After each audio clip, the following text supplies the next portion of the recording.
I'm going to call us to order. Morning and welcome to the Vancouver City Council meeting of Tuesday, December 7th. This is being convened by electronic means as authorized under Part 4 of the Procedure Bylaw and the City of Vancouver electronic meetings.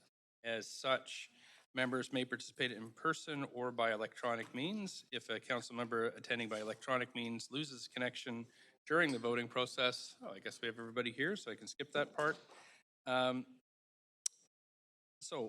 Then we'll move to the acknowledgement. Of course, we acknowledge we're on the unceded traditional territories of the Musqueam, Squamish, and Tsleil-Waututh people, and thank them for having care for this land and look forward to working with them in partnership as we continue to build this great city together. Also want to, of course, at this point, thank the staff for all their immense work. Thanks again to all the departments and staff working on the budget, which we'll be debating today, but all those who are also working to clear the streets during what's been a wild set of wild weather patterns and assisting those in other municipalities who are facing plenty of difficulty. So thank you, staff. Can we have the roll call, please? Mayor Stewart in the chair. Councillor Carr. Here.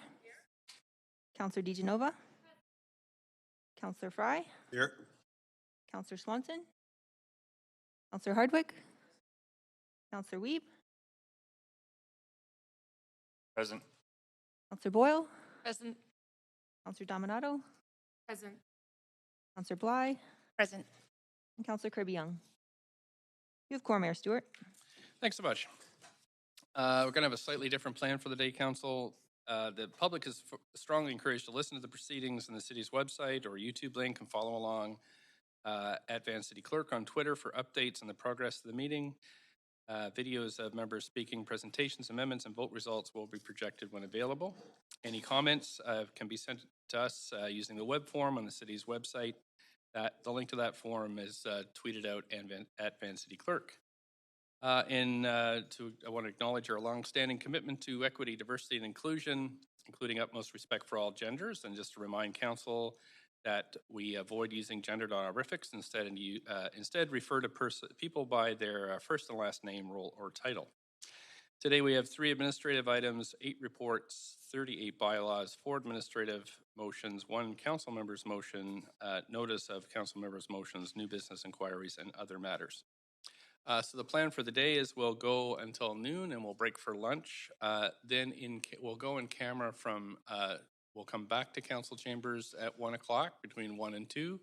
Then between 2 and 3, we'll go in camera.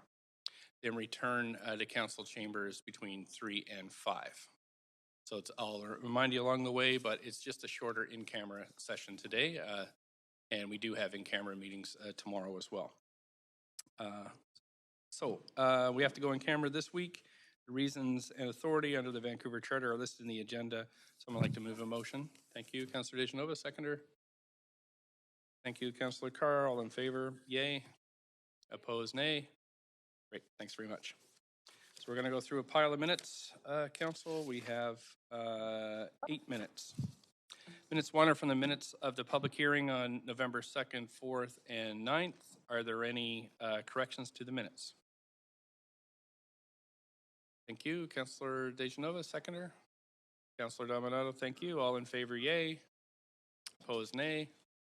Great. Minutes 2 are the minutes of the public hearing on November 16th and 23rd. Any corrections?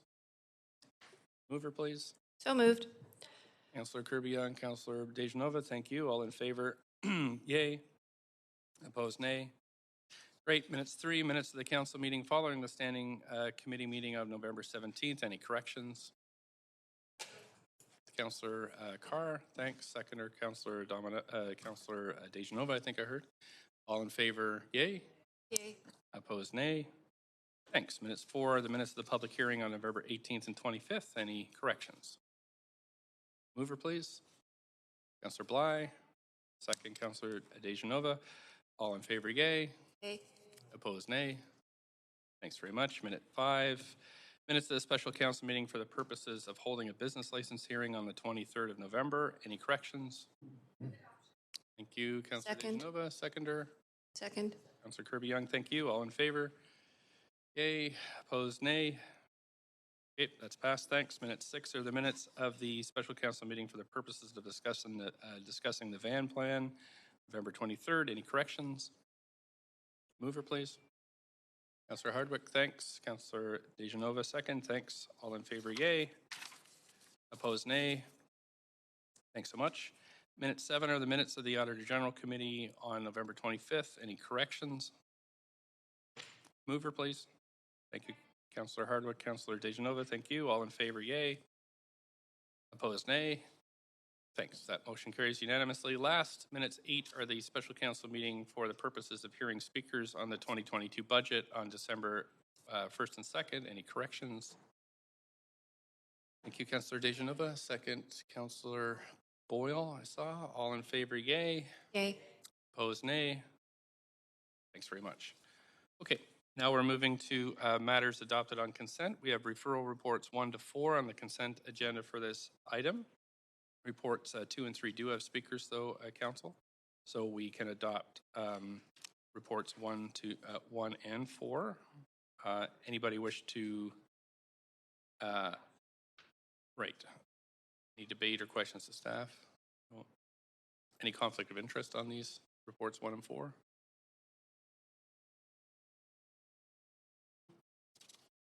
They're just referral reports. Number 1 is 7949 Canby Street, and number 4 is the text amendment on Robson Street. Okay, so no conflict. We have a mover. Thank you. Councillor DeGenova, seconder. Thank you. Councillor Dominato, all in favor, yay. Opposed, nay. Thanks very much. Those have been adopted on consent.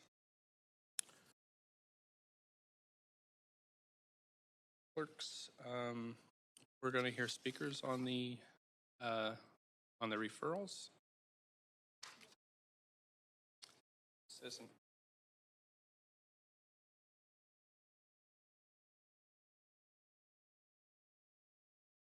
Sorry, Councilor Goof there.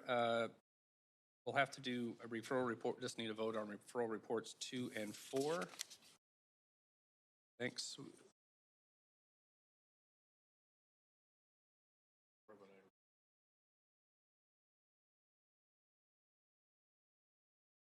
Okay, so mover, we have a seconder. Thanks, Councillor Weeb. All in favor of referring these, say yay. Opposed, nay. Great, so just sorry about, yep, go ahead, Councillor DeGenova. Just need your mic there. Reports number 2 and 3 are the ones that have speakers. And those were what you were referring to. No, yes, just my script. Thanks. I misread my script. I just wanted to ask. Thank you. Yes, so I'll just read what we've moved now. So we've referred CD1 on the referral reports, 1 CD rezoning on Canby Street, 2 CD rezoning on CD1 rezoning on East Broadway, 3 CD1 amendment on Southwest Marine Drive, and 4 the text amendment for Robson Street. Okie doke.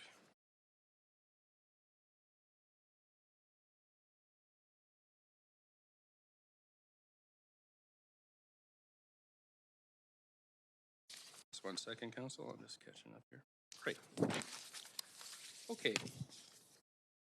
So now we're going to consider these reports held for debate, questions to staff, or to hear from speakers. And the first big one everybody's waiting for is the capital and operating budget.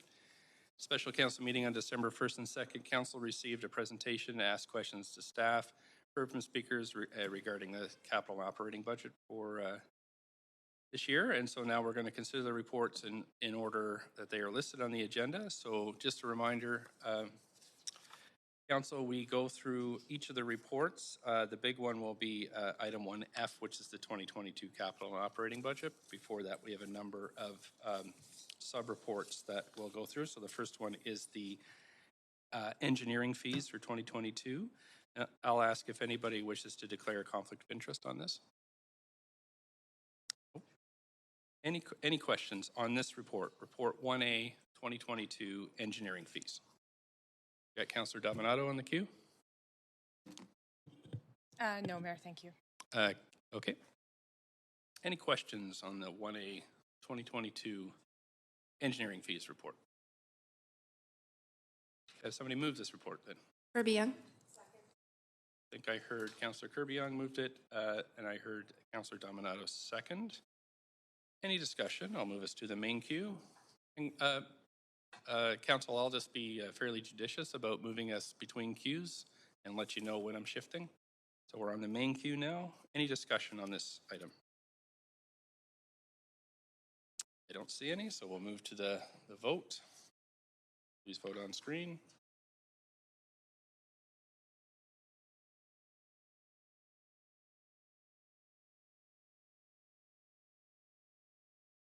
Councilor Hardwick.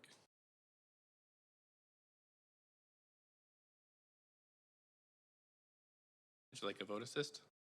Okay, great. Thanks very much. So report 1A, the 2022 engineering fees report has passed unanimously. Thanks. Council, the next one is item 1B, the 2022 annual review of water rates and waterworks by bylaw amendments. I'm going to ask for a conflict of interest first. Anybody have a conflict on this? No? Any questions? I'm going to move us back to the question queue. Any questions? Anybody like to move the recommendations, please? Thank you, Councillor Dejanova. We have a seconder. Councillor Carr, thanks. Okay, we're on the main queue. Councillor Dejanova? I was going to ask a point of procedure, Mayor. A point of procedure? Sure. I understood that we would have to suspend the rules if we wanted another round of questions for anything, but you're asking if we have questions. So I just wanted to check with you to see if that was correct. Each of these reports has a, as we go through the regular procedure, remember the last meeting was the special council meeting, so this is a regular council meeting, and so we have, with every report, we have, I have the same process where we ask for conflict of interest, and then there's a section for questions to staff, and that's where questions would occur. Thank you. Okay, no problem. Okay, so that passes 1B. 1C is the annual review of sewer rates. We didn't vote, sorry. Okay, vote on 1B. Review of the water rates.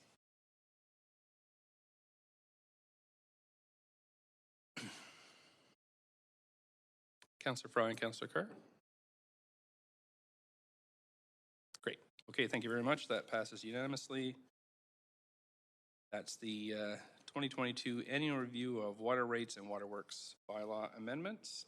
1C is the next item, which is the annual review of sewer rates under the sewer and water course bylaw. Any conflict of interest on this? Don't see any. Any questions? Councillor Weeb. Yeah, a quick question. It's great to see as we move towards more of a pay-as-you-go to reduce our impacts. I'm wondering with Iona coming online, what that looks like timeline, recognizing that those investments are going to start to come in. So how much pay-as-you-go and when are we really going to bring down that debt servicing to be ready for bringing on the impacts of Iona?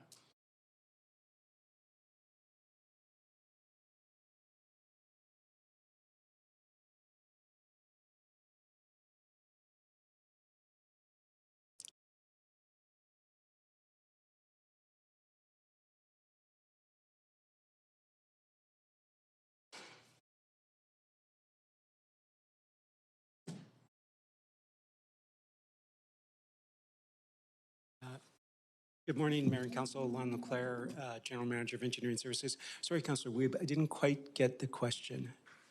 Yeah, it looks like we're doing more pay-as-you-go to reduce our debt impacts, recognizing Iona's coming. What is the timeline to really bring up our pay-as-you-go so that we don't have the huge impacts Iona are going to have on our resident base? Oh, I see. Okay, thank you. Yeah, so do you have that?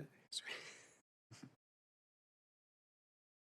Councillor, maybe I can help with that one. The pay-as-you-go on the sewer is a little bit slower than we've made progress on the water, and part of that is because the sewer is also part of property tax funded, but also it looks at we start by looking at our debt capacity overall as well. So all of those factor into how quickly we move the pay-as-you-go, but recognizing that there's big increases coming over the next while with Iona, so we'll be factoring that in as well to the planning. But it is related to the debt capacity and our ability to service the debt versus pay-as-you-go as we go through each year. Okay, and a follow-up, how much do we think we could bring down that debt servicing, recognizing, and when do we think Iona's costs, capital costs, will start to come on the books for the City of Vancouver?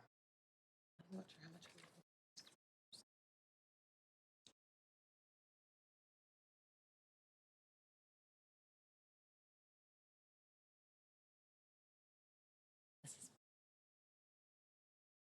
think it'd be better if I get back to you on that one. Okay, thank you very much. Just do a Appreciate little it. bit of calculation. Is that good, Councillor Weep? Councillor Carr? Thanks very much.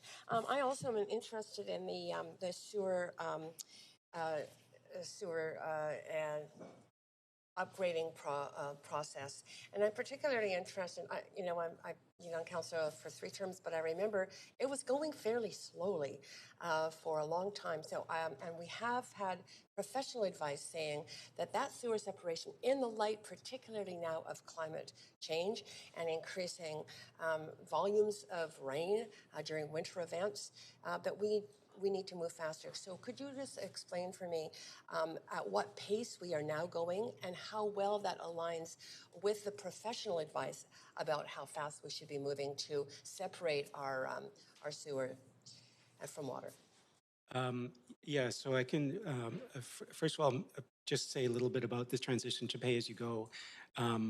We've been at it pretty aggressively with the water system for the last 8 to 10 years. And so, whereas for the sewer system, the ramp up has only been in the last 3 or 4 years where we've kind of transitioning to pay-as-you-go.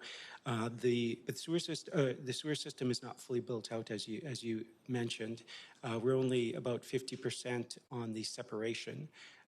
And the progress on that, I would have to get back to you, but we're actually a number of decades out in terms of completing that piece of work. In addition, the Iona project, although legislation requires that to be complete by 2030, Metro is telling us that's not achievable, that the earliest date that secondary treatment could be implemented is 2034. So we would be seeking permission to extend that completion deadline. Yeah, I understand that. So the bad news is that we didn't do it separation fast enough, but the better news is that over the term of this council, at least we have been ramping up those efforts to separate our sewer system. Yes, and on the renewal rate as well. And so, in the last capital plan, our renewal rate on sewers was about 0.5%. In this capital plan, it's 0.7%. That represents about a 40% increase in the renewal rate. So that's a significant increase in this capital plan. Good to hear that. Thanks very much. Thank you. Councillor Dejanova, 5 minutes.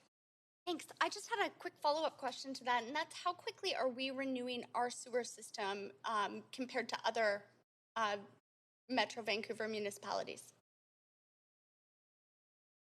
In comparison? Thanks for that question. I can have the team just do a quick check to see how we compare to others.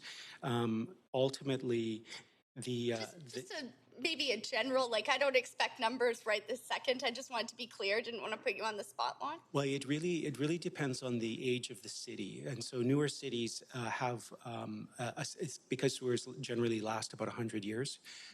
They are not into a renewal cycle for a very long time into their future. Vancouver being one of the oldest municipalities in the region, along with North Van and New Westminster, we're already into renewal, just because a lot of our system is already over 100 years old. Ultimately, the steady state is a long-term future where you're renewing at about 1.2% per year, and that's kind of a sustainable renewal rate for decades into the future. All right, and my understanding is that North Van actually is on a schedule instead of sort of looking at renewal. That they schedule this. Do we schedule this similarly? Yes. So we estimate, we look at the condition of the system and we look at how it's performing, and we actually focus our renewal on the areas where we're most concerned about failure. Okay. Thank you. Kirby Young. Yeah, thanks. Following up on this sewer piece, is it correct that Vancouver was sitting at about 0.5? We're close to 0.7 renewal now, but our overall goal is at least 0.1? And that wouldn't necessarily expedite us to get everything done by 2035 versus 2050 in terms of sewer separation? I don't have a target date for sewer separation. I can just check with my team on that. Just one sec. if I could get back to you with that question. And with respect to the first part of the question, Lon, in terms of is it correct, we were sitting at about a 0.5% annually in terms of renewal, we're now at about 0.7, so we've moved the needle, but we're still not up to a 0.1, which was, I understand, a minimum to separate 25th. Oh, yes, and but an industry standard would generally be about a 1.2. So we're quite a ways away from a sustainable industry standard renewal rate. So we would have to transition to that over a number of future capital plans. In terms of the target for full separation, our target is 2050.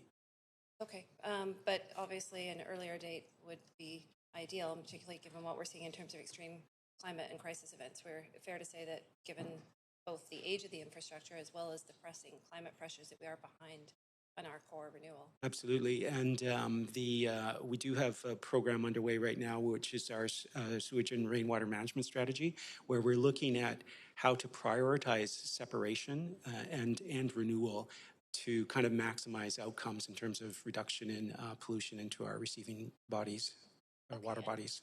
I'm glad you touched on that. So on that, would you say that when we're doing our major infrastructure capital planning, we're doing all of it with a view to climate considerations and a climate lens and resiliency? So really, we're putting a climate lens on all of our kind of core capital spending? Yes, and for our sewer system, our sewage and drainage system, climate change has the biggest impact on that particular network, largely because of rainfall intensity.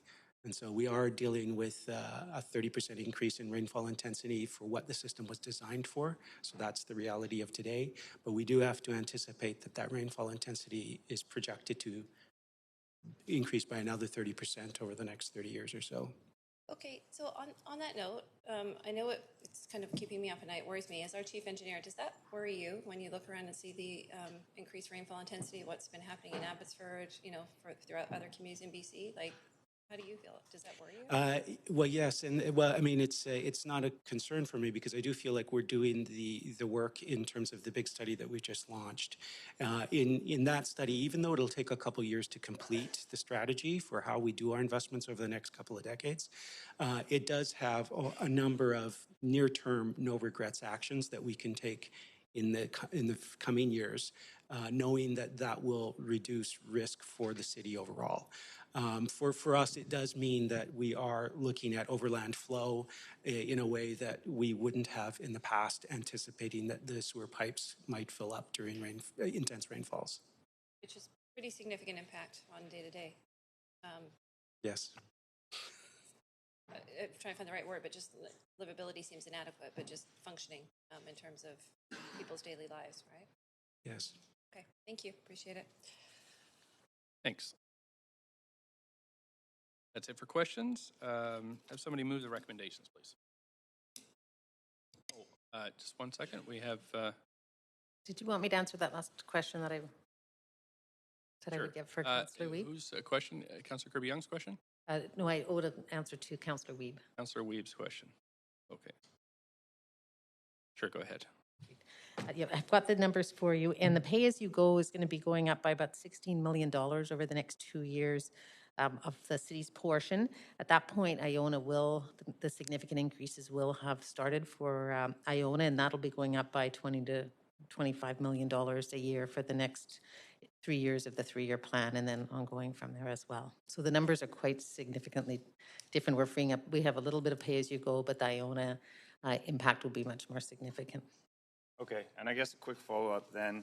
How are we going to explain this to the residents that we've had primary treatment, we're moving to tertiary treatment and ensuring that we're not putting contaminants into the Salish Sea, but also that we have fallen behind and our infrastructure needs to go up? Because these are going to be significant costs in the next couple of years. So do we have a strategy to really inform our citizens here in the city of Vancouver why we're going to tertiary and the importance of it, but also that we have fallen behind and that this is a critical need here, mostly with the climate issues that we are having? Do we have anything? Absolutely. So ultimately, the Iona treatment plant is a Metro Vancouver project. So they're working on that communication out to the public in general, and we'll be working with them in terms of how we can effectively communicate that project to our own residents as well. Okay, thank you very much. Thank you. Okay, thanks. So That's it for questions. Somebody like to move this report, please? Councillor DeGenova, seconded by Councillor Dominato. Thanks. Any debate on this item?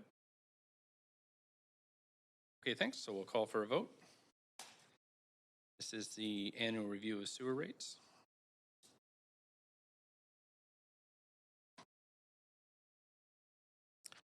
Councillor DeGenova.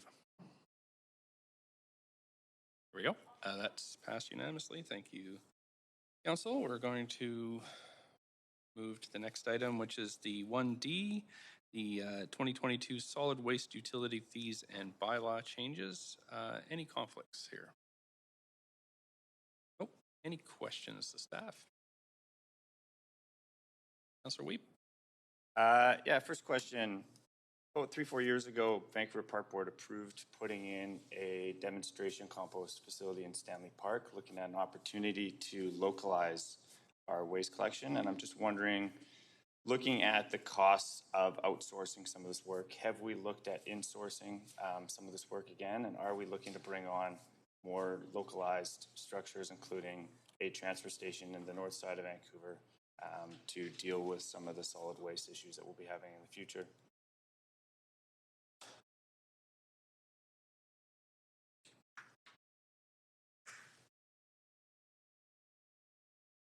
Sorry, Councillor Weave, was that a Park Board question? Or? Park Board, obviously, and engineering, there was opportunities to look at creating localized compost facilities so we weren't shipping and using the GHGs to move things out. So have we looked at localizing some of the solid waste work as well? Are we looking to put a transfer station in the north side of Vancouver, recognizing how much it is to drive to, so we have more localized systems, more circular economy in our solid waste? And have we looked at insourcing some of the work, because it looks like the costs are going up pretty significantly over there? I can speak from engineering's perspective. We have a zero waste facility that's in the very, very southern portion of the city. And we are looking at what it would take to create a zero waste facility in the northern part of the city. And that's something that we will be discussing as part of the capital plan. So that'll be a discussion item for the spring. Okay, thank you. Thanks. Any other questions on this item? On the parks, we'll need to get back to you on that. Okay. Have a mover for this, please. Councillor Weeb, thank you. Did I hear Councillor Fry? Second, Councillor Fry. I'm going to move us to the debate queue. Any debate on this item? I don't see any, so let's go to the vote.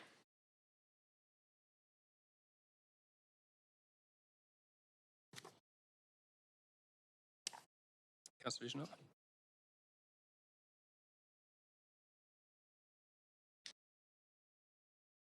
Sure. There we go. Okay, sure. Great. That's passed unanimously. Thank you, Council. Okay, so we're on to 1E, False Creek Neighborhood Energy Utility customer rates. I'm going to move us back to the question queue. Any conflict on this? Don't see any. Any questions, Council? Thank you, Councillor Carr. Thank you, Councillor DeGenova. Any discussion on this? See any? So we're going to move to the voting queue. Clerks, trigger the vote, please.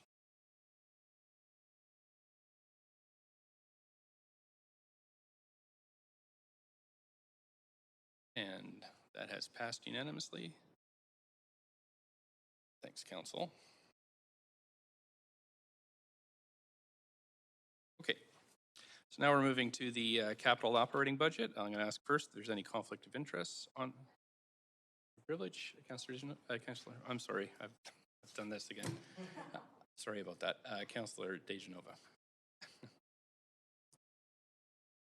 Wanted to declare a conflict of interest on a portion of the operating budget, and I understand, and I just wanted to also thank staff for the time that it's taken, and over 7 years, how we've worked together to make sure that we can separate this out. So I will be recusing myself from recommendation A, subsection A, and subsection C. I understand, and I've received legal advice that I can vote on subsection B. And the reason for that is I have an immediate family member who's a sworn member of the Vancouver Police Department. And for those reasons, and out of an abundance of caution, I will be recusing myself. Also, just want to note that I'll have to see the amendments as they come, as I haven't seen them, and I will do my best. I may call for a recess. If that's not granted, I may just have to recuse myself from that, but I'm hoping that that will be a possibility. Thank you.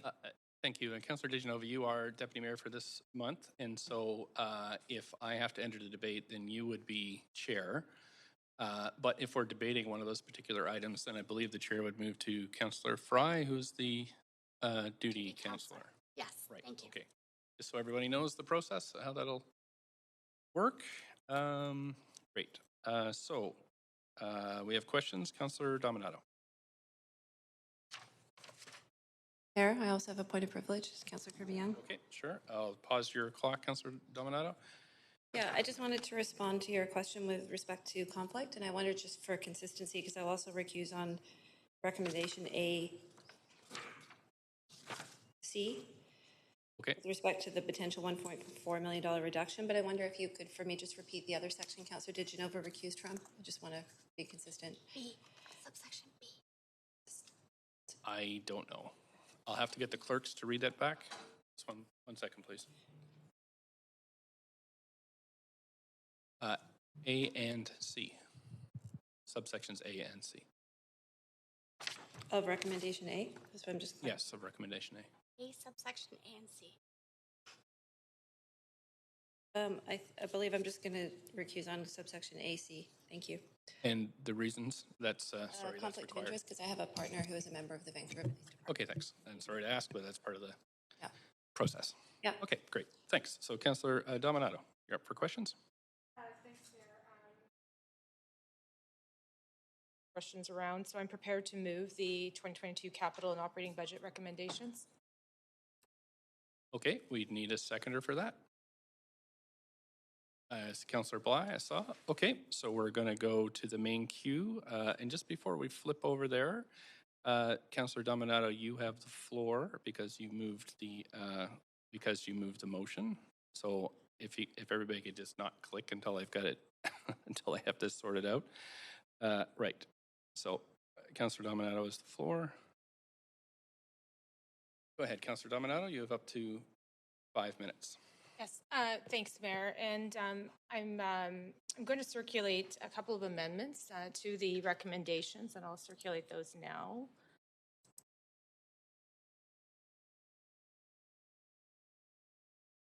And then I'll start speaking to them.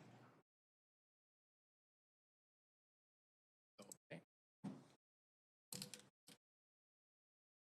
Let's wait till everyone has that in their inbox.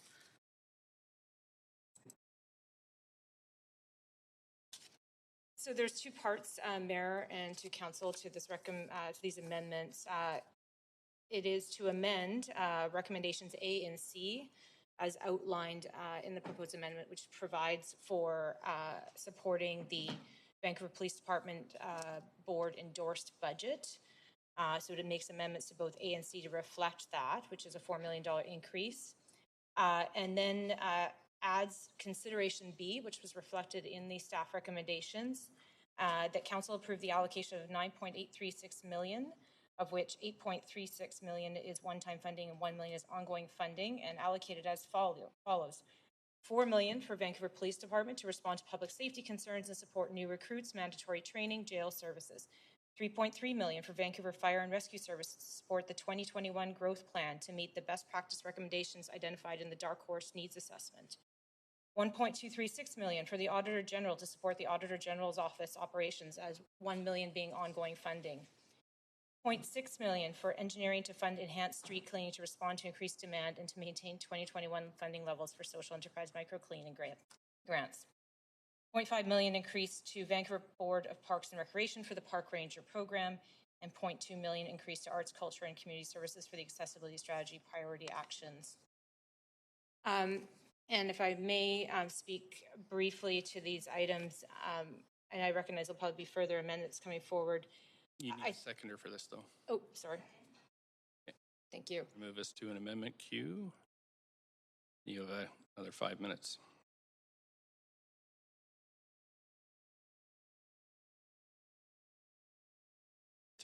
Just one second. I just have to sort the queue out here. So I'm just, Councillor Boyle, you're next on the list when I put Councillor Dominato and then Councillor Boyle.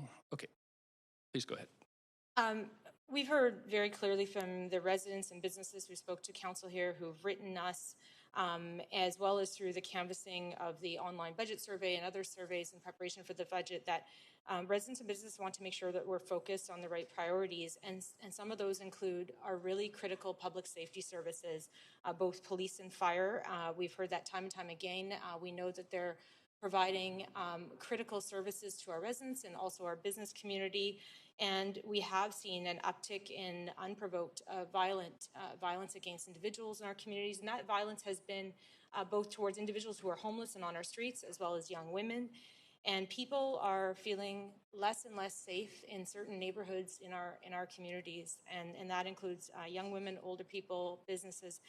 And so from my perspective, and I've consulted with a number of colleagues, it's fundamental that we ensure that the Vancouver Police Board endorsed budget is fully funded in our 2022 operational budget. I'll reflect the same for Vancouver Fire. We recognize the critical role that fire plays in doing a variety of responses across the city, including responding to our opiate overdose crisis and medical concerns. And also, just in context, I also had the opportunity to do a ride along with VPD and Vancouver Coastal Health just the other day to see CAR 87, CAR 88 in action and how they're responding to a range of mental health concerns in our communities. And so want to highlight that. It was brought into question whether there would be funding for the Auditor General's office or not. This was a move that was endorsed unanimously by this council to add transparency and accountability to our city, led by Councillor Hardwick. And so this adds the provision that I believe was endorsed by the committee last week to fund that office so that it can do its role within the city. Street cleaning, speak briefly, we are hearing that the public realm needs to have greater care, that we need to be taking care of our city, and so that provision will continue that work. And finally, on the subject on the couple of items that are included there, the Park Board Ranger program, we leaned a lot on our parks and our parks program and staff to help us with a range of issues, not only just to keep our parks clean and accessible, but to respond to the significant encampments that we had in a number of our parks in the last number of years. And so we think it's critical that we beef that up, that service. And finally, on the accessibility strategy, we've seen that full strategy will be coming in the new year. However, it has been delayed, and this is a human right, and we think it's critical that some of those quick start actions move ahead. I'll pause there. Certainly there's others who want to make comments, so thank you, Mayor. Thank you. Yes, Councillor Dijanova.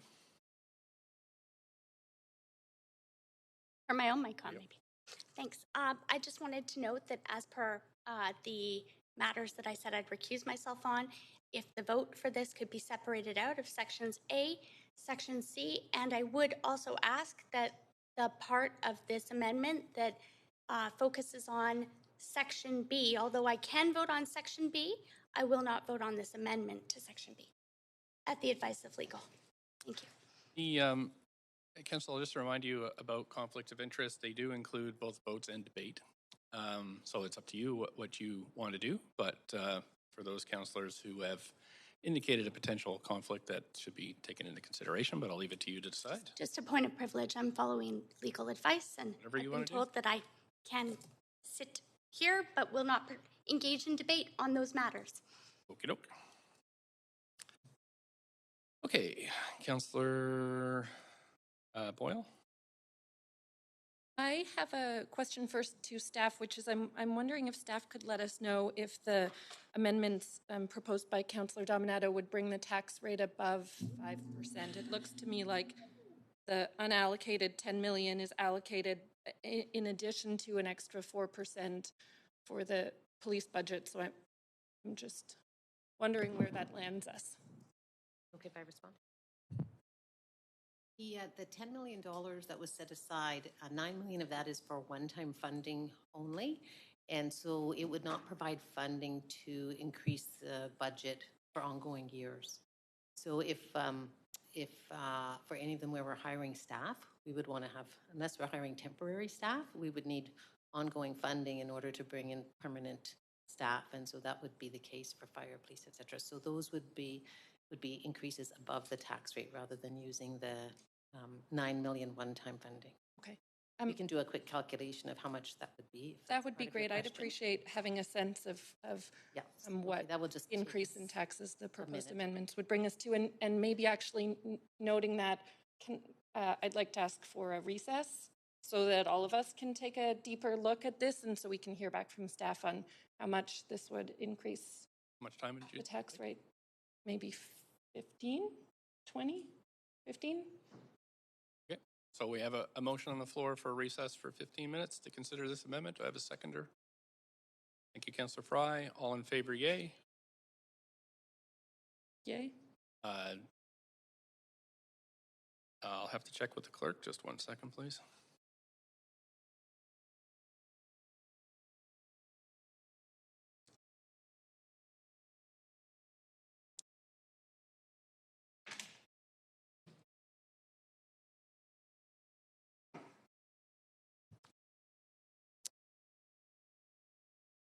Councillors, no, it's not debatable. So it's a motion to recess is not debatable. So we'll go yeas and nays first. All in favor of 15-minute recess, yay. Okay. Opposed, nay. We have 1 nay, so we're going to go to a vote. So council, we're voting on a recess of 15 minutes. I have clerks trigger the queue. Thanks so much. And that has passed with Councillor Dominato and Hardwick in opposition. So we have 15-minute recess to consider this amendment. Thanks, council. We'll see you at just shortly before 10:30.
minutes just to digest the amendment.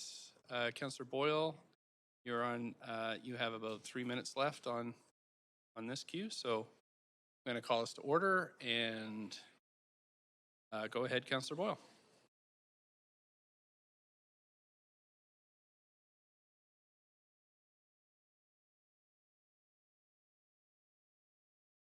Oh. I'll try that again. No problem. Maybe my, oh, Apologies, Councillor, we're just doing some of the math there. What we've done is we've looked at the items on the list and the ones that could be one-time funded versus the ones that would be ongoing funding needs, and the ongoing, and conferring with the general managers as to what maybe some portions could be one-time and some portions ongoing. Ongoing would be 0.7% tax increase. above the 5%. Above the 5%, so it would be 5.7%. Okay. Okay. Thank you. On the items here, and some portions would be only one time. Okay. Thanks for this day of math. I am going to move a strike and replace to the B portion of the amendment that's on the floor, and then and an additional BA, BB, and BC as circulated. So maybe we can. Do you have a seconder for this? I heard Councillor Weep, so I'm going to the amendment Q2. I have up to 5 minutes. Agreement across council that it's important that we be making investments in this time in so many of the critical services that our residents are asking for and rely on. And I appreciate Councillor Dominato starting that conversation. I have a slightly different list of where I think we should be making those investments in community safety, in the housing crisis, in building a resilient economy, and in equity and social issues. And council and the public can see that list. It includes a number of social equity priorities that we as a council in various ways have endorsed over the past years of our term, including funding to implement the United Nations Declaration on the Rights of Indigenous People, which passed unanimously, including moving or starting halfway through the year to move to a fine-free service to reduce the barriers that 50,000 of our residents experience in accessing library borrowing, and removing reductions in library hours, including funds for language access, which we saw was so critical in the emergencies we have been experiencing to make sure city materials are translated into the many languages that are first languages for many of our residents, including supports for fire and rescue services, for the incredibly crucial services that they are providing and continue to provide, particularly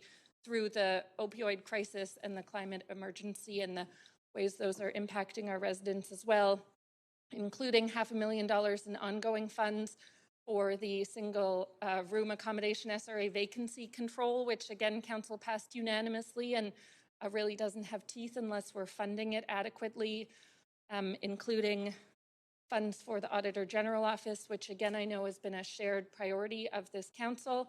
And then I won't read it all. Work to support the parklets and pop-up plazas, enhanced street cleaning, public washroom strategy, which is a technical strategy so we can really move quickly into actually implementing those badly needed public washrooms, and including some funds to begin to pilot community safety initiatives that out of council's work on decriminalizing poverty and looking at emergency response that focuses on mental health and de-escalation. So I think a really important list that has some similarity with what Councillor Dominato had moved originally, but really reflects the shared priorities that all of this council has put on the table over the past year and more. And then some identification of how we fund these through some additional savings, as well as through what we've been calling the unallocated 10 million, and if there are further revenues to be moving further on the park ranger program. So I will leave it there for now. Thank you very much. Councillor Swanson, you're up for 5 minutes to debate this item. Let's wait a second. Councillor Dejanova. Mic on. Yep, there you go. Thanks so much.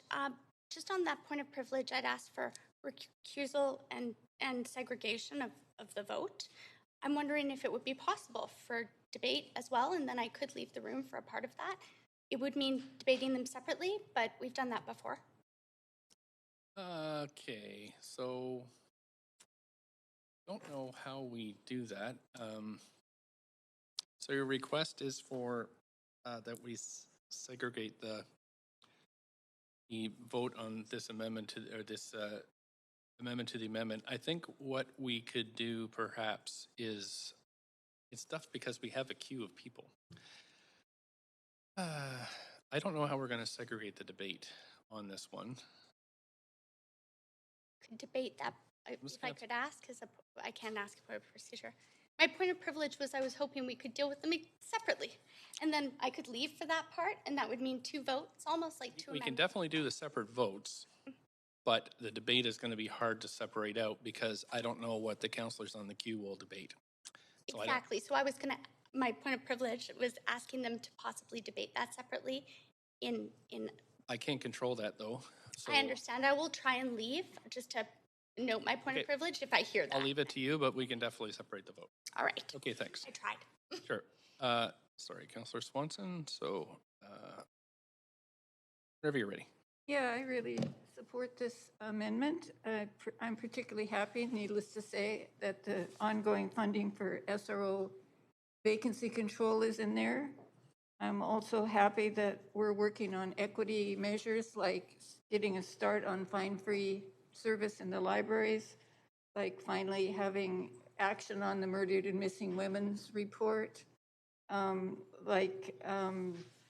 putting some money in for Indigenous services, Indigenous work in UNDRIP. And yeah, I think it's good, and I'll be supporting this. Thank you, Councillor Swanson. Councillor Bly. Thanks very much, Mayor. I'd actually like to move a recess similarly to the previous amendment, providing some time for the majority or those of us that haven't seen it up How until much a time few would you minutes like? ago. 15 minutes? 15 minutes. Yeah. We have a motion second from Councillor Dejanova. All in favor of a recess for 15 minutes, say yay. Any opposed? Okay, great. Thanks. So we are on until we'll come back at 10:55.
Okay, Council. So, Councilor Bly, you have the floor.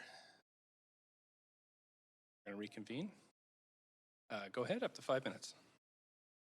Thanks very much, Mayor. I'm actually still going through parts of the amendment that are ongoing funding. And I just want to clarify with the question to Patrice is that the ongoing funding is covered through the contingency, the 2 million. What's left in contingency, and then also the 1 million, the other 1 million ongoing accounts for any of the ongoing that's in this this amendment so far. So the concern that was raised with the previous amendment, which before seemed more nuanced, like it's ideal that it's not one time, and now it seems that it's more black and white, that it must be ongoing funding. So there's a bit of discrepancy there in terms of our understanding coming into the meeting today, which we're dealing with. But I just want to be completely certain that the ongoing funding that's in this amendment is covered through contingency and the additional 1 million. Let me just check.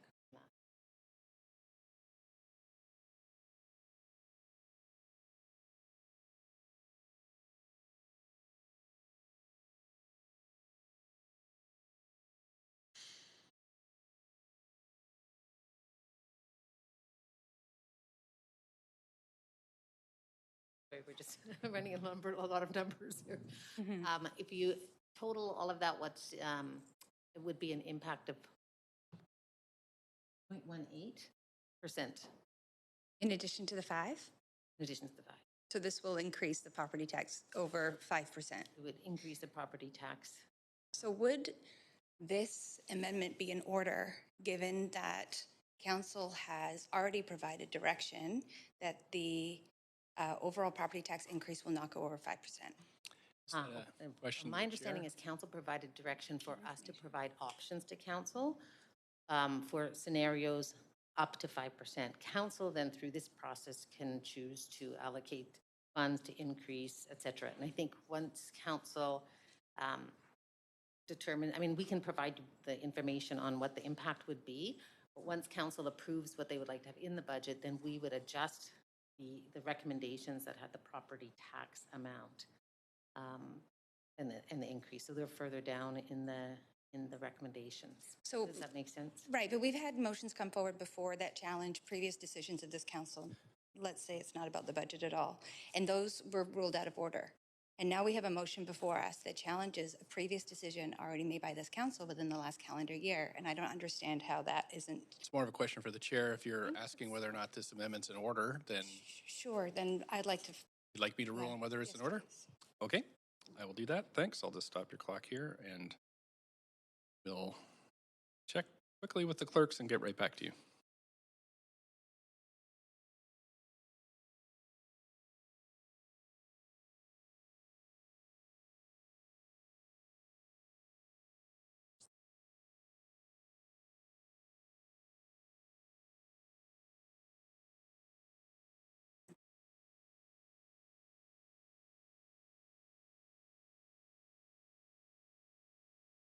There we go.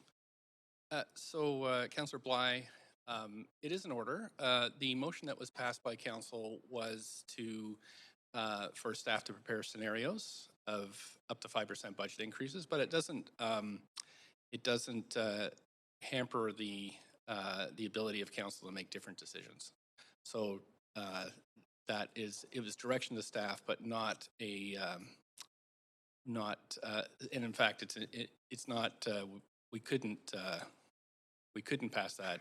We could amend it if we wanted to. So this is the day where we make the decision on the tax increase, and that's what we're debating through today, and hopefully done today. So it's in order.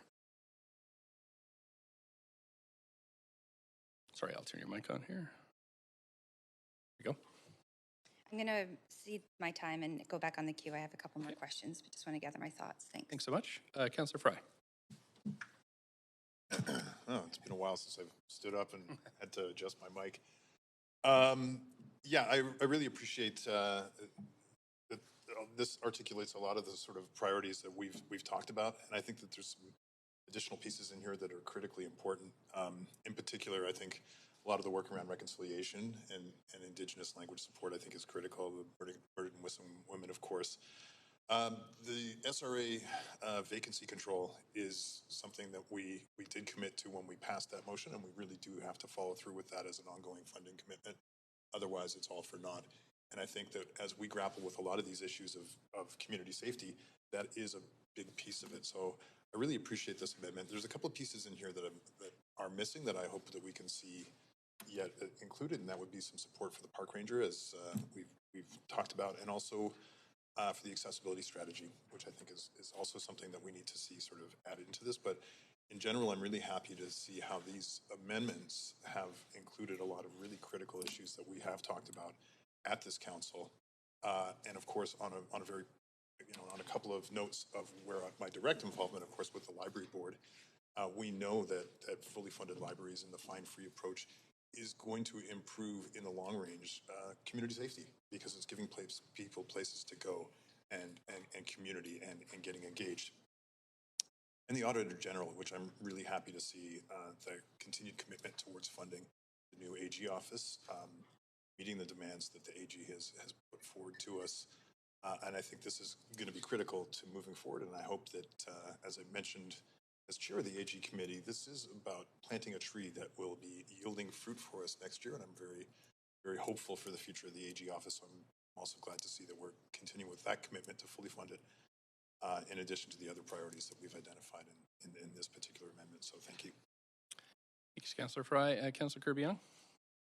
Yeah, thanks. I'm going to follow up on some questions from Councillor Bly, and I'm struggling with what feels to be very inconsistent information in terms of what has been conveyed to council when amendments have been sent in ahead of time with respect to use of ongoing versus one-time funding. And so specifically, I'm seeing a number of one-time, or I should say ongoing items in here that exceed the $2 million in the contingency piece. And I'm wondering if we can get clarity with respect to why we're able to utilize this bucket for ongoing. And I see a number of items. It would be a $500,000 difference in firefighters, $500,000 for vacancy control, worthy initiatives. But I'm really trying to just get clear around having consistency in information that is provided about what qualifies for what. I see ongoing with respect to murdered and missing women. I see ongoing with respect to BPL's fine-free, and the information that we got back in sending amendments in was different. Let in me terms of how the $9 million of the $10 million unallocated could be spent. So yes, and I also wanted to clarify on the additions that council does to using one-time funding. Council can choose to use one-time funding for activities that you're asking the staff to undertake, where we wouldn't be able to execute as if we were trying to hire permanent staff, because we wouldn't have ongoing funding to hire permanent staff. If council chooses to ask us to do something this year and the next council would say, well, then we'll stop doing it. And that is possible. And so it just pushes the property tax increase to the next year. So I just wanted to be clear on that is within council's authority. It's not best practice and not what we would recommend. What would be aligned would be the hiring of permanent staff. Can I jump in and follow up on that then? So let's break this down one by one. So for the $500,000, for example, for the vacancy control for the staff, which I understand, it says ongoing, and I expect it to be ongoing. Are you telling me that could not be ongoing? Those staff would have to be temporary? It would be ongoing because you'd be hiring permanent staff because it's an ongoing program. That just that appears to conflict. If I'm hearing you correctly, it appears to conflict with what you just said, that we would only be hiring temporary staff out of this bucket. Say that again? That conflicts directly from what I'm hearing you say with what you just said, that we would have to hire temporary staff and we could not hire ongoing staff from this bucket. Because this amendment says $500,000 ongoing for vacancy control, and you just said they would have to be permanent staff. Yes, you also that's said ongoing. previously they'd have to be temporary staff. It's ongoing, so it would need to be permanent staff. So this amendment then... So it would need to have funding for that. So let me just check, because I'm thinking the number that I gave you might be wrong on the So then this amendment is incorrect, and I can go through each of these examples one by one. That's just the first one that I'm choosing and I'm picking. But there are a number of anomalies in here. Yeah, I'm just going to check some.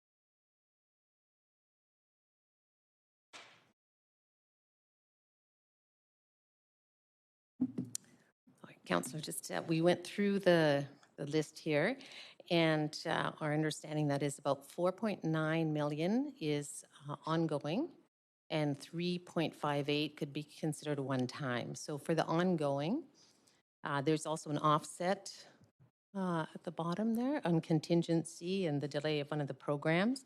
So that brings it to 2.6. There is 1 million of funding available ongoing. So what is not funded is 1.61 or 0.2% tax increase. So then this amendment, so sorry, let me just repeat those numbers for ask the question. So you said there's an offset of 2 million from contingency, 1 million that was allowed to be ongoing, and you said the shortfall was 1.6. Is that correct? 1.61, yeah.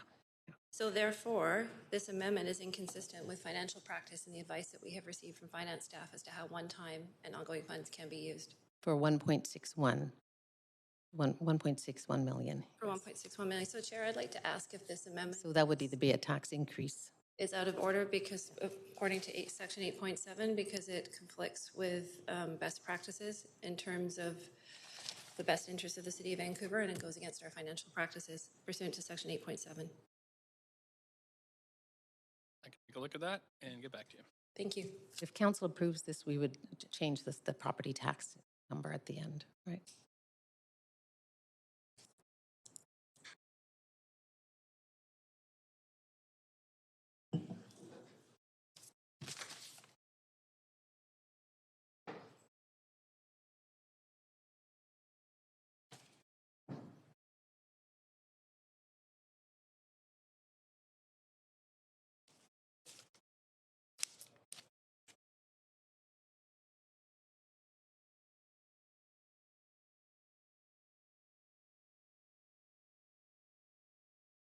Councillor Kirby-Young. So this, as the finance team has pointed out, that this is I believe, a $1.6 million shortfall.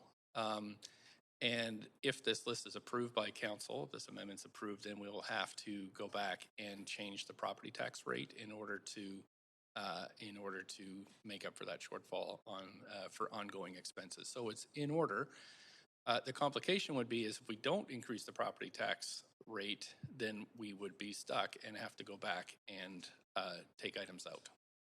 So in order, but I guess to be continued is the ruling here. So you're done with your 5 minutes, and we have Councillor Weeb next. We're up to 5. Sorry? You're okay? Okay, Councillor Weeb, up to 5. Yeah, really appreciate the kind of dialogue and that we're finding a lot of similarities in a lot of this work. I also agree that the Indigenous relations and the Indigenous languages are so important to us as a council. As we really understand, it's one of the privileges we get as elected officials is to be involved in events where we get to be part in canoes, hearing the local language, staring at Siwash Rock, and I think that that's something that the residents of Vancouver are going to embrace as we continue to go down this journey. So I really appreciate that work being in here. I think the $600,000 for community safety initiatives is really important. I think there's some really big initiatives and partnerships coming up with restorative justice and peer crisis pilots and others that can really get us moving in a direction to look at new ways of dealing with community safety and broadening the spectrum of community safety, which I think is really important here in the City of Vancouver. I also appreciate that we're delivering on a lot of one-time funding to deliver some of the strategies that we've had. The city has always been known to put a lot of strategies forward. It's time for us to create actions, and a lot of these are pushing us to do actions. This year we have the biggest capital budget we've ever seen. We've got actions to deliver. The city is waiting for it, and it's time for us to do it, and I think this budget's delivering on that. This is a transition budget, but we're coming out of COVID. I love that we're funding economy. I love that we can start looking at the circular work of the city. There's a lot of great things in here to move us forward, and that's what I see. So I really appreciate the work that's happening in the dialogue. The Auditor General, I think that's something that this council has stood beside. Some of the stuff in here is going to cost us more money than people expected. However, these are investments in the future, right? We're expecting the AG office to be a good ROI for us. We're expecting the circular city work to be a good ROI for us. We need to invest in change if we're going to have the city we all want to live in, and I see that reflected in this document.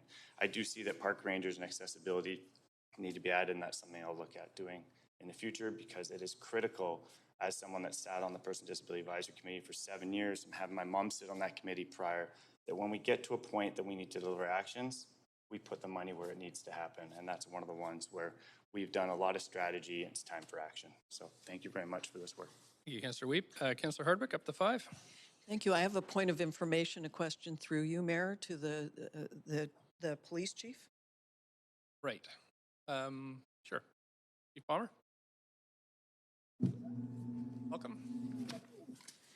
Thanks, Chief Palmer. Yes, good morning. Councillor Boyle's amendment to Councillor Dominato's amendment strikes Councillor Dominato's increase to public safety.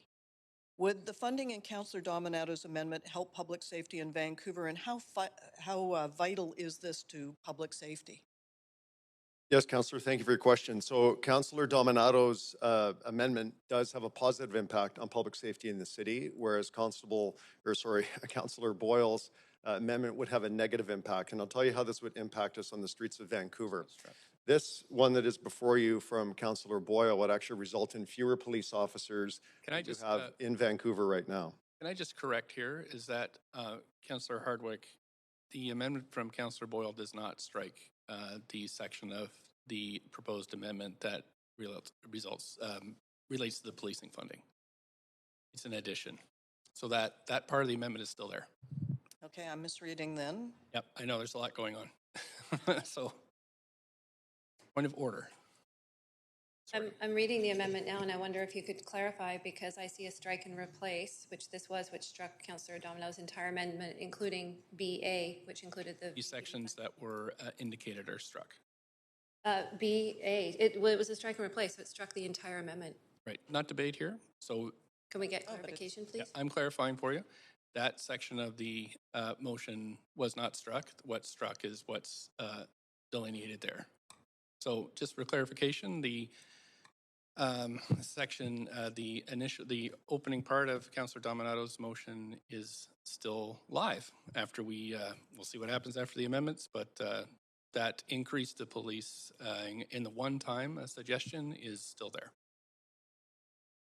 So Councillor Hardwick. I'll move on to my next question then. Related is, what are you seeing in other police departments across Canada and the US where the police were defunded and not funded appropriately? Yeah, we're seeing, and I did do a presentation on this at the last council meeting when we presented the budget. So we are seeing the defund the police moving to refund the police, and we have seen budgets increased in cities all throughout the United States and in Canada. I put the slide up that showed the percentage increases that are being proposed to councils across Canada, and I can just go through them, include Edmonton at 3.1%, Ottawa at 3.4%, OPP 3.5%, York 3.8%, Calgary 3.8%, Regina 4%, Durham 4.2%, Halton 4.2%, Niagara 4.5%, Peel 4.8%, and Victoria at 7%. So Vancouver is actually the low end of cities increasing their budgets that account for a refunding of police. Thank you very much. Thank you. Through you, Mayor, I have a question actually ultimately to the city manager. Sure thing. This is regarding the business planning and project support in the city manager's office.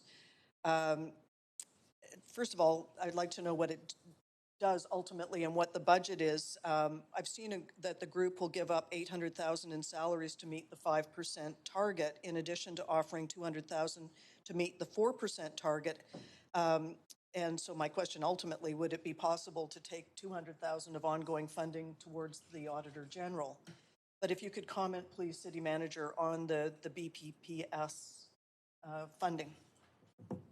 Thanks, Mayor Stewart, through you. So the business planning and project support team within the city manager's office is essentially functions as an internal support service for departments with complex programs, project management. Essentially, they work as internal consultants. So they work on behalf of other departments to help them deliver on their operational priorities. With respect to the Auditor General's budget, the one-time $2.2 million there, We do believe that, I'm confident that within the next year, we'll be able to find efficiencies within the operation to ensure that the Auditor General funding can be maintained ongoing beyond next year. So that's the reason why we believe that this is workable. Like I say, I'm quite confident that we'll be able to find efficiencies, either within the City Manager's Office budget or beyond that. And the 800,000 that has already been taken out, how did you rationalize that? So we have looked at that team. I mean, what it will mean is less capacity on the part of the entire organization to move big projects forward, because that's what the BPPS team does. So, for example, we have several of those consultants right now are working to support the permitting improvements. So that's the type of work that they do, is they go and help departments on complex kind of either project management or problem definition and so on. So that team does have some vacancies, so we've decided to hold those, and we will just manage the size of that team down. So the impact of that, like I say, will be reduced capacity to move big initiatives forward, but we're, again, in the balance of all the things that council is looking for, we're putting that forward as an appropriate trade-off. Thank you. Thank you, Councillor Hardwick. Before we move to Councillor DeGenova, I just wanted to clarify again what we're debating here. Councillor Dominato moved a motion that was sent to you that has sections A, C, and amendments to B. Section A is an amendment to the police operating budget. Then Councillor Boyle sent an amendment to the amendment that only deals with B. So the initial portion of Councillor Dominato's motion, Section A, those proposed changes are still live. But I am looking at a strike at BA, 4 million for the Vancouver Police Department to respond to public safety concerns and support new recruits, mandatory training. It's not debate, that is a reduction that's been struck. Okay, Councillor DeGenova. I'm just going to take myself off the queue. I'm just putting together. Sure thing. Councillor Bly, you have up 2 minutes left.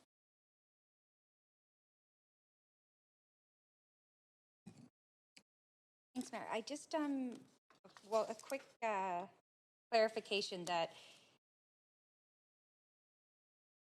we understand, and this is a point of information, Mayor, to Sure, Patrice, absolutely. if I may, that if to move ahead with a budget for that is in alignment with the Vancouver Police Board recommendation, we would require $4 million in addition to what's put forward. Is that correct?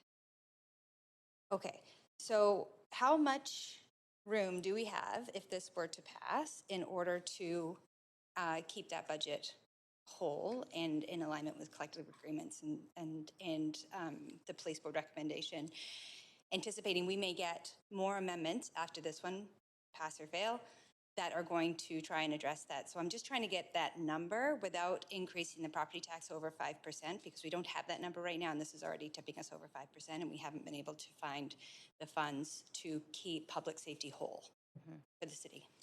If I understand your question correctly, in A was deleting the 1.4 reduction and adding the 2.5, so basically adding $4 million to the police budget. So that would be just under 0.5% property tax impact. That would be on top of this, what looks to be fleshing out to be 5.2. Yeah. Now, not all of that. The 1.4 is we would suggest is one time because it's vacancies, and the 2.5 is part of their base, so that would be ongoing. So you just use the 2.5, that'd be 0.3%.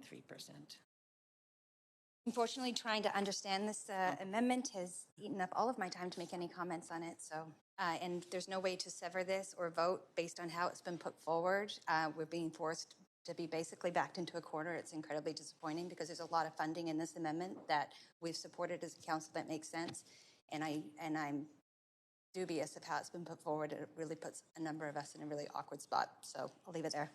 Thanks so much. Councillor Carr, you have up to 5 minutes. Thank you.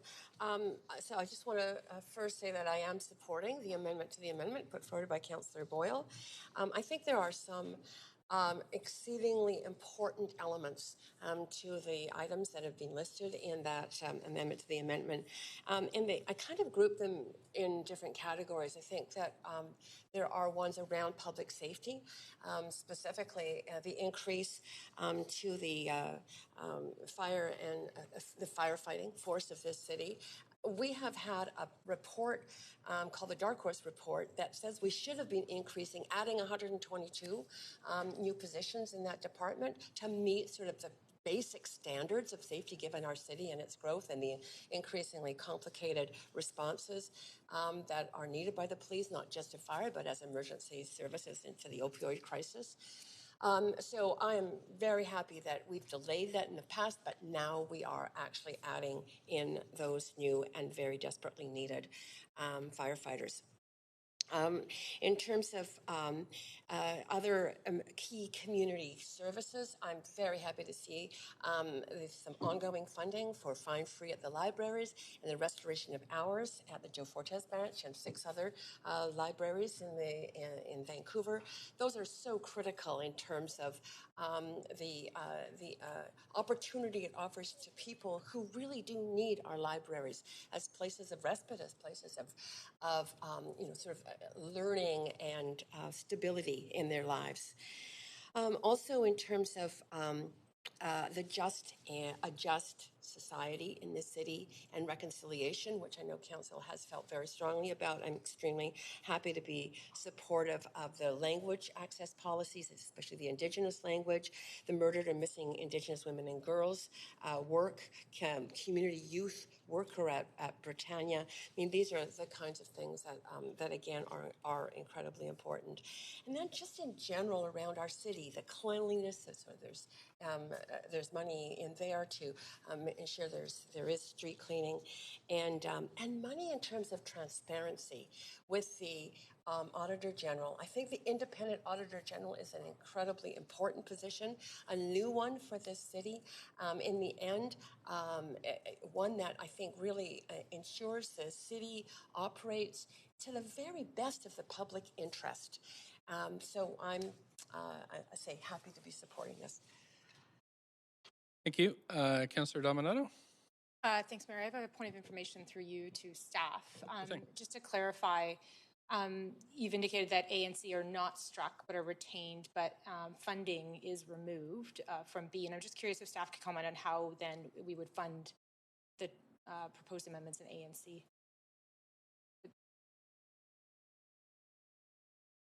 Sorry, to be clear, funding for VPD has been struck. Yeah, based on how this is written with the added funding to VPD would require property increase above 5%. So Okay. There's no offset in this. So I'm having trouble hearing just with the mask and. That would be a property tax increase in order to fund it, because the ideally is ongoing funding is what was requested by the police board versus one time. So it would need a property tax increase or some other offset. Is my understanding of the intent. So essentially, it does strike support for VPD in this budget. It does not provide for support in what's proposed in the amendments currently. It doesn't provide support? No. The current amendments do not fund VPD. What's struck in B? A would still fund A and C are there. VPD. Yeah, A would fund VPD. And I think you take A and add to B. And I think that I was just going to send you a note, and you had the in your motion, you had the $4 million under B as well. It just needs to be in A. It doesn't have to be in both of them. So I was just going to send you a note on that. That's okay. Could I get some clarification around, sorry, I just lost my train of thought there. How the Vancouver economic strategy, what that point, it's 150,000, what that's going to be used for? Who's that directed to? I guess to the mover of the motion. Okay. Councillor Boyle? It's quite possible staff can speak to more details of it if it was one of the line items in the extensive supplementary materials included on sheet 2 in the list of prioritized initiatives not included in the 5% scenario. So I can find the spot in there to read more information. I'm sure staff or someone else could as well, but from our materials. Want clarification, Councilor Domino? Thanks, that's fine. Okay, thanks. Councilor Kirby-Young, you, Yeah, I have a point of information, Mayor. you are at 5 minutes though for this. You are allowed to ask points of information, are you not? No, you have to have the floor and you have to have time and you don't. Councilor Dejanova? Thanks. Point of information? Sure. Thanks. My point of information, first of all, is what would the amount of the tax increase total at this point? If At this were stage, to pass? if this amendment passes, say, the amendment to the amendment passes, is that where you're at? Yes, thank Okay. Staff? Tax increase for this amendment? Sorry. I'm sorry. I have to do the same Tax thing. increase for this amendment, the total? Mhm. Yes. I think it's still.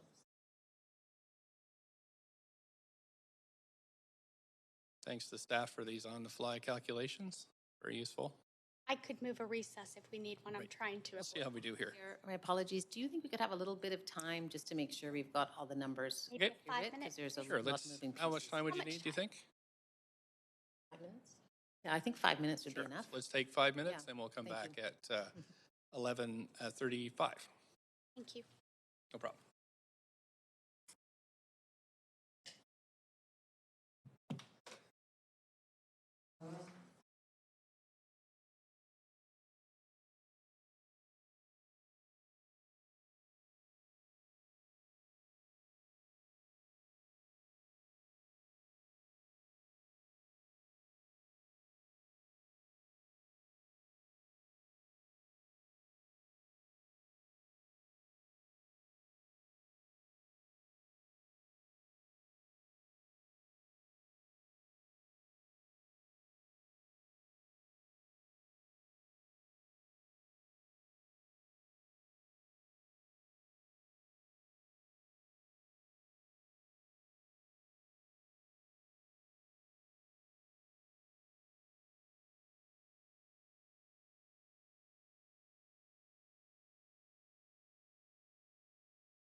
are you ready?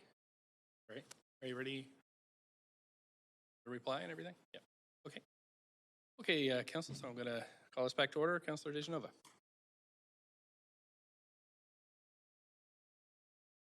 You turn my mic on because it's not working. Thanks. First of all, if I could get the answer to that question, sorry, and then I have Thank you, another Councillor point. Dominato or Councillor DeGenova. And I think part of the confusion was the A and the B. So A is additional 4 million for VPD. That's equivalent, would be the equivalent of 0.3% property tax. B, that would be the equivalent of 0.2% property tax. So all of those together, if funded through property tax, would be 0.5%. Would be 0.5%? With the offsets as well. With the offset. So the overall tax rate, because right now we're only dealing with B, but we'd have to add B to A, and we'd have to add B to the other recommendations, correct? And that's what I'm asking. What's the overall tax rate going to be?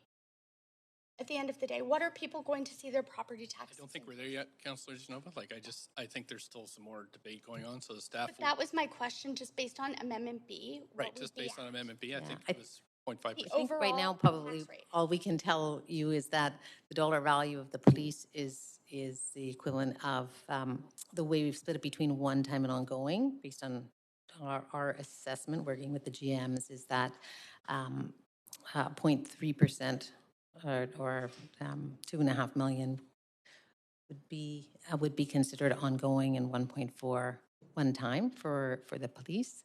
And so that would require a property tax increase of 0.3 if that to fund the ongoing portion. And then we did a similar assessment of the what is in B, and that is 1.6. That would be an ongoing because of new permanent staff, and so that's the 0.2.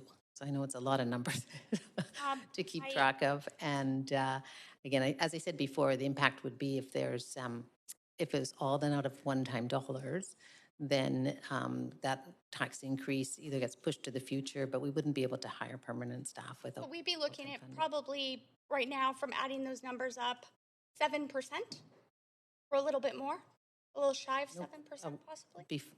It's 5 now, and that would be an additional 0.5, so 5.5. Okay, so 5.5%. That's the only number I wanted. This year. I do actually have to ask another point of information. This is just to ask on the basis of trying to decide whether or not I should recuse myself, because I understand from law that although we are only dealing with B, and it was perfectly fine for me to participate in debate, discussion, and vote on this, that B actually is taking all of the funding from A, which is the public safety and policing budget. And so basically it would have to be funded another way afterwards, because that would take the funds for B. So if that's the case, then I should recuse myself. So I'm going to ask, is that the case? Does B take away funding from A? Would funds no longer be left over for A as per Councillor Dominato's amendment? If we add all of the one-time and the ongoing, just one second. And depending on the answer, because I may not have time, I'll call a point of privilege, Mayor Stewart, and recuse myself, as I'm trying to follow legal advice. And they're trying to interpret this as, and I understand they find it a little bit confusing. Just based on where it's all coming from. Piecing it together. Do we need a recess, Mayor Stewart? No, I mean, again, the recusing is up Oh, to I know, but councillors. I need the answer to understand if I'm going to recuse. You have your 5 minutes on the floor like everybody else. So for me, I don't see anything about policing in this. Remember, we're on the amendment to the amendment, right? I understand, but I just need an answer from staff. Thanks. Well, we are at the 5 minutes. I've been waiting Mayor for Stewart, that answer. maybe pending the work here, I can provide a general answer to that. Thank you. So in our view, the reference to policing in B is actually unnecessary. That the police funding is dealt with in Part A of the amendment, which is retained in Councillor Dominato's motion. So we don't see that the removal of the reference to police in B has an impact on the VPD budget. Okay, and that's the city of Vancouver as a whole, including law? Well, That's still the up to advice you. we're giving you right now. Thank you very much. Okay, so that's it for debate on this one. So we're going to move to a vote. And just to clarify, before we start the voting queue, is that we are, Councillor Dominato moved an amendment to the budget document. Councillor Boyle has moved what's on your screen to replace portions of Councillor Dominato's amendment. And it's on screen there. So we'll call the vote now.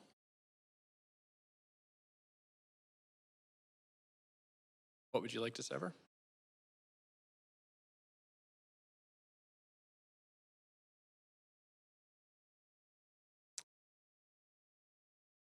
Is it BA, which is the whole list? I don't know if you can separate that out.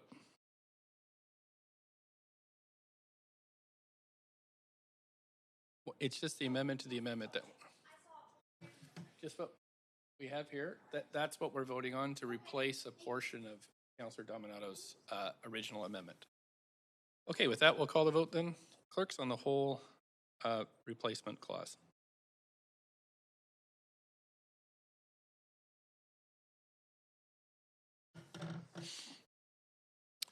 Okay, Council, so that passes with Councillor Kirby-Yung, Bly, Dominato, Hardwick, and DeGenova in opposition. Okay, so we're going back to the amendment queue. Councillor Boyle, you have 4 minutes and a half. I don't have anything more to add. Okay, thank you. Okay, Councillor Kirby-Yung, you have up to 5 to Councillor Dominato's amended amendment. Yeah, I'll just speak briefly because time is precious commodity. And that is that I wholeheartedly supported Councillor Dominato's original amendment. I was pleased to work on it with her and a number of councillors because what it did is it kept both of our public safety services, fire and police, whole. It actually further increased firefighter resources frontline with respect to funding year 3 of the Dark Horse report. It responded to what we heard from the public with respect to 58% across all age groups prioritizing core services as their fundamentally most important priority, followed by housing affordability and others. Social initiatives and equity were the least ranked priority at about 18% approximately across the board, actually at 50% of the rate of support for climate initiatives, which was about 38%. So if you look at the priorities of the citizens of the city of Vancouver, this budget and those amendments do not align with what residents told us that they wanted to see in this amendment. Not only did the amendments align with what we heard from residents that they wanted needed right now with what was happening in their city, it did it without a further property tax increase pursuant to the commitment made by this mayor and council that it be no more than 5%. And I know, because we're seeing a number of amendments coming in, that we are headed right now for an approximately 7% total property tax increase, assuming that all of these amendments will pass. If you factor in trying to find a way to keep policing and public safety whole, which is what the residents of Vancouver have clearly and unequivocally signaled that they want, if you factor in the 5%, and if you factor in the amendment that is forthcoming that the mayor has now circulated for an additional $9 million for climate, which is approximately another 1%.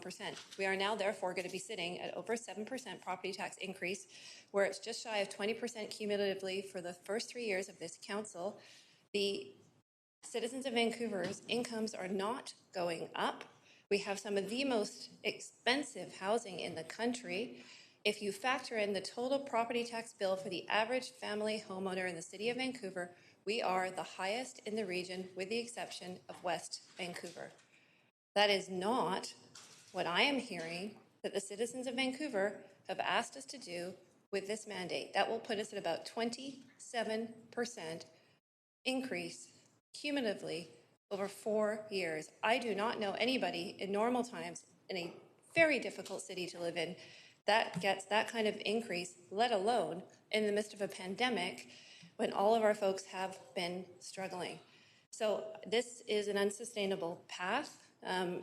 Myself, Councillor Bly and Dominato released, I think, anticipating how this discussion might go, sent out a release speaking to the unsustainable path that the city is on. And in addition to the 7% that we're going to see annually in property tax increases, this is the path. Make no mistake about it. This is what is coming. We're going to be seeing an additional approximately 9% every year in utility taxes.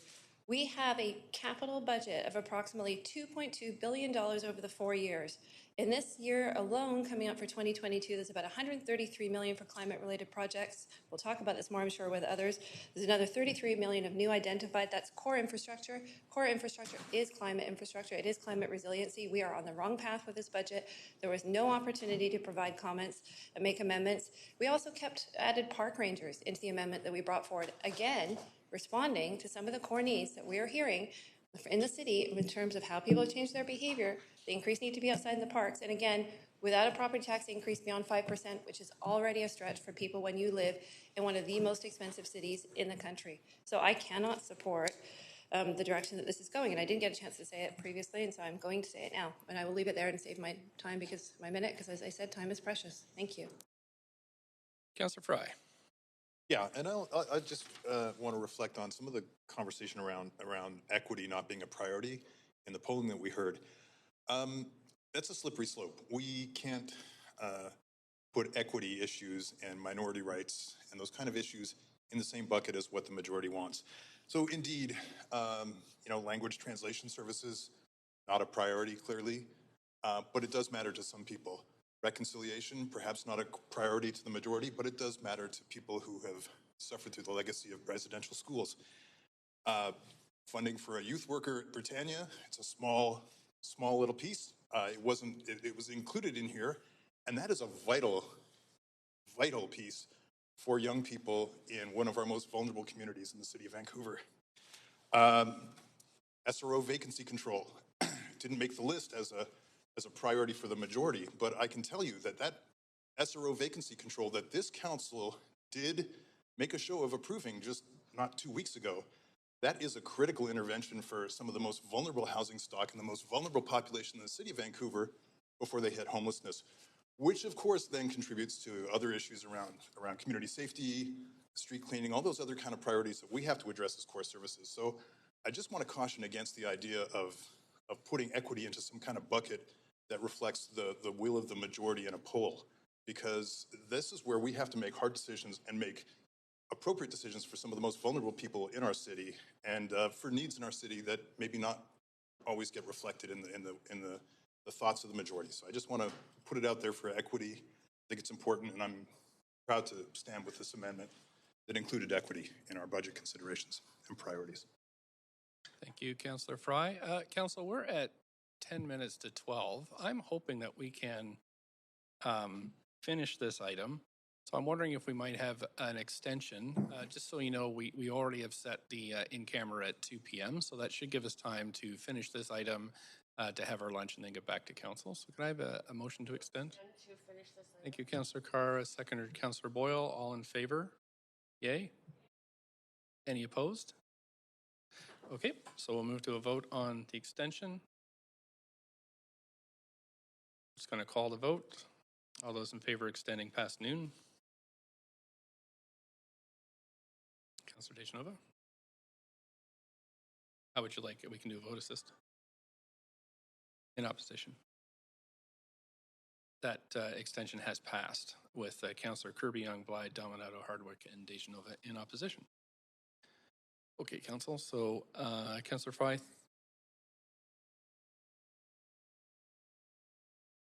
Sorry, it needs to be 2/3, so that motion to extend has failed. So we will be stopping at 2 o'clock, at 12 o'clock, taking our break until 1, and then coming back at 1 p.m. With that, though, I put myself on the queue. It does involve the police, so I would suggest that Councillor Fry would chair. So can I turn the chair over to you, Councillor Fry? And I'm fine with that, Mayor, just to Okay, thank you. that. Thanks. All right, so Council, I have put forward an amendment to Councillor Dominato's Section A for a couple of things here. One is that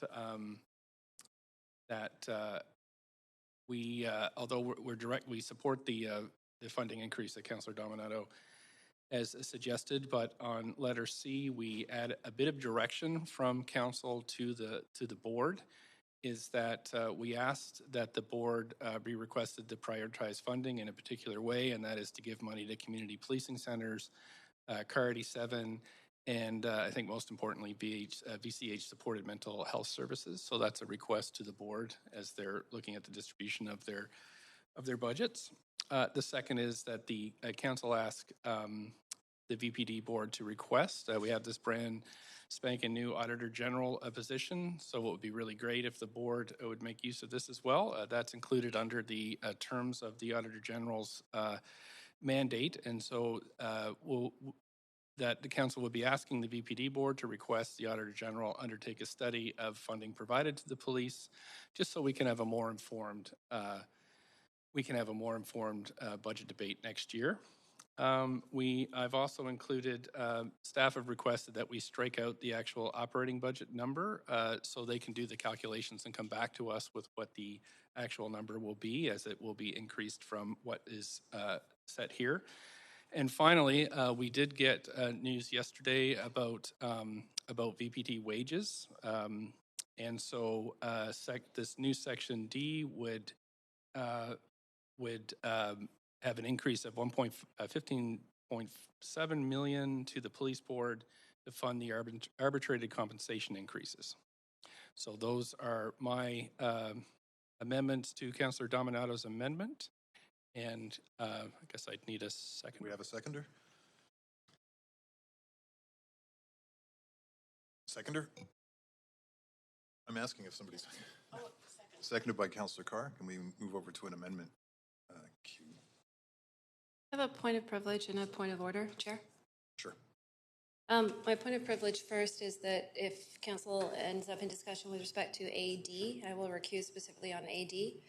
My point of order, and I realize that there's language about request the police board, but it's respect to whether or not this amendment is in order pursuant to section 8.7, because the independent role of the Auditor General is very clear, that there should not be pressure or direction from council, and I do feel that this errs on the side of providing pressure for trying to direct the work of the Auditor General through the police board to ask them to do a review of their own funding. And so I'm asking for ruling if that is in order. I realize it says request, but I think that it really straddles the line in terms of impugning the independent nature of the Auditor General Office pursuant to section. Yeah, so actually, I did review this earlier as chair of the Auditor General Committee, and pursuant to section 3.5 of the Auditor General bylaw, in fact, the various boards are covered by the AG bylaw, but they specifically would need to request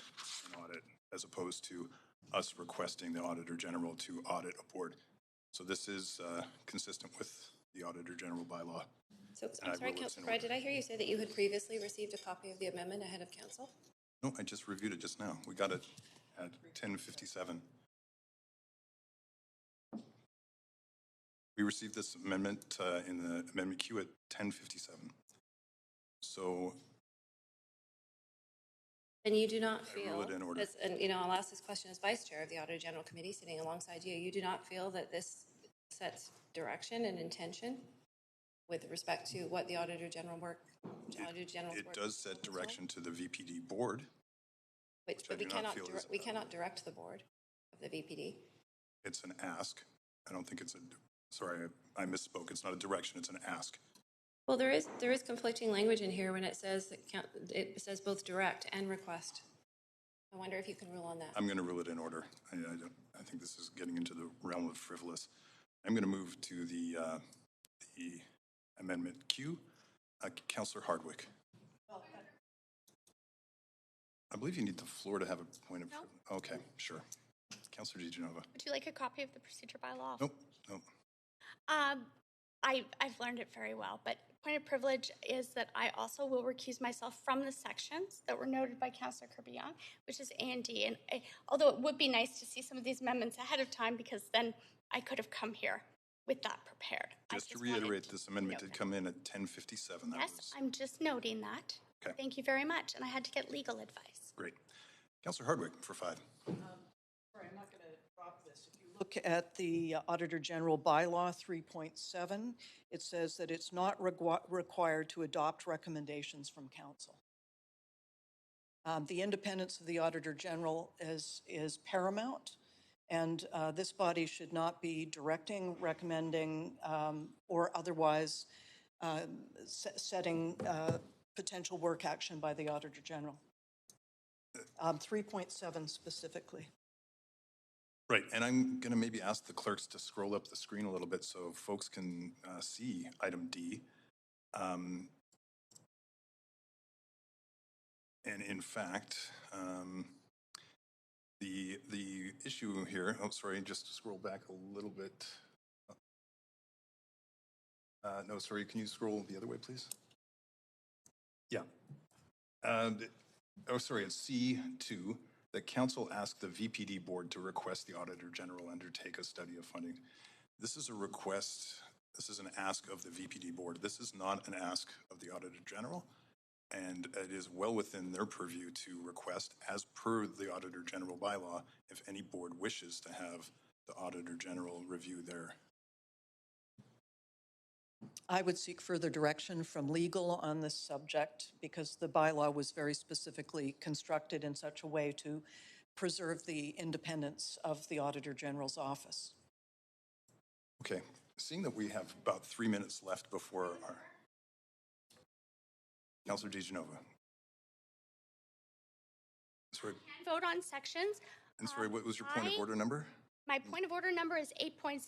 Okay. And there's a number of them, so I'll just go through them one by one. Sure. And then you can rule on it, and then we'll go back. And then you can rule on the next one.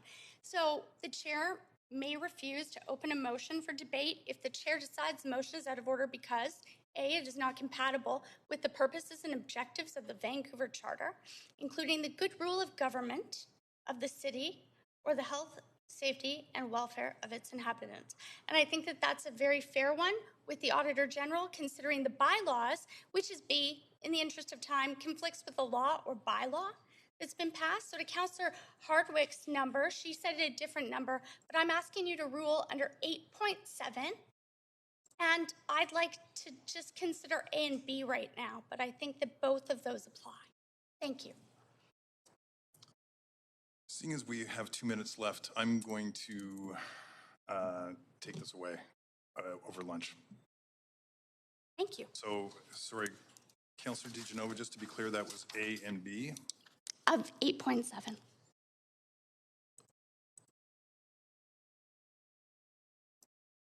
Okay, can I move? I just note that my clock has continued to run throughout this exchange.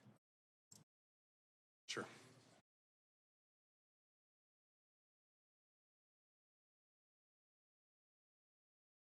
Okay, so we're going to break for lunch. Is that... Okay. Okay, folks, we're breaking for lunch. We're back at 1 o'clock.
back here in chambers, and I think we can resume from where we left off.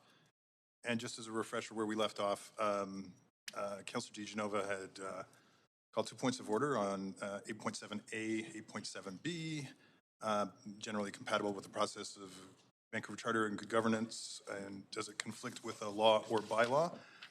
I did refresh myself on the item from the Auditor General bylaw that I referred to earlier, and I did get an opinion from the city manager that this is lawful as well. I'll just quickly read through the Auditor General bylaw, section 3.4, 3.5, just to dispel any notion that this may be out of order. Auditor General is responsible for 3.4. Auditor General is responsible for carrying out financial, compliance, and performance audits of all programs, activities, and functions of all city departments, the offices of the mayor, the members of council, boards, and city-controlled corporations.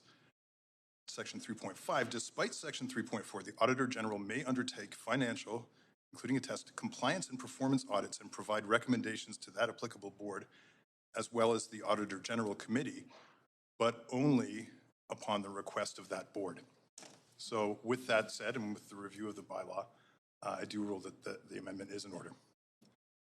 Councillor Hardwick had some time run out on her clock, so I think I see the clerks have reset it. Councillor Hardwick? No, I'll come back on later.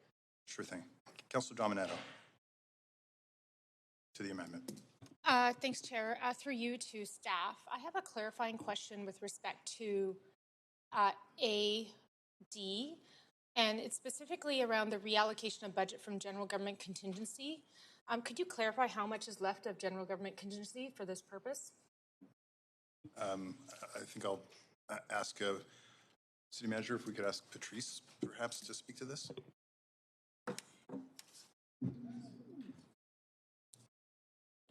Councillor, in general government, our contingency is sort of a broad number that covers many, many things. It's not specifically for just this item. There are many other items, but we did have an estimate going into the process for the VPD, and this is the difference between our estimate and what the final award was. Okay, maybe I'll just want to maybe get more clear on my question. I think there was an amendment passed just prior to this that also was seeking funds from general government contingency. And so I'm looking for clarification if... Yes, I can clarify. How much I is understand your within question that bucket? And so there is, in the budget, there is a specific line called council contingency, and that's $2 million. It was 4, and it's down to 2. So that's the amount that's actually budgeted in the budget. In general government, we have sort of a risk contingency. It's not a specific budget. It's just, we recognize that there's a number of risks up and down, and then we have certain amounts that we kind of earmark for different things. So how much is in there right now? Let's see if I can find it.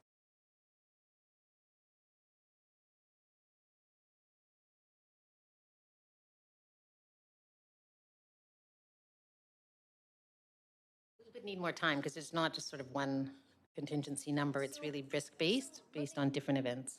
Okay, so let me clarify. This is, so it's not the council contingency of $2 million, and it's not part of the stabilization reserve. It's not coming from there. Right. But we will get a number before we vote on this as to how much it's utilizing and how much will be remaining for the rest of council to utilize for. It's not for council to utilize. It's for risks to the rest of the budget, all the different assumptions that we have. So we'll make assumptions on sort of how benefits will change, assumption on wages, assumption on different things. And so it's not one contingency that we use. So this was one that was specifically identified as the risk for wages for public safety. And so it had a number, and our number was low by this amount, if that makes sense. Okay, no, that and helps. we probably shouldn't publicly say what our number was. Totally respect that. Right. I appreciate that. Does that make sense? Just trying to Okay. get really Yeah, it's quite different from the council because I had contingency, understood which from is a specific number. previous memo that it might be coming from stabilization reserves. Yeah, so yeah. No, it's not. Thank I you. want to be very clear on that point. And then I do want to just clarify, maybe it's through you to the mayor actually, is around the prioritization for the community policing centers in CAR 87 and what is anticipated with the additional VCH supported mental health services. What is your hope there? To the mover of the motion? Yes. Thanks so much. So the idea here is that we all know that, and in fact, the police and the board know that we're not going to police our way out of, strictly police our way out of the current crisis that we have in the city in terms of, say, mental health and addiction challenges. So these are very good CAR 87 and the VCH supported mental health services. They've proven to be effective. And so this is a suggestion, although we can't control the operations of the police and the board can't either even, it's just a request that they look into this. And so that we can begin our, a bit more of a transition towards not a strict police response to mental health crises, which we're leading, I think, the continent on, but this would help us move quicker. The Community Policing Center, so again, it's a suggestion from council to the board, which is part of what we're supposed to do under the Act. Thank you, Mayor. And just one further question to staff with respect to the arbitration that we've just learned about recently. How much more is this than we anticipated? The result of the arbitration? Is it to the city manager or the director of finance? Director of Finance.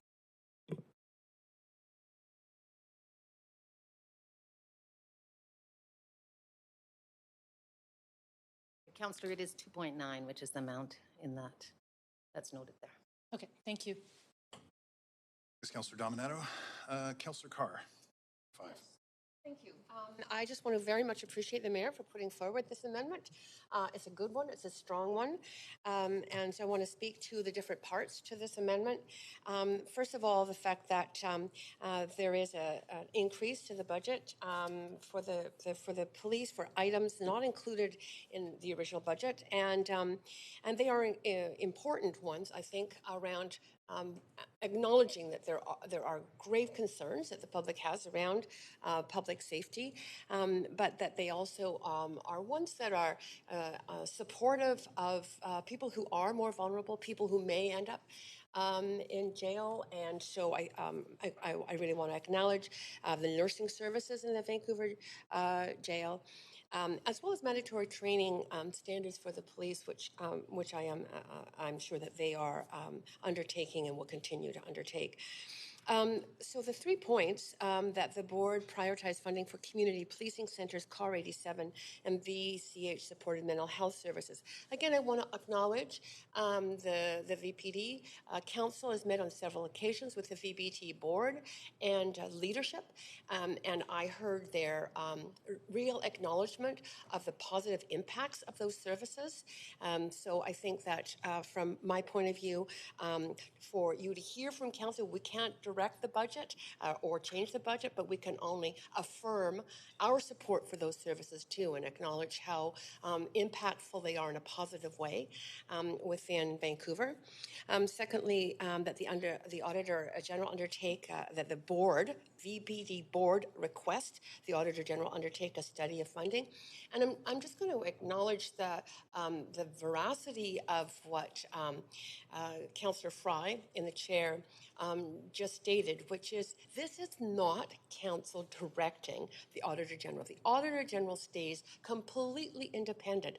And I imagine will receive requests from a number of departments around coming in to audit their services. So it is in the hands of a department, or in this case, a board, to request that audit. All we can do is through this motion ask that the VPD board pursue that request to the Auditor General, who will then make the decision in light of whatever other requests come forward and his own indications of where he would like to take his audits. And thirdly, that staff provide a monthly statistical crime report to council. We have heard from the public about concerns around safety. I think that monthly report is very good. It's transparent to the public then, so that we will have an ongoing and a timely set of data where we can then work with the VPD board and the VPD themselves in terms of making any and discussing any potential changes to respond if those stats change. So I am very much in support. Thank you. Councillor Boyle for 5. Going to briefly ask that we sever the vote of CI and II, those top two turquoisey sections from the new D and below. So just two separate votes there. Great, thanks. Okay. That was quick. Councillor Hardwick. I find it ironic that that intent of independence can be moved around. I'm trying to find the right words to describe. So we don't direct, but we suggest. So we indirectly are directing an outcome that we're looking for. So I guess it's a careful choice of words that can be used. But when you ask the VPD board to do something with the Auditor General, to me, it's just adding a step. But the intent is still there. Now that this has been ruled upon, but I suggest that when we look at the outcome that we're desiring here, it is to direct the Auditor General to undertake an action in this regard.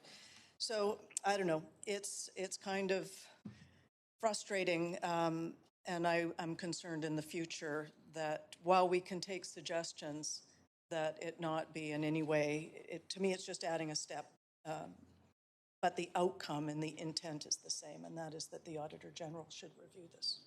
I think that needs to be said. Thank you.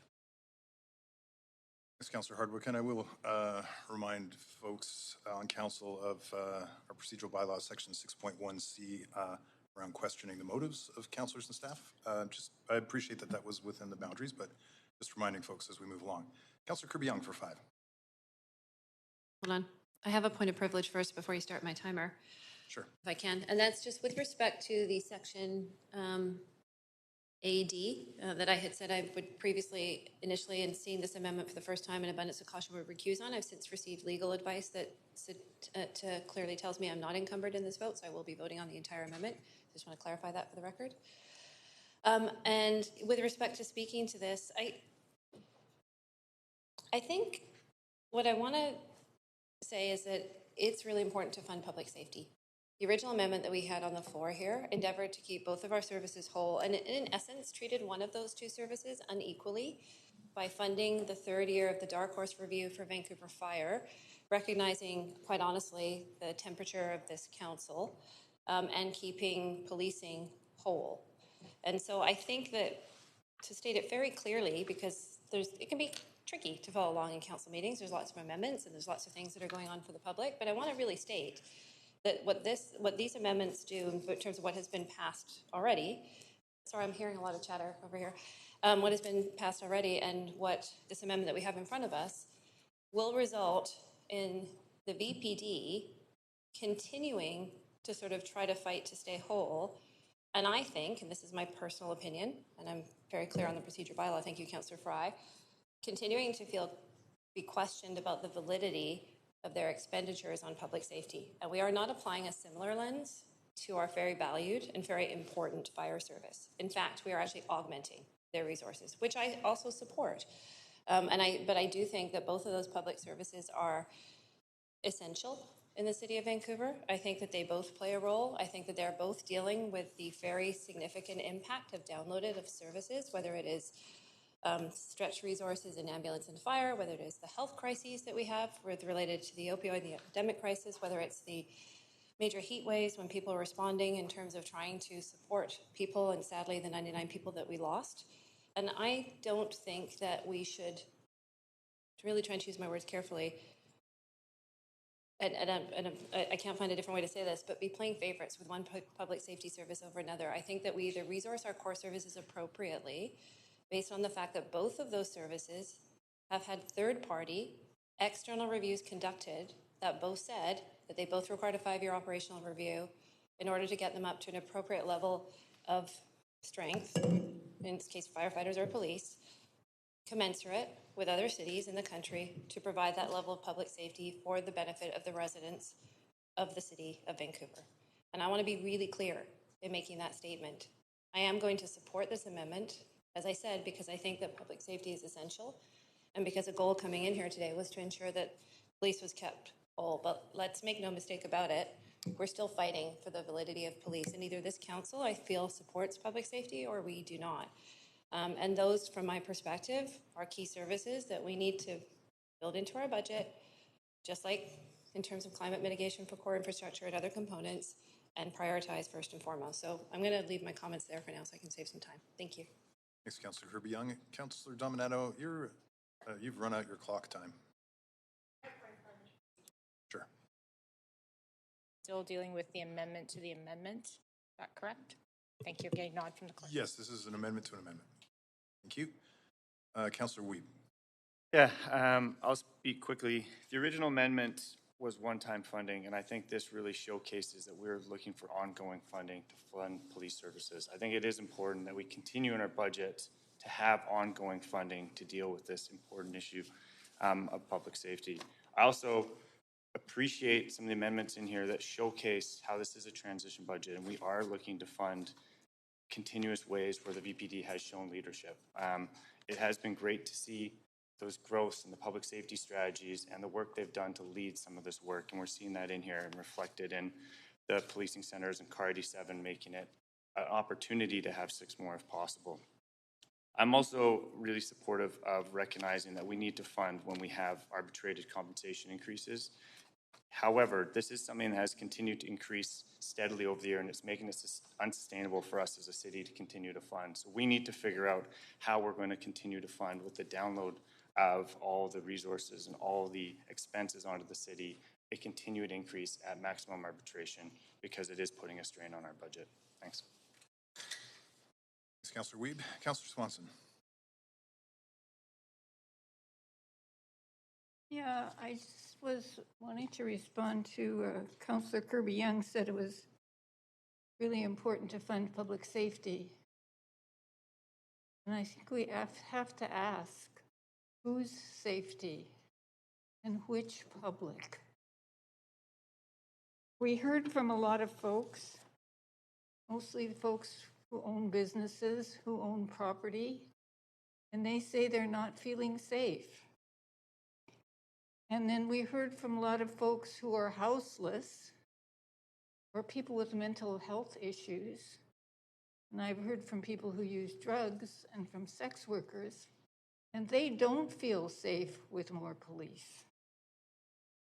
The Defund 604 group has called for putting police money into things like indoor sex worker spaces that are safe, housing people that don't have homes, peer-led response to mental health crises, and to for people who need a safe supply of drugs. I think that's what we should be using these extra millions for, not more police. We need to use those extra millions to provide safety for everybody, not just for some people, not just for the ones that own property. We need a more equal society before safety will apply to everyone. And in order to get that more equal society, we need to put more money into community-led services. Thank you, Councillor Swanson. Councillor Hardwick. Through the chair, I have a question of the Chief of Police. Sure. Chief Palmer.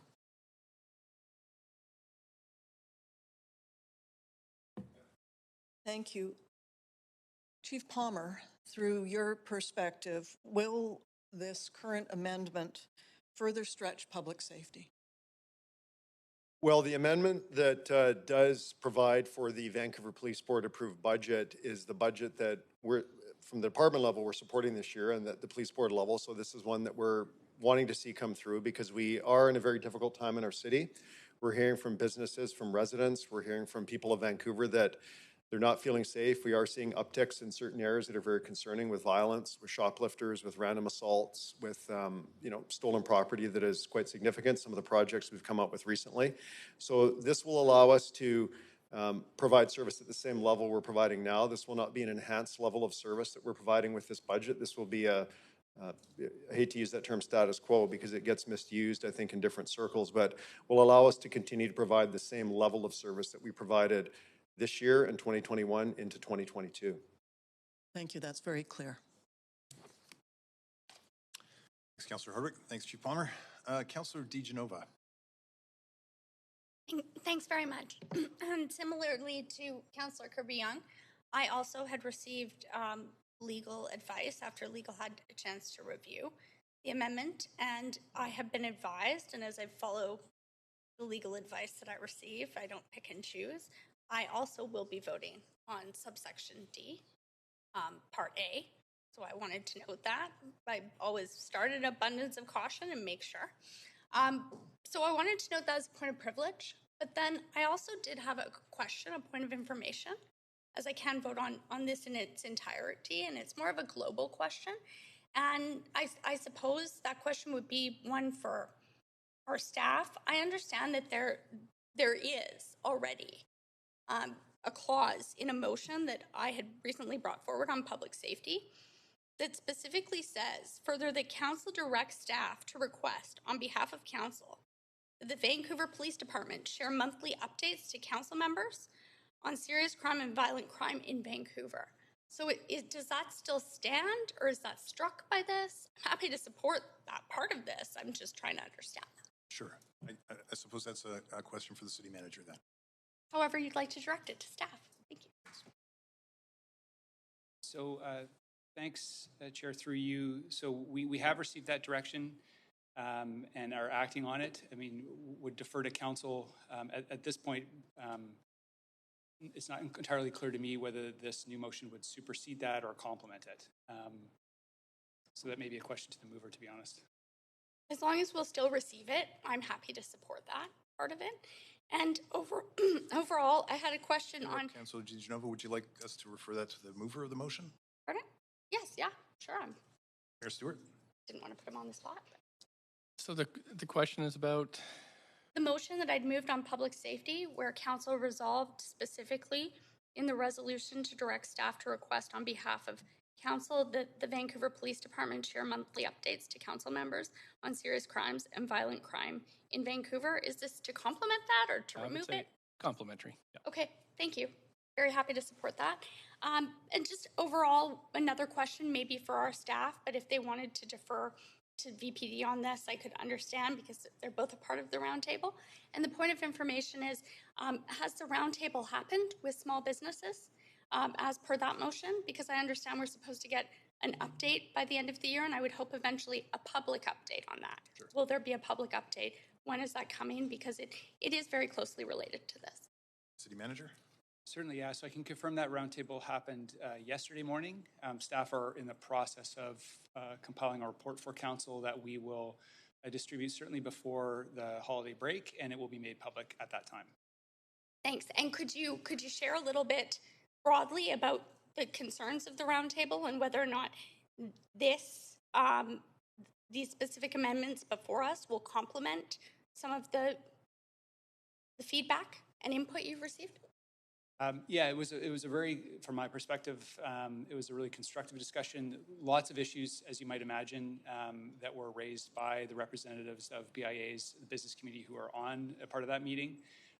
Certainly the support from the VPD was one of the issues that would raise. So in that respect, I would say that this motion is aligned with the interest that we heard on the call. And then thank you very much. I'd also like to ask VPD to comment on that as well, if they feel that they'd be able to sort of meet the concerns and continue to work with small businesses, if possible, to ask a point of information, Chair? Sure. To VPD. And any concerns they have about being able to do that. Just with the rest of my time, I have about a minute. Thanks.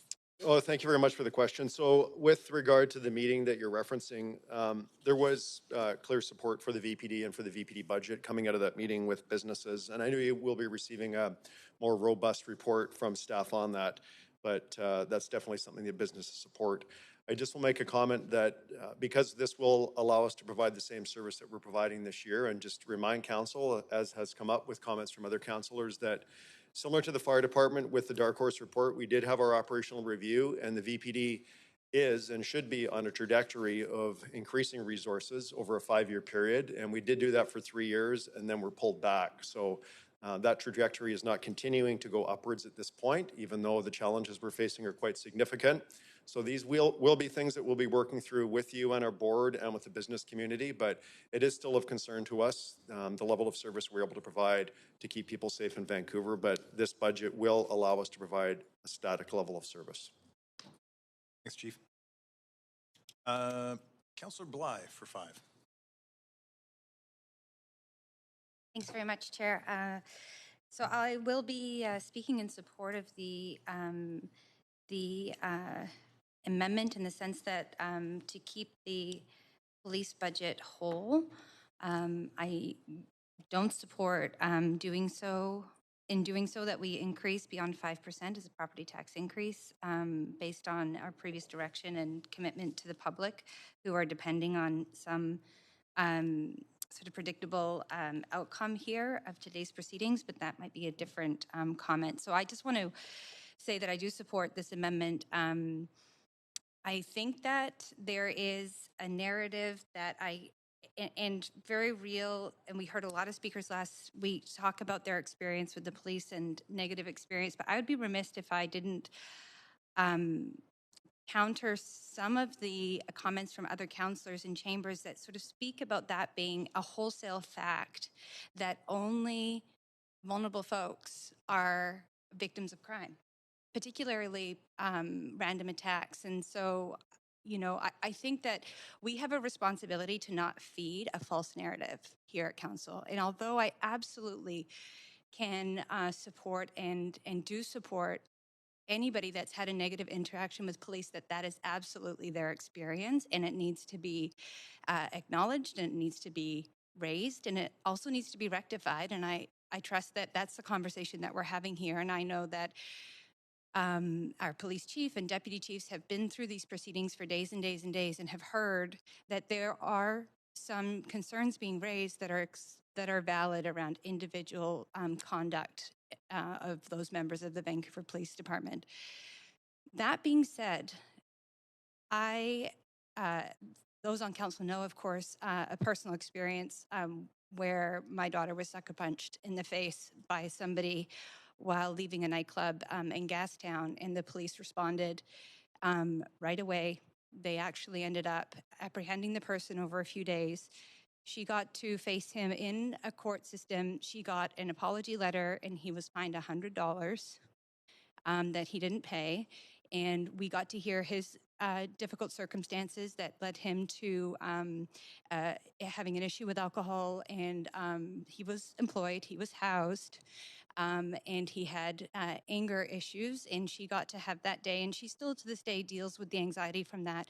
I can also say that on Friday night, I was walking home in Olympic Village, and a homeless man, 30 years old, French-Canadian, his name was Jesse, was randomly bear sprayed at close distance by a group of young people in their 20s, and Rory on a bicycle and myself and my wife were there first on the scene.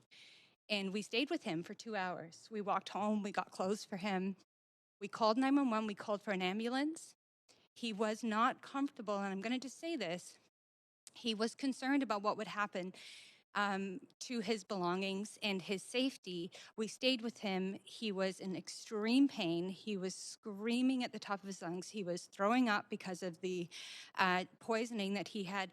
And these are people who did this, that had jackets, coats, bikes, bear spray, the means to buy bear spray. These were not individuals that were as vulnerable as he was. And so we called 911. And I tell you who showed up first: the fire department and the police. And the fire department were able to rig up a shower off the back of the truck to give him an outdoor shower because they needed to get the bear spray off of him. It was in his hair, on his neck, on his face, and his eyes.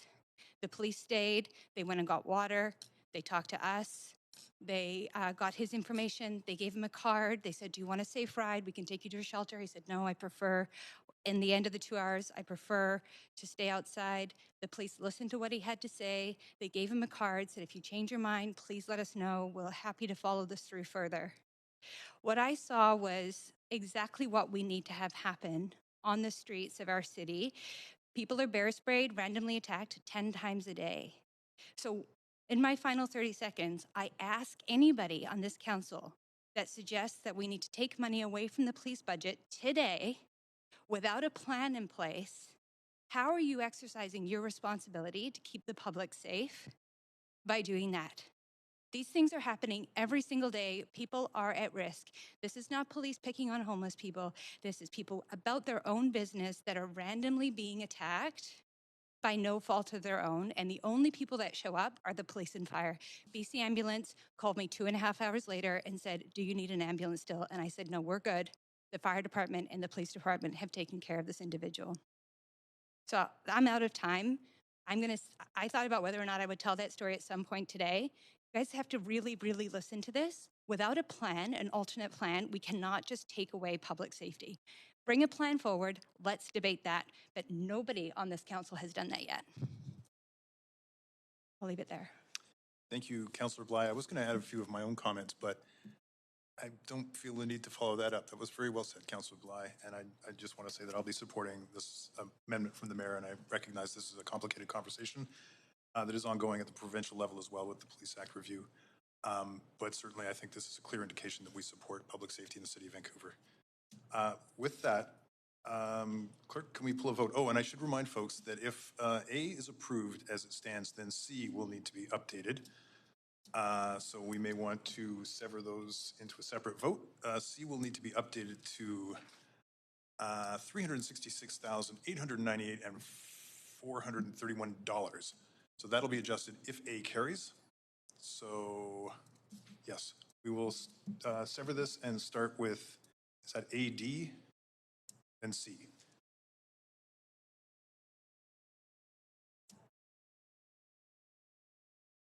Okay.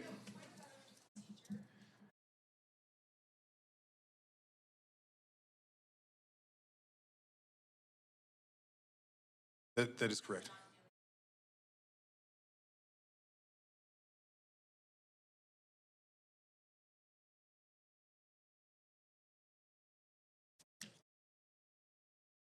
Okay, so.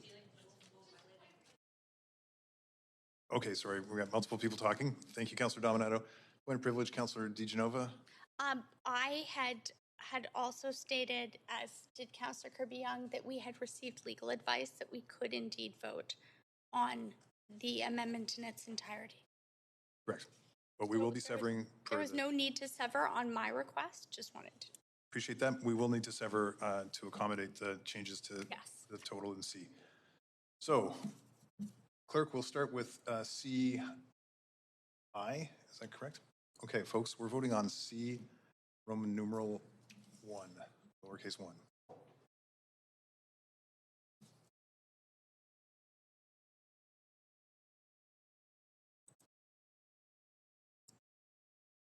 And that passes with none in opposition. Okay, next we will be voting on C, lowercase Roman numeral 2, CII.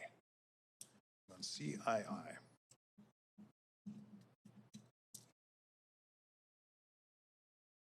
Sure.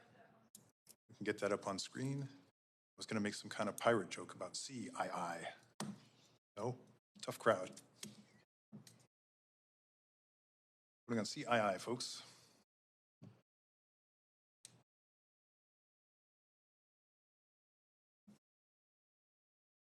I don't have a benefit of seeing who's voted or not, so.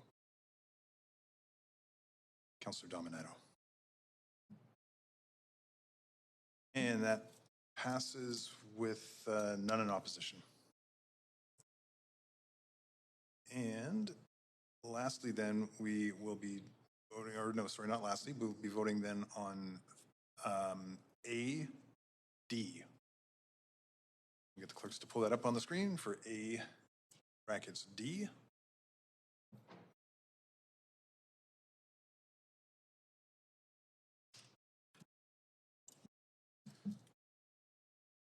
This is the new edition, A brackets D. Get the clerks to pull that up. Thanks, clerks.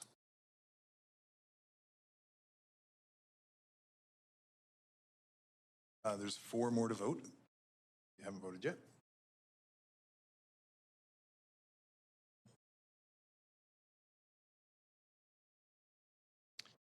And that passes with 2 in opposition. I can't see who they are. Councillor Swanson and Councillor Boyle in opposition. All right. And the last bit that we are voting on is 4C. And that is the updated total for 4C. Oh, sorry, not 4C, C. It's just voting on C, which is the updated total, and the clerks will pull that up on the screen.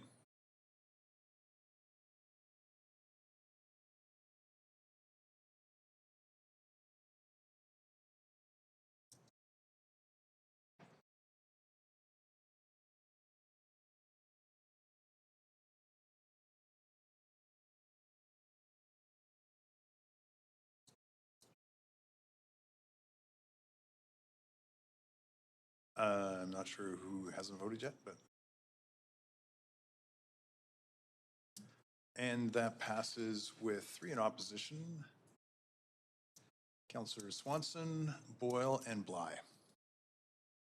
Okay, that concludes this business, and back to you, Chair Mayor. Thank you so much for that. And that's it for me, so we can move on to Councillor Carr next, up to 5 minutes. Thanks, Amended Mayor. amendment.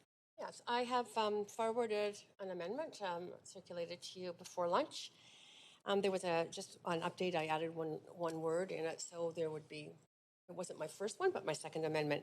And this is to establish a general levy to create a $9 million fund dedicated to new climate emergency action related items for 2022. It also protects $9 million in property tax funding for the climate emergency action items in future operating and capital budgets in 2023 and beyond, and does ask staff to report back in future budget materials, including reports to public on the use of the $9 million annual dedicated climate emergency action funding. The details of this funding are outlined for you in the next section. So, and I don't know what the letter is, but whatever the letter is assigned, the next subsection, small b, has those details. And that those details include the kinds of things that people have been asking for. So, for example, EV, electric vehicle infrastructure, as well as on-street EV chargers and power drops for community events. I think most of council attended a meeting. Councillor Carr? Just been talking to the clerk, and probably we should your things in order and everything, just that it's a separate letter. So we should deal with the original amendment from Councillor Dominato first before that amended amendment before we moved to add this item, which is which would not be included as an amendment to Councillor Dominato's original motion. That's her amendment. So you see what I mean? We're an amendment to the amendment. We're still dealing with Councillor Dominato's original amendment. And so since this wouldn't fit in with that, we'll hold your amendment and then deal with Councillor Dominato's first. And what I have to do is I'll ask you to go on the main queue when that comes up. So I'm going to go through the list of folks so we're just, for those of you on the current amendment queue, it would be to speak to Councillor Dominato's amended amendment, just so you know. So, yes, Councillor. Sent to me via email if I could. Thank you. We'll have the clerks, maybe after we get through this amendment, we'll send a version around to councillors. Councillor Wiebe, did you have anything that you wanted to say on Councillor Dominato's amended amendment? Yeah, I have an amendment that I sent in, and that's to add 2 items that I talked about earlier, which is the importance of having park rangers as well as the accessibility strategy. Okay. Seconder for that? Councillor Carr seconds. Okay, so we're in amendment queue. Councillor DeGenova, you want to speak to this? I just have a question, so through a point of information to the mover of the amendment. Yep. Councillor Wiebe, if I could, through the chair, I hadn't seen this ahead of time. I mean, it came out around lunch, and I'm just wondering how you propose to fund these amendments. And then I have a question for staff about the accessibility strategy, considering the fact that council had also already committed to this. So we shouldn't have to do that. But thank you. Councillor Weep. Yeah, first one on the accessibility strategy. Have done accessibility.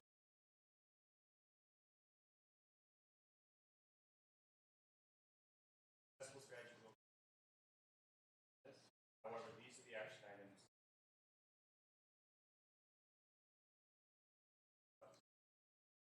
Second, there's a little bit of room left over in our one-time funding allocation. Why it differs.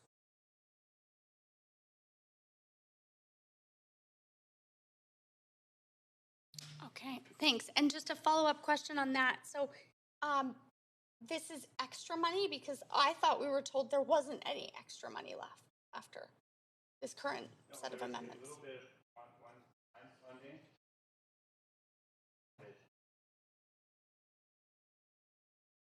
So the one-time funding would be for what? What are we funding only one time? A portion of. Okay. If you look up there, it says. Yeah. Okay. And then my question to staff, is this sufficient to actually fund the work that needs to be done? Councillor Sandra Singh, General Manager, Arts, Culture and Community Services. The funding up here was associated with 3 action while planning initiatives that staff sought council approval to move forward with, subject to budget allocation for immediate action while we complete the strategy to be reported back to council later in early 2022. Thank you. Okay, thanks. Councillor Kirby-Young. Yeah, thanks, Mayor. I have a point of order pursuant to section 8.7C as to whether or not this conflicts with or presents substantially the same questions a motion council has previously decided at the same meeting, quote unquote, because council already took direction that was included in Councillor Boyle's amendment with respect to park rangers that said they may be funded through the year if and when funding becomes available. So we've already considered and passed an amendment that relates to park rangers. I'd like a ruling, please. Well, we're still dealing with the original amendment from Councillor Dominato, so this is an additional part of that. Sorry, Mayor, to clarify, it was Councillor Boyle's amendment that was passed already? It's not debating here, I'm just telling you that this is in order because we're still dealing with Councillor Dominato's amended amendment, and this is yet another amendment to that,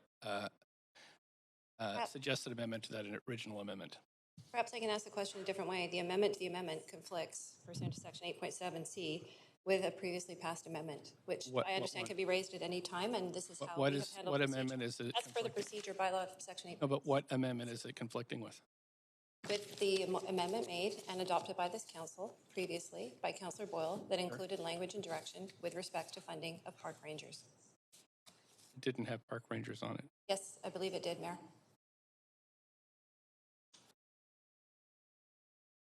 I'll have to check then.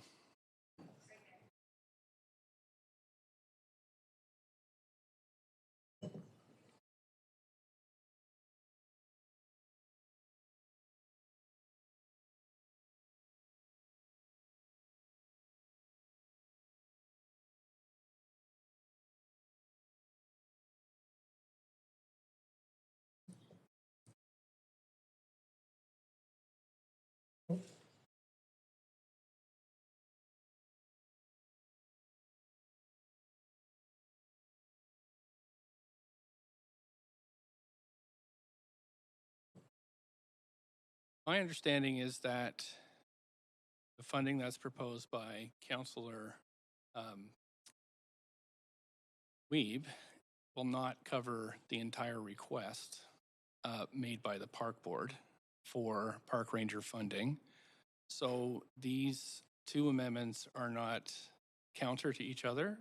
We have said that staff, in the first one that we passed, that if additional revenues are available, that staff will work with the Board of Park and Recreation to invest in the expansion of the ranger program. That's fine. So that has been passed. The Councillor Weave's motion, though, is allocating funds that would still not conflict with this letter because there still is a shortfall that needs to be made up. That this the first amendment that we've passed would still be valid. So I'll rule it in order. Really?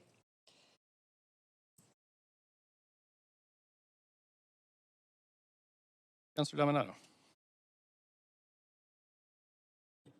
Thanks, Mayor. I'm just moving an amendment. So I'll just- Actually, we're in Amendment Q2, so you can't amend at this point. That's fine then. I'll move it after. Thank you. Thanks. Okay, anybody else on this item? Okay, we'll move to a vote. Thanks.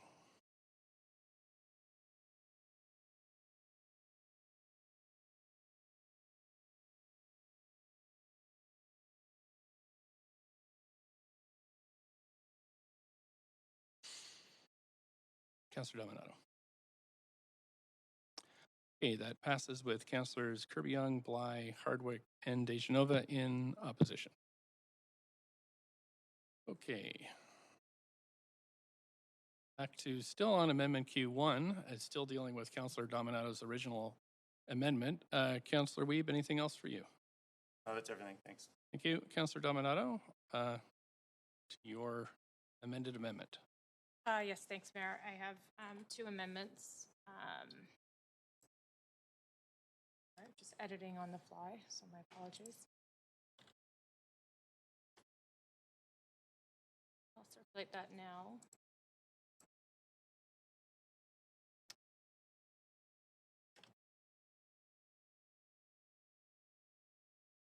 Got that right, but and it is just to address with the recent additions around the park rangers and the accessibility strategy that we reallocate funds within the proposed draft 2022 budget from other areas, and so that those are covered. So maybe clerks could bring that up. Okay, I haven't got it yet. I'll read it out loud until you get it, but basically is to further that council directs staff to reallocate ongoing funding within the draft 2022 budget to fund the 0.3 million park rangers and 0.2 million for accessibility strategy priorities by reallocating funding from the following areas: 0.3 million ongoing from civic engagement and communications and 0.2 million from corporate support services. Okay, we have a seconder for that. Councillor DeGenova seconded. Anybody want to debate this? Councillor Fry? Yeah, question through you to the, I guess, Director of Finance. What would this look like as far as jobs and layoffs and this kind of reallocation from these two departments? More on the fly calculations? Yeah, sorry. That's okay. Thanks. I was just trying to make sure that so that would require reductions in those two organizations. Right now we have already. Sorry, just have it. Can't quite. Your mic's off, actually. Huh? There we go. Your microphone's not on either, I think. Yep, it is. Oh. Couldn't hear me. I was just saying that for those two amounts, for those two departments, that would require reductions in staff. In the 5% budget, we've already reduced staff by, in the non-public safety and frontline serving groups, up to 2%. So we're asking them to hold 2% of their staffing at the 5%. So this would require additional staff reductions on top of those vacancies. Okay, thank you. Okay, Councillor Boyle? Sit down.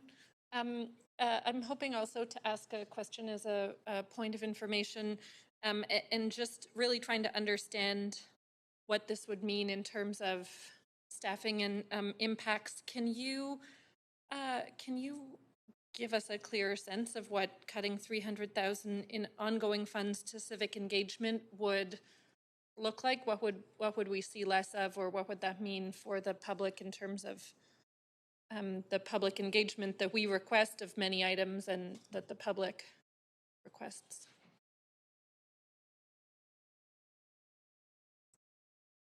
Councillor, we're just going to do a little bit of on that one. One thing that I did want to highlight, though, is that when we looked at reducing the support services, whether it was corporate support or civic engagement, when we went from the 5% to the 4%, The support services groups kind of came down commensurate with the other departments. They're there to serve the other departments. If those other departments are growing or are not reducing, by reducing the support services, it does make it much more difficult for the business units to achieve their goals. So the capital plan, all those other areas as well. So that is how we structured the 5% option and the 4%, is that the support services would flow along. So the fact that we're adding budget to a number of departments, if we don't have the support services to support them, then they may not be able to achieve their goals. I think the city manager wanted to add to that as well. Thanks. Yeah, just to concur and add to Patrice's comments, I have real concerns about this approach to finding savings in the city's budget. I think if council wants to go back and for us to come back with recommendations on where to find additional savings, we can do that. These would not necessarily be the recommendations that we would make. I think the other thing to acknowledge is that these support services that we're talking about, both communications and corporate support services, serve public safety departments as well. And so we would actually have to take resources from the departments that council is allocating money to fund. We'd be taking it out of different areas, but we would have to. So I think these types of decisions, I would suggest if this is what council is looking for us to do, we would need more time. And I would recommend you give us more time to provide a more fulsome indication of what the impacts of these changes would be, or what other alternative recommendations we would come back on. But I would say, what I would recommend is council would have to trade the impacts of these things, these cuts off against other investments that you're looking to make in this budget. Okay, I appreciate that. So I'll just say, I do really appreciate the intention of trying to be clear about funding and savings. There's often in the public a lot of talk about all the things that we want to fund, but without tax increases. And of course, we know our job is to do the math and figure out a budget that we can support. So I appreciate the intention of trying to find savings, but really was interested in the answers to see if this was an approach we could make work. But I hear very clearly that this isn't an approach that that seems viable or responsible given the increases, particularly in some of our largest departments well, all of our departments rely on these services. So I won't support it for that reason. Thank you. Councillor DeGenova. Thanks so much. I'm just trying to understand, as in a follow-up to what the city manager had said, could I ask a further point of information? Sure. My point of information is, was it recommended that this be referred, or that this part be referred back to staff for consideration? And then when would that come back? Would that be within this budget, or would that be in the 2023 budget? What would the recommendation be? Not to put you on the spot, but I'm really trying to understand this. Thanks. Certainly, thanks for the opportunity to clarify through the chair. The comment there was that if council is seeking to find further cuts or reductions within the current budget, that staff be given that direction and that we have time to go away and do that work. We would obviously look to do that as quickly as possible, but it's not something that we're able to stand up and just commit to on the fly. We would need to do that work. And again, our recommendations, if we had to find another $500,000, would not necessarily be these cuts that are here. Suggest that, at the end of the day, these are council's decisions to make. We recognize that. But we think it's important for council to understand what the implications of these decisions would be. And again, I think my point there is that these $500,000 in cuts would impact some of the departments that council is giving money to as additional investments. So those trade-offs, I think, are important for council to understand. Okay. And similarly, and I know we're only talking about this amendment, but if council was to discuss a 1% increase and we needed to find those efficiencies, that would take even longer than this. Is that correct? If the intent was that council wanted us to find another % worth of efficiencies, now we have provided council with a 4% scenario. It was pretty high level, but we could go through in detail what those impacts would be. They're significant. But again, we're in council's hands. Maybe hold that for another amendment, but I will be needing that. Thank you. Thanks, Council. We're at 3 minutes to 2, and then we're going in camera at 2. Councillor Hardwick. And then I've actually sent out a motion that that we continue to finish this item and delay in camera until tomorrow. Okay, I don't think we can do that. I don't think that's in order, because we've already approved the agenda for, we've already given notice that we're going in camera, but I would have to check with the clerks on that. Should be able to vary the rules.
Councillor Hardwick, just in terms of clarification, to finish this debate on Councillor Dominato's amendment or to finish the entire budget debate? The entire budget debate. Okay, so that's the motion on the floor, that we would just keep going until we finish the budget debate, bearing in mind that the public hearing is a statutory requirement that we'd have to start at no later than 6:30. So do we have a seconder for that? Okay. And I don't think that is debatable. My understanding. So everybody's clear on what we'd be voting on? This is to continue now to finish the budget, skip the in-camera completely, and then pick that up tomorrow. We're in the middle of I haven't triggered the vote. Yeah, go ahead. Back to tomorrow. So I just said, yeah. Okay, you said we just wouldn't- eliminate in camera. Okay. Yep, no in-camera today. Thank you. So we just keep going until no later than 6:30. Okay, so we're good. Well, I'll just call a verbal vote. All those in favor, yay. Yay. Opposed, nay. Okay, so we'll have a recorded vote then.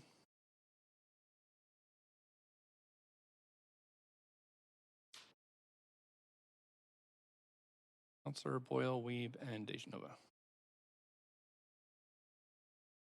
What would you like? Thank you. Councillor Weeb?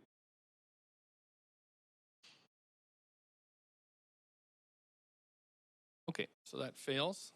It is 2:00 now, so we will go in camera, as was the plan for the day, and return here at 3:00. Thanks so much.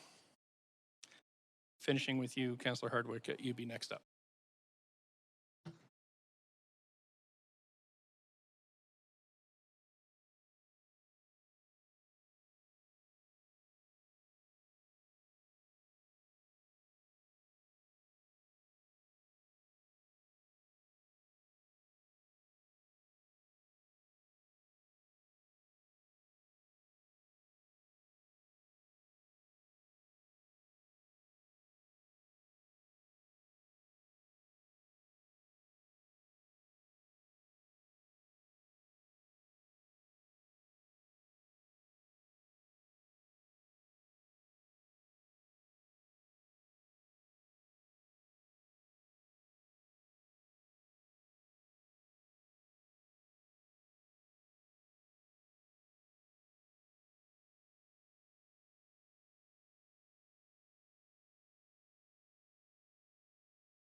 Okay, Council, we're just past 3 o'clock. If I can call us back to order.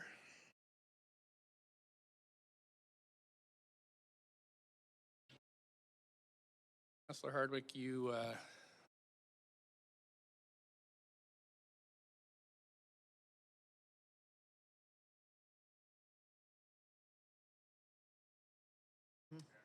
sorry, Councilor Hardwick has a cue, and you're speaking to the amendment to the amendment. I'll come off. You'll come off? Okay. Where'd you go? There you go. Oh, okay. Sorry, I'll put you on. Okay, Councilor Kirby-Yung. We are speaking to, we're doing the Councilor Dominato's amendment to the amendment. I had a point of clarification Okay. To staff, if I could. Yep. And that was just with respect to, again, conflicting information that I'm trying to reconcile. And that is that we're often told that not advised against by staff and often finance not to bring forward amendments that don't have a source of funding. And then I'm hearing from this one that the city manager stated it would be preferable to state a desired reduction dollar figure and then have staff come back and advise how that would be achieved. And I've heard both things with respect to amendments have been circulated on the budget. Can I get some clarification on that? Because I'm really trying to reconcile the conflicting information that I feel council are receiving. I think the city manager is going to answer. So I think, thanks for the opportunity to clarify through the chair. With respect to the amendment that's put forward that is identifying specific reductions to specific services, I think the recommendation there would be if council is looking to make reductions to the budget, that staff be given that direction and an opportunity to come back with recommendations. I think the specific recommendations or the specific points that have been raised in the motion have significant consequences. I would note that council through the budget so far has added like $20 plus million worth of direct service funding. We have not actually added any support services. 20 million. We're actually adding a lot of pressure already onto our support services to support all of the additional direct service that council is investing in. You said council's added 20 million, but conceivably, as a follow-up question, I just want to be quick with time. Council could conceivably give direction hypothetically and say, we would like to have a reduction of $5 million or $10 million, and staff will come back. Could council pass this budget today with that direction and still pass the overall budget envelope and have you come back with a reduction of X amount? That's council's prerogative. That wouldn't be our recommendation. I think our recommendation would be that council has the information that you understand collectively what the implications of those decisions are before you confirm them. So I think that, again, these are your decisions to make, council. So you can pass the direction and we will implement it. So, city manager, can I ask a follow-up question? I have to be quick just with my time. You said that council has added $20 million of additional costs at this point, and we don't necessarily know what the ramifications of those decisions are. Do you have a sense of what some of those ramifications might be? No, I'm talking about impact on support services specifically. So I think, ultimately, could you provide an example? At this point, we haven't suggested, we haven't proposed, and council's not proposing any additions to support services. Okay. To support all of the additional work that's being supported through this budget. So we are, as staff, our support services will be assuming all of that additional demand. Can I reflect that back a different... The concern is that additional reductions on top of that demand could be quite problematic. Can I reflect that back a different way and tell me if you think this is a reasonable reflection of what you're saying? That you are suggesting in general, what I hear is that it's not wise, and please tell me if you don't think these words are fair, to add these incremental amounts without adding a commensurate amount of support services to facilitate them. So therefore, you think there should actually be more here if we're going to truly support what's been added. Is that a fair statement? I think it is going to put pressure on our support services. At this point in time, we believe we can accommodate that, but I think we just wanted to make the point that our support services are going to be stretched to support all of this additional work that council is taking on here. And we don't believe we can't do it, but it is a budget pressure. It is a workload pressure for sure. And that stretch sometimes, correct me if I'm wrong, can sometimes compromise the existing work and priorities that council has passed across a broad spectrum of initiatives a lot. Like we've heard about the pressures in ACCS, for example, where they've said, and I think the general manager of ACCS said they have already decided prior to a bunch of these amendments that they have to scale down, scope down the work, keep it basic, keep it simple, get it out. And we're already hearing about those pressures before we add this. Is that an example? So, yeah, certainly, we're doing our best to deliver on the direction that we've received from council to date. This is new direction, so we'll need to accommodate that into work plans and so on. Obviously, the things that council are talking about investing in today are coming with funds. So that's a huge difference from some of the other work that we've been asked to do that we're absorbing. No problem. I'm going to leave it there. I hear this rest in your voice, though. Thank you. Thanks. Councillor Dejanova. Thanks. I also have some questions about funding overall because they all kind of tie together when we look at spending money and the funds that we have in the budget that are allocated, that we've worked and been briefed on for over a year. So I'm just wondering specifically to something council's due to deal with tomorrow, and that is, it's my understanding that we're dealing with a report titled Spaces to Thrive Phase 1, Vancouver Social Infrastructure Strategy Policy Framework. And that actually in there, it allocates money from the 2019 to 2022 capital budget. So is there money left over in surplus that we don't know about that we're going to be voting on tomorrow that we're not dealing with within this budget here today? And that's a point of information for staff. Thanks, Mayor, through you. So happy to speak in more detail about that tomorrow. That strategy is largely directional at this point in time and is primarily giving us direction for the development of the next four-year capital plan. So it's not, there isn't any incremental funding asks in that report tomorrow that are over and above the budget that you're considering here today. Okay, but it says that this is to be implemented within 2019 to 2022, and it's asking for a council decision on it. So if council decided against it, because I don't come into this knowing how we're going to decide, then that would be money on the table for this budget. Would it not be surplus? It's capital, first of all, so as distinct from the operating Exactly, budget. it is different. But I'll maybe defer to Patrice. Capital can be turned into operating, is my understanding. Yep. When we do the capital plan, we allocate funding for 4 years. This is the last year of the 4-year plan, so there is money that hasn't been allocated out of the 4-year capital plan that would be allocated in this year. So it's always been anticipated that it's over 4 years. So I think this is money that's in the plan that's now being directed. How much? I mean, it's really a question just about funding. So I've read the report. It's not about the report tomorrow, and I do have some questions. So I appreciate that Sandra's here, but I did want to I had one more question for Patrice. Overall, not just on ACCS's side, but throughout the organization, how much of this funding is remaining in capital or operating? Well, all of the funding that in the 2022 capital budget, there is an amount that council is being asked to allocate for the capital budget for 2022. That's all funds that are in the capital plan, and this is the 4th year of the plan. So all of those funds, you're being asked to approve the budgets for the 2022 work. So tomorrow's report would be asking us to approve money from the 2019 capital plan or 2020 or 2021? It says 2019 to 2022. So I understand what you're saying about 2022, and I understand the way the capital plan works staggered over several years. But just wondering why we wouldn't be making a decision on that today and then deciding on that report. Okay. Councillor Sandra Singh, General Manager, Arts, Culture and Community Services. In that report, what we're highlighting is a number of capital projects that Council has already given us direction to implement. For example, a sex worker drop-in centre that was directed by Council through the Mayor's Overdose Task Force. So these are projects that are already on Council's priority list, Indigenous Healing and Wellness Centres. Okay. So, but I'm just trying to understand the process of why we're not dealing with it today instead of tomorrow. To save you some work and time also, as you're here all day today. Yeah, I'll have to go back and look at how. No, I do appreciate it. It was more of a process question. No, and thank you for clarifying that.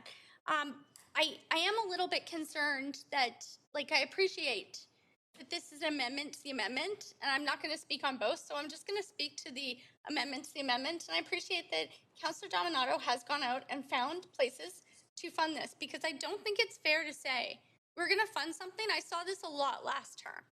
A lot. We're going to do this. We're going to make False Creek swimmable. It's not swimmable right now. I am not going to make promises that I can't keep. And I appreciate that Councillor Dominato has found funding for this, so I will be supporting her amendment to the amendment. Councillor Dominato? Thanks, Mayor. Just noting the last one on the queue here, I'll just reflect back that I appreciate the city manager's considerations around the opportunity to refer this back in the budget. I will note, though, that I have attempted that along with several of my colleagues in past years to no avail to say, let's refer this back and take more time, particularly as I noted in the very first year we were elected when we had maybe 6 weeks to review the budget and propose that we actually do some more due diligence and dig into the budget. And that referral failed at that time. I also referred it in, I think, the second year as well. And so I appreciate that. That is certainly an option available to us, but it certainly is not one that I have been able to achieve here on council. And so faced with that is to look at reallocations because what our record has been here at council is to simply continue to increase property tax and far beyond what we're seeing in other jurisdictions and upwards of more than 7%. So I am just reflecting that back, and I appreciate this may not be what people are comfortable with. It would force them to look at some options and come back, but we do need to look at opportunities to manage our costs. And so I will just reflect that as I have moved referrals on several occasions. Councillor Hardwick? Building off of Councillor Dominato's remarks, in December 2018, when this council was newly elected, one of the first items of business was approving the 2019 budget and five-year financial plan. And we received a budget presentation document the size of a phone book full of narrative and infographics. There was no point of reference, no baseline to judge the budget that had changed and increased over the prior term, nor was there line item detail or digital tools available to support any analysis. I asked for more background on the budget structure and budgeting process at the time and ultimately put forward a motion to conduct a baseline review with the intent of tracking back over the prior decade to understand where the major changes had occurred. Council concurred, but despite that, the baseline review never really happened. Instead, it morphed into an exercise undertaken by an external consultant who knew little of the city's operations or history. We did get phase one of that study, but the information that would have supported an informed review of the budget has yet to be provided. So it's only through 3 years of frustrating experience that I've come to understand how Vision changed the city's business and financial model, how long-funded programs were starved of the resources necessary to ensure value for citizens so that a raft of projects outside the responsibility of the city could be funded. And how, after a decade plus of that approach, the result has been an increase in the cost of living and working in Vancouver. So here we are again, dealing with our third budget, $1.75 billion operating and $285 in capital. It does meet council's expectations, or we thought it would, of a 5% tax increase, although for the record, I did not support that motion. But it gives little hint about how it was developed and what trade-offs were considered internally. So council is really in the same place as we were in 2018, or I thought we were tied to a 5% tax increase, trying to get our various priorities funded in the budget without impacting the tax increase, and yet faced with the reality that it cannot all happen. So here we are in December of 2021. We're in the second year of the pandemic.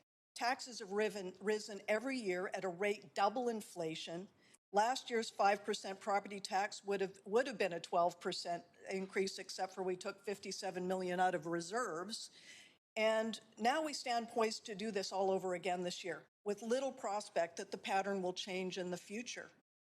So all of this said, I will support Councillor Dominato's amendments, but I remain extremely concerned about what we are saying to the public, even with the 5% that we thought we were going to be limited to, that it's going to go beyond that. And again, anybody that's trying to figure out how to live and work in this city with this pattern continuing, I think we've got some very serious problems ahead of us. Thank you.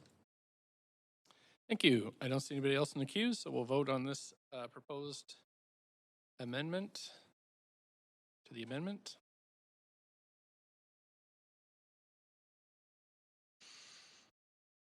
Councillor Carr, Councillor Dejanova. Councillor Dejan. Okay, that fails with Councillor Boyle, Weeb, Swanson, Fry, Carr, and myself in opposition. And Councillor Dominato, anything else on? Mayor, I'm going to just speak generally to the original amendment. If I have time, I think I do. And I'll ask for severing. I want to reflect a couple of comments, and some of it's going to be about process, and some of it's going to be about outcomes and the issues we're dealing with. I've heard some rumbling today, and I realize this is Beltway, but there's been concerns, aggravated concerns moved about the fact that I brought an amendment forward this morning. I'm not sure where that came from, but I'm not going to apologize for standing up and doing my job in this chamber. And I worked with some of my colleagues. I brought these forward based on what I am hearing from the public. And I am not going to be apologetic for standing up for public safety, for police and fire, for the Auditor General, for accountability and transparency, for parks and park rangers, and accessibility in our city. I am not going to apologize for those things. They are critical, and I have been criticized today for bringing these forward. And I believe this is what we are hearing from the public. There are many opportunities to debate these things, but I stand by it. It is important. And the other part of this is that we need to be conscious of affordability in this city. This is a really expensive city to live in, and there is a cumulative impact of these ongoing taxes and fees. I have a friend of mine who's just saying she's a single mom, she's got a home, and she's hanging on because it's just getting more and more costly for her. She doesn't have additional support, and we really need to be mindful of that, and we cannot do everything at once. And in fact, sometimes we're trying to do too much, and we spread ourselves so thin that we're not doing anything particularly well. We have exceptional staff, but I do think we need to really reprioritize our frontline services and look at what kind of feedback that we got from the public and the holes and the gaps that people are saying are there. And I reflect this because it's an incredibly frustrating process, to be perfectly frank, going through this. But I've been listening to residents, I've been listening to small business. I know my colleagues do and do too, and we have different perspectives on these issues. But I stand by what I brought forward today, and I recognize that much of it's gone from what was brought forward. But I really think that we need to prioritize, manage our costs, but also look at the downloading that has come from other levels of government, provincial and federal governments. The more we take on, the less they're going to take on. And I think we need to be aware of that. And so I'll end my comments there, but I am, I will not apologize for standing up for these issues. Councillor Dejanova. Thanks. And it's, Councillor Dominato, I think, spoke from the heart. I'm hoping that's okay to say, Councillor Dominato. But when we come into this chamber, I would hope that we come in here with an open mind. And I had hope for this council to come in here with an open mind, especially after what I saw last term, which was decisions walked down a hall. And maybe sometimes some councillors couldn't count to 8 because there needed to be a 2/3 vote sometimes. But what it comes down to is who can't engage in this? Who cannot be here for this budget conversation discussion? It's the working families in Vancouver. It's the people struggling to get by. It's the people that Councillor Swanson's pointed out who might not even know our meeting's taking place today because they are homeless or they're vulnerable or they're just trying to get a meal or maybe a warm place to be. And do we do a really excellent job in engaging them? No, but are we going to make things more expensive for them? More expensive for those organizations and nonprofits looking to serve them? To the people in our city who are just struggling to get by? I mean, when we think about our role here, there is core services and then there's things that we can do. And Councillor Dominato said she wouldn't apologize, and I would never ask her to. In fact, I stand with her in that I appreciate how she came to put together those amendments, and that's why I will support those that I haven't recused myself from. And I won't apologize for standing up for those things too, for public safety, for a family-friendly Vancouver, for child care and better processes to get more spaces online, not to fund the operations of childcare, not to maybe own all of the childcare in the city, but for those things. I also definitely think, I mean, as a former park board commissioner, we have to allocate resources to our green space. But do we do that at our meetings that we've had throughout the year? Or do we come here with a bunch of amendments that really haven't been shared or discussed in those briefing sessions? If you don't like what's here, vote against it. If you want to bring something to the conversation, do that. But don't vote against it just based on politics. There's process and there's politics. And unfortunately, I see this process as completely politicized in this specific amendment. You know, and it's interesting because one amendment's put forward, and if it's by a different councillor, it just automatically gets supported. So that's a concern to me because I'm here for those people who can't speak for themselves today, and I have to consider what they think. And maybe they couldn't fill out the Shape Our City, surveys. Maybe they didn't have 10 to 15 minutes. I filled out a survey that was recently sent to me by the City of Vancouver, and I had my 4-year-old saying, "Mom, come on," because it took me 15 minutes to fill it out. Our working family is going to be able to do that if we continually increase the cost of living in our city and we don't keep up with our core services. We're going to become a resort town. So I just want to remind my colleagues of that, and also remind us all of the thoughtful way we came into this at the beginning of the term that offered me some hope. So I don't want Councillor Dominato to apologize. I want to thank her for bringing forward these amendments in the way that she has, and I will be supporting those that I've said that I won't recuse myself on. Thank you. Councillor Boyle. Thanks. I'm going to keep it really brief because we still have a few more stages before the end of this budget. But just wanted to point out that the original amendment tabled, and there have been many amendments, many folks brought them forward. I'm surprised to hear there's been criticism of that. I certainly don't hold that criticism myself. This is our process. It's messy, but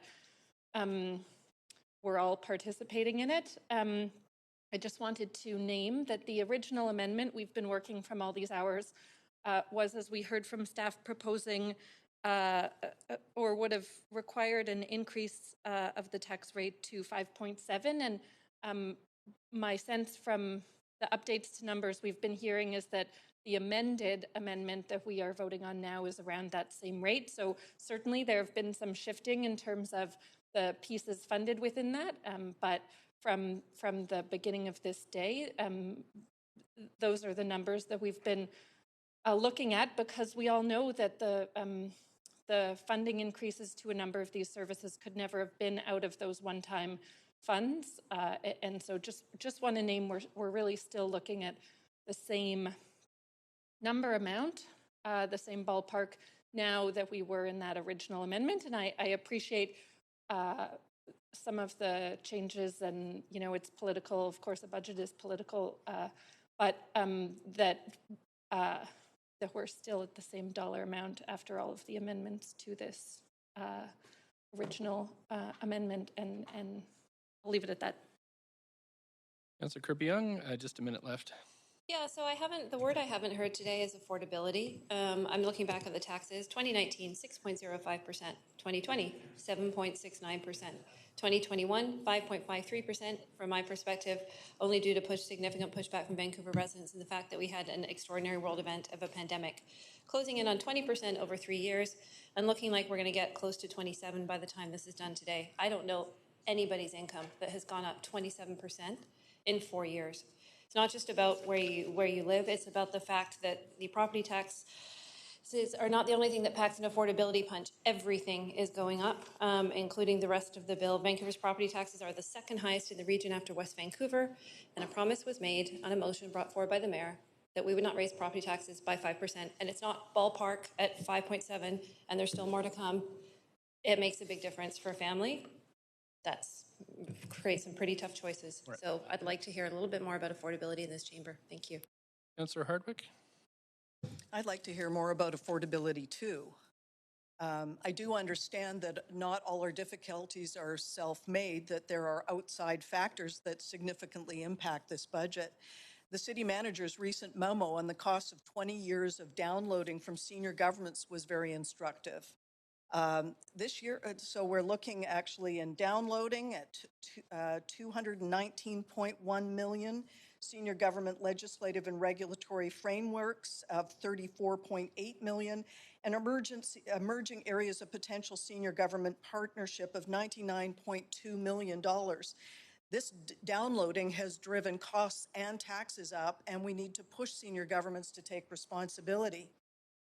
But that said, we are responsible for a significant increase in the city's headcount, with more than 500 positions added since 2018 when we came in.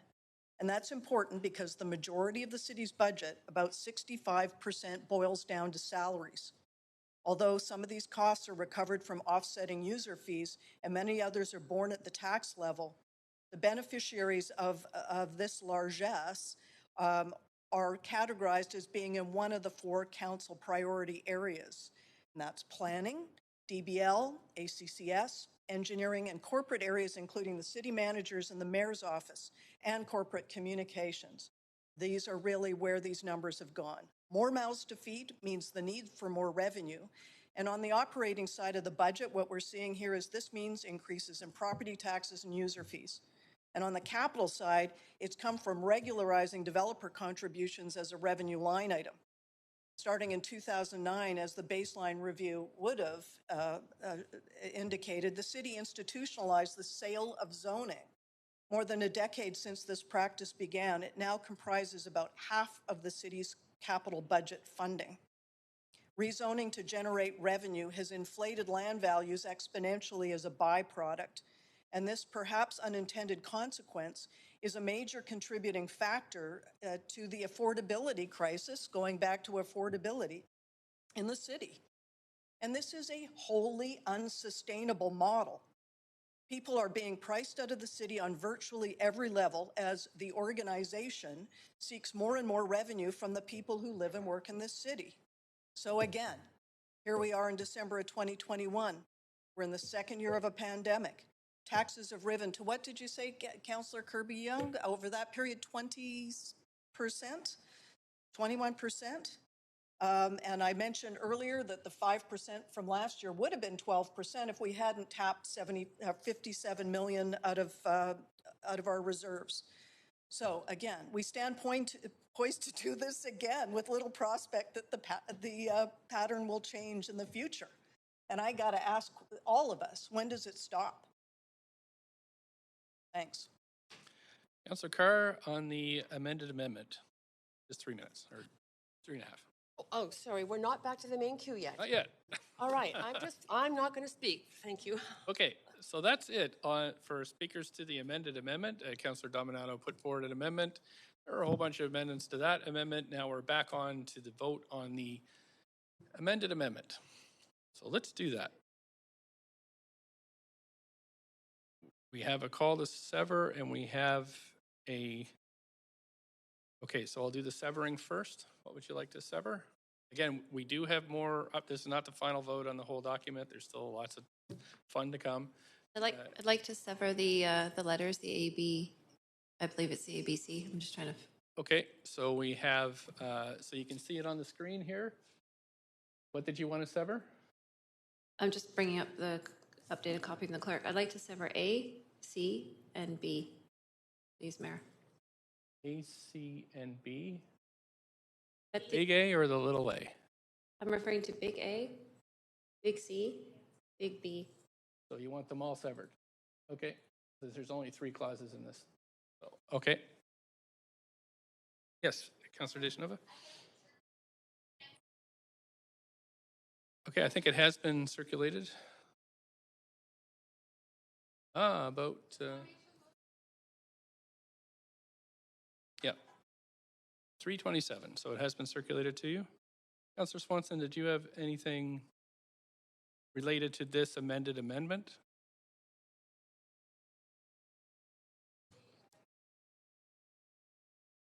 No, they're severing big A, big B, big C, just for the clerks. So those would be 3 votes. And then we've had a request to do II. I the Community Policing Center funding, and the Auditor General. Just one at a time here. So clerks, if you, so we'll start with the smallest one first, then we'll go to A, subclause C, subclause I, subclause I. No.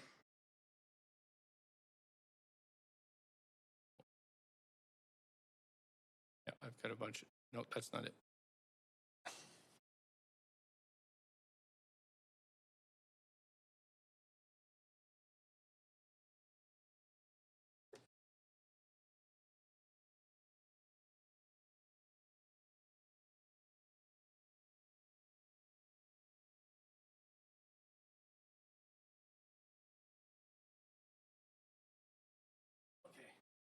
So again, we're just voting on the amendments.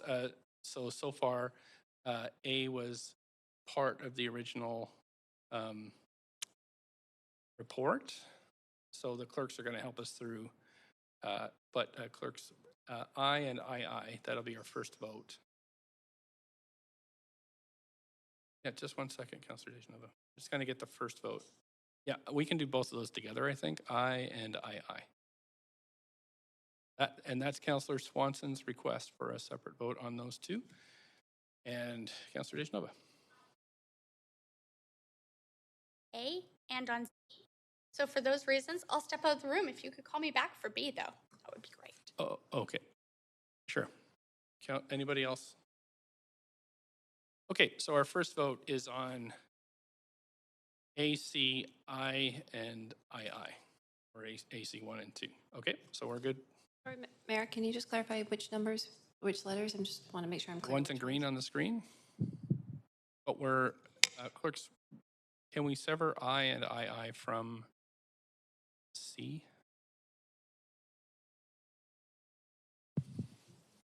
We're doing C1 and 2, is that correct? Let's check in here. That was the request that we sever.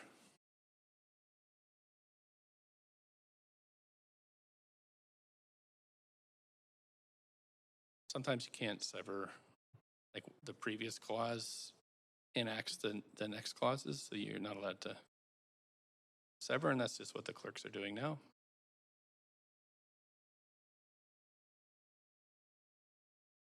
Sure.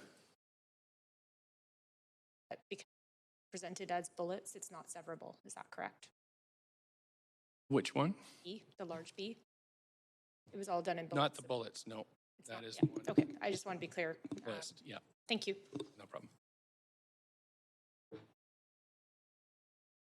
Councillor Swanson, the clerks are just working through your request here.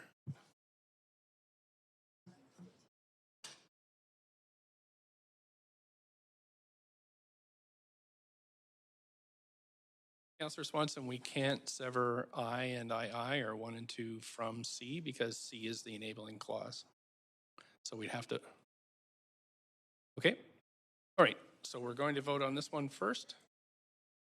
Yep, Councillor Bly. In an effort to keep votes consistent, so we did sever it when it was first moved in as an amendment, but now we can't. I just want to double check that that's true because we'll have to vote differently based on how we voted before. That's my understanding. But let's just triple check.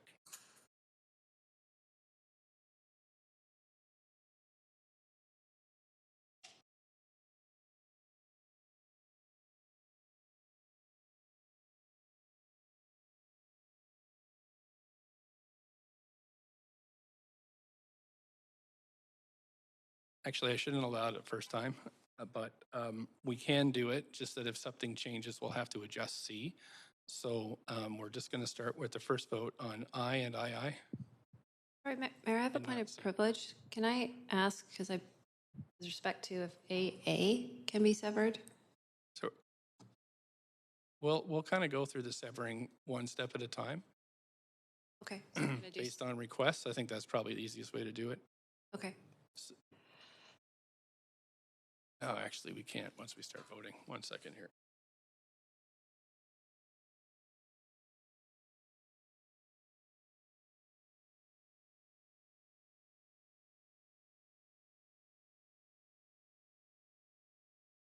So just a reminder that we are voting on an amended amendment, and Councillor Kirby-Young, AA was actually part of the report. So that is not part of this vote. What we're voting on is, again, we had a main clause moved in the report. Councillor Dominato moved to amend part of that, and then there were further amendments to that amendment, but now we're back to the original amendment. AA is part of the original report, so we're not voting on that. Thank you for the clarification. Yeah, thank you. So we're going to do 1 and 2, and we can do them together, clerks. Can't we? Or do you want them, Councillor Swanson, do you want us to vote on them separately? Together's fine. Okay, so we'll vote on ACI first.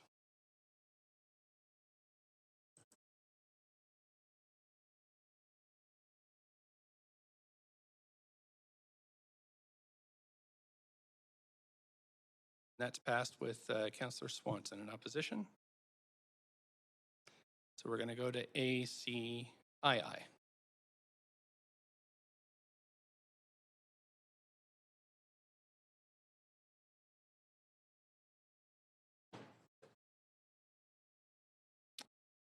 Councillor Dejanova is conflict.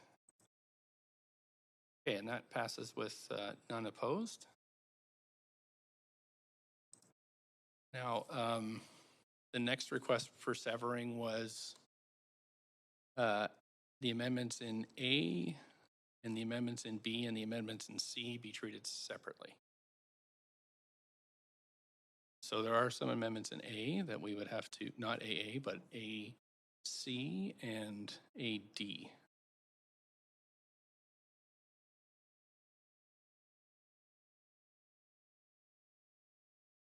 Not yet.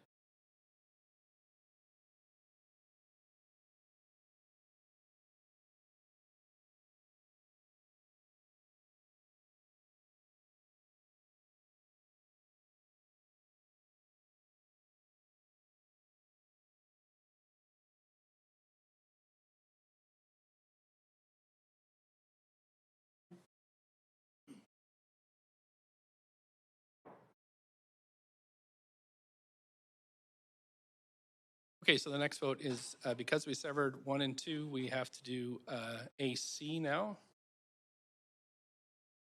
AC is next on the screen in green.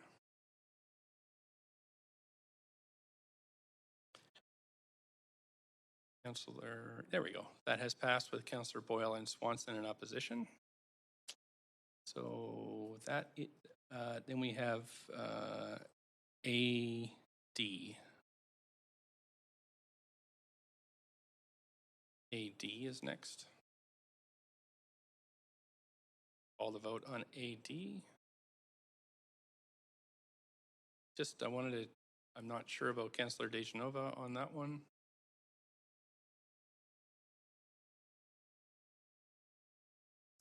We put it up, it is on the, oh, there we go, thanks. Anita, can you check with Councillor Dejanova? She's.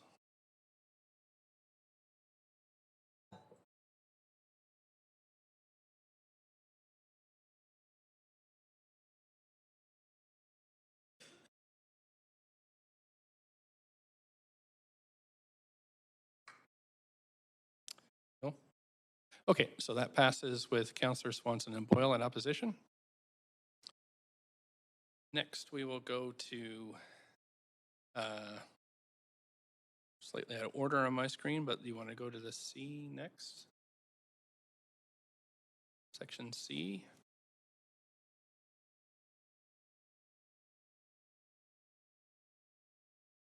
Which is the police operating budget.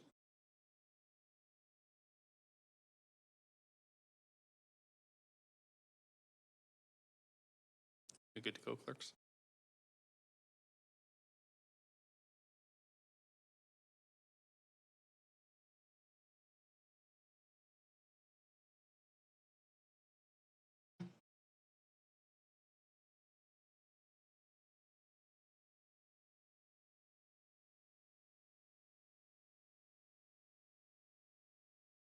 Okay, Council, just to keep it in order, we're going to go for B. That's the letters B will be next. And clerks, are we all the way down to the B? So that's B, A, B, and C.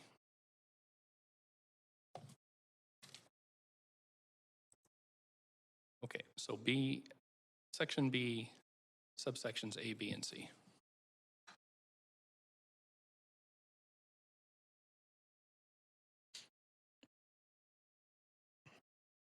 Councilor Kirby-Yung?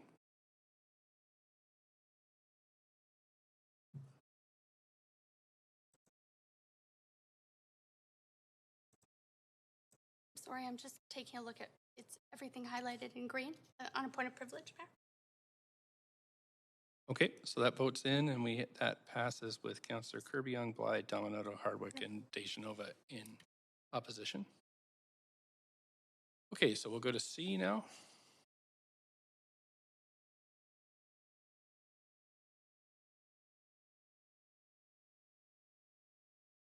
Sorry? In a procedural. Oh, I didn't hear you, sorry. Councilor? Happen, is there another vote on B? That is the whole vote on B. It wasn't severed. And it won't happen again. That's it. Unless, for example, the overall property tax isn't approved, that kind of stuff. So, yeah, there will be a final vote. That could fail, but otherwise it's in. So we're on C next.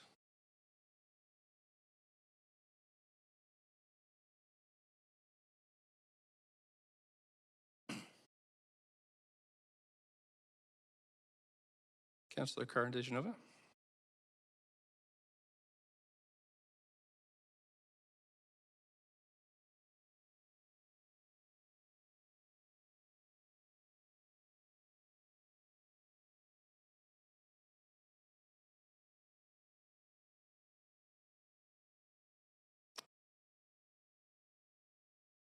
Okay, that has passed with Councilor Boyle and Swanson in opposition.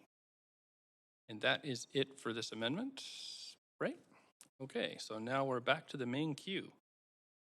Councilor Dominato, anything else on the amended report? Nothing at this time. Thanks, Mayor. Okay, thanks. Councilor Fry. Gosh, it's like so long ago, but I submitted an amendment to the clerk. Okay. And gosh, that was before lunch. Find it myself. A letter, I think.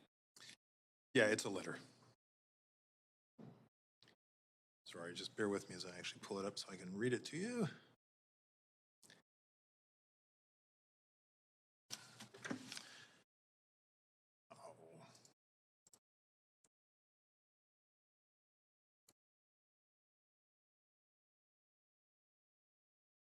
Oh, it's on screen. Oh, great. Thank you. Thank you, clerks.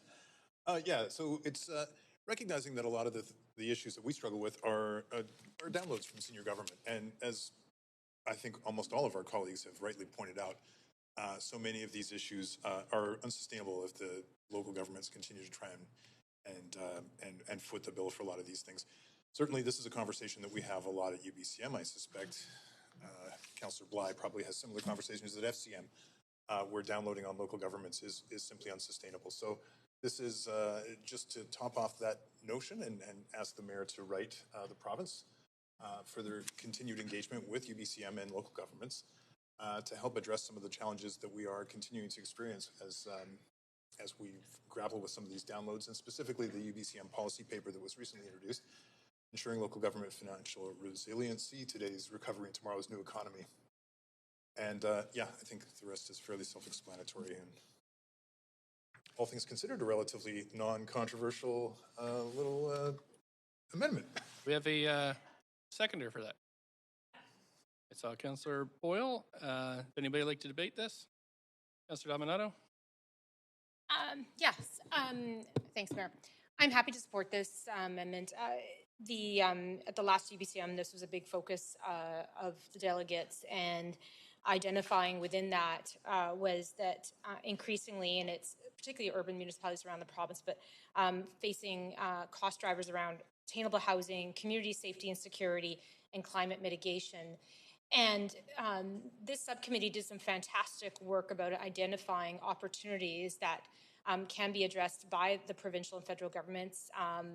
For example, a sharing of the carbon tax with municipalities to help them with climate mitigation, to be providing municipalities with direct funding to support investments that mitigate against climate at the local level. And particularly, this is important in light of the fact that the province has recently cut funding to local government, the CAREP funding. And in fact, we lost upwards more than $1 million, maybe $1.5 million related to that.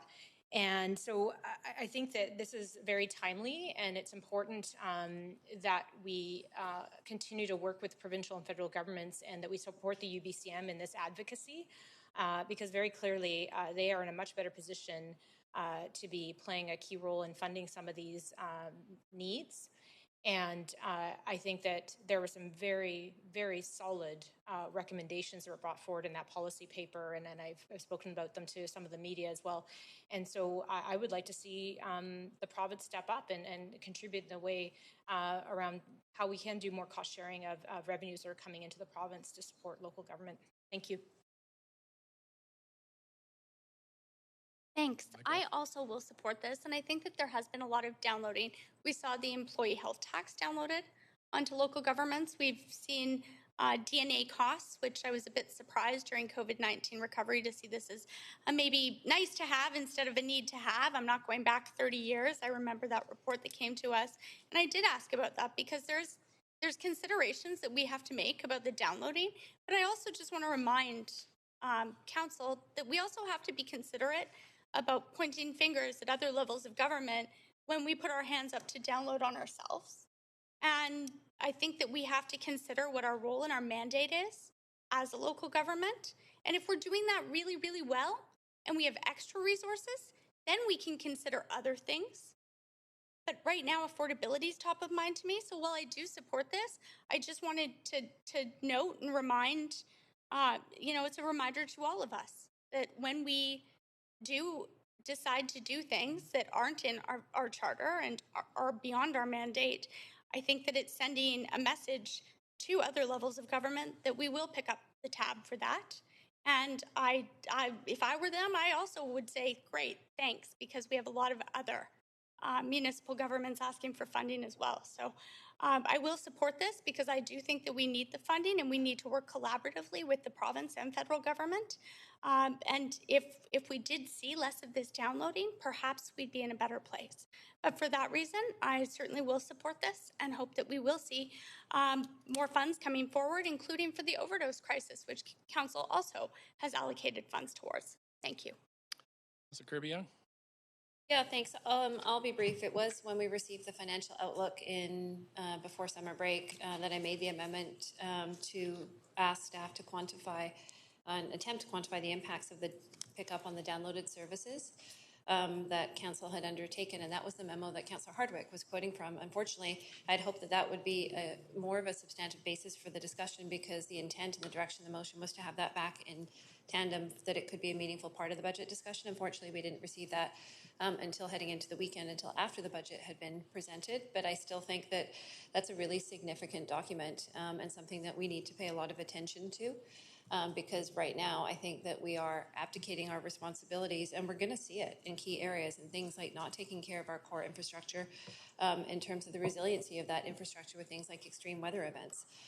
We're seeing it when we have to fight to get another $680,000 into the budget for clean streets because we have specific neighborhoods like Gastown, Chinatown, in the downtown east side that are being particularly impacted by that. And I think we all know that a clean city makes people feel safer, but it's also a health issue in terms of providing sort of that livability. And so when we are having to fight for that, I think we're abdicating our responsibility in terms of our main services. And I think the job of this council should be to vociferously advocate to the senior levels of government and quantify those impacts. We are in a situation where we have started to see some historic levels of investment in things like housing and childcare, which could theoretically provide us with the ability to do more investment in addition to, and I'll save some of my comments for later, but some of the significant work that we do have in terms of capital infrastructure in terms of shoring up some of that climate work. But it's, at the end of the day, it's all about choices and priorities.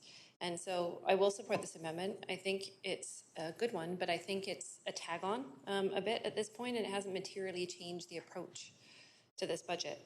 So it's nice to put the ask in. I think it's more meaningful if we put some choices behind it and prioritize and say, here are the gaps and here's what we're not able to do to the senior levels of government, as opposed to, oh, we've taken it all on, but now could you please sort of assist us because we've got these challenges. So I'll support it for those reasons, but I think that this underlies a much bigger philosophical perspective about how we build our budgets moving forward. Thank you. Councillor Swanson. Yeah, I'll support this, although it's a bit meek and mild for me. The UBCM report did allude to the need for a progressive tax for municipalities, but I think it's actually unethical that a whole level of government doesn't have the ability to tax people based on their ability to pay. All we have is a property tax where someone with a $60 million mansion pays the same rate as someone with a $400,000 condo. So, yeah, let's support this. And there has been a lot of downloading. I was really wishing that the ministers of health, housing, and social assistance, what is it called now? Social development, welfare, whatever. I was wishing they could have heard all the speakers that we heard to the budget, because we're dealing with the low welfare rate, we're dealing with the lack of housing, we're dealing with the lack of mental health, and we're dealing with it without the ability to tax people based on the ability to pay, and it shouldn't be like that. So anything we can do to get some pressure up there to the senior levels of government to try and get the type of taxing power that we need, I think that's good. Councillor Bly. Thanks very much, Mayor. I just want to speak in support of the amendment. It brings up, I think, a conversation that's a bit of an elephant in the room. And we've heard over 100 speakers last week, and it was the common thread that I heard through all of the speakers is deficient services, that we are the most accessible level of government for people to come and express their concerns and advocate for services, yet so many of the services that were advocated for last week are not under the purview of a local government. That's just a fact. That's the elephant in the room. And we have been stepping up in that regard, I'd say, over the last decade.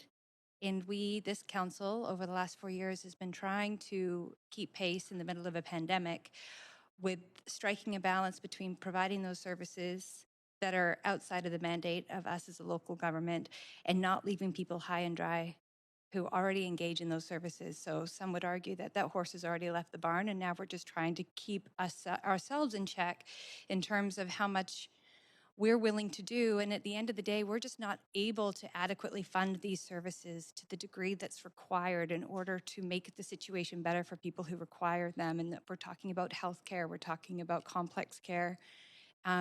We stepped into the housing situation a long time ago before this council, and we've failed to be able to really provide that as well. So I think we're just finding ourselves, particularly coming out of COVID and into this budget that is very much a pandemic budget, that we're still trying, the stress, the tension we've heard from the city manager, our ability to actually be able to do this work with our current staff load or even by increasing headcount is becoming progressively unattainable and causing a ton of attrition. Our staff are leaving, the stress, and it's because we're trying to do something we're not set up to do. Not entirely, but a large proportion of the efforts that we go to, particularly with our ACCS team that said they're oversubscribed. Edmonton has approved a property tax increase of 1.8%, Calgary 3.8%, Victoria 3.25%, London 2.8%. We are about to endeavor into maybe a plus 6%, 7% last year, 4.9% in the year before. I just don't think people realize how much more we're doing as a city than anyone else across the country. I was in FCM 2 weeks ago. So as my colleague, Pete, the UBCM rep, I'm the FCM rep, and the amount of people that I spoke to that said, I'm sorry, you do what as a city? you take on what entirely as a city and try and help people? How can you possibly do it? And the answer is we're just not really doing it. We're not doing it very well, which is what we see playing out on our streets. So I think we just have to recognize there's a ton of nuance to what's happening in the city of Vancouver, and coming at these challenges by putting more and more money into them isn't actually making it any better. I fully support this, but I really, really hope that in 2022 we start to talk about the level of downloading that is happening from the federal and provincial government. And it's a culmination of many, many decisions, so nobody is to blame, but we actually have to start working towards rebalancing. The one thing I will say as well is that we've heard from our small business sector, they're now hiring local private security to do the job of what they would have hoped police would have done. So it's not just us experiencing the downloading, it's the people of the city that are also experiencing the downloading. So I fully support that, but I really just wanted to provide those comments that frame up, I think, the discussion that we really need to be having as we go into our next debate, which is likely going to stir up similar comments. But really just to see that we need the federal government to show up, we need the provincial government to show up, and then we need to be partners in their ability to bring money to the table to deal with these issues, not step out first. In a Vancouver model, we're never going to have enough money to fund what we need to appropriately. We need to work in partnership and know what our position is, what our ranking order is in dealing with some of these more complicated issues. Thank you. Councillor Hrbek? I will support this proposed letter, but I do want to actually point again to this report that we just received on Friday about the downloading from senior levels of government. I recently put together a chart. Actually, I went back to October of 2012 and pulled a chart that looked at federal responsibility, provincial responsibility, municipal responsibility, and then highlighted how much had been downloaded or taken on by this local government. So there are traditional roles that we've taken on, but and again, I will support Councillor Fry's amendment with the letter. But I also want to point out that, and I'll quote from page 3 of 13, collectively, the impacts of downloading combined with the municipal role, our role in actively taking on responsibility for certain service delivery areas. That means that we have actively done this. It hasn't been downloaded, that no one's forced us to do it. We've taken it on ourselves, has resulted in significant ongoing pressures on the city budget and property taxes.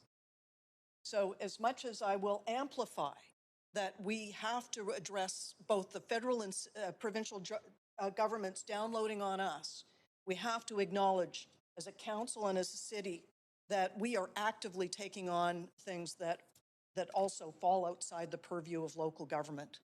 Thank you. Okay, that's it for speakers, so we'll move to the vote.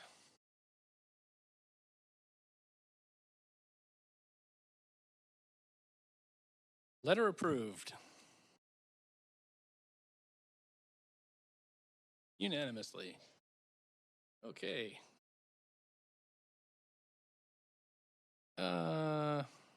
Councillor Fry, anything else? Mayor, I'll come back on later, actually. Councillor Kirby-Yung, up to 5 minutes on the main.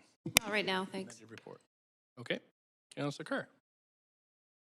Thanks, Mayor. Well, back to my amendment, which was on the wrong queue before. So I did start to introduce it, and you've had that amendment circulated to you quite a few hours ago now.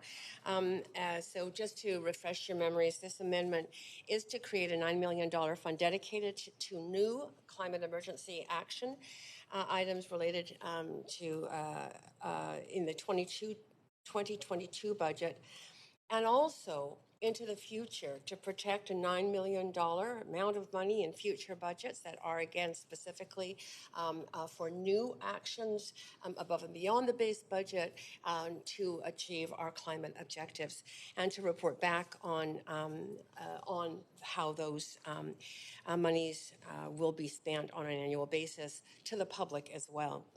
There are some specifics that I've included in this amendment.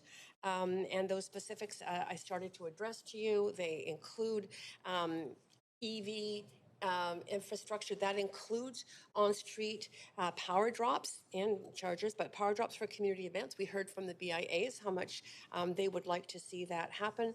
It includes some complete communities work, specifically around transit, slow streets, active transportation. It includes some natural climate solutions.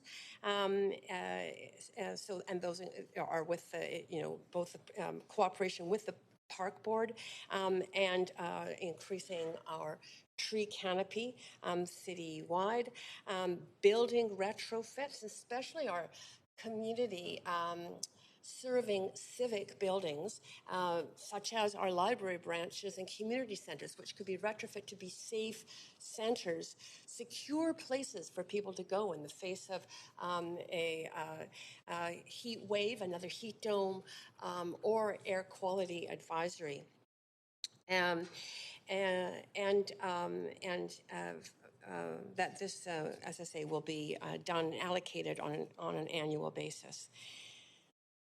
You know, I think this, when I listened to the budget speakers, there were a number that did address, and mostly youth, around the need for action on climate.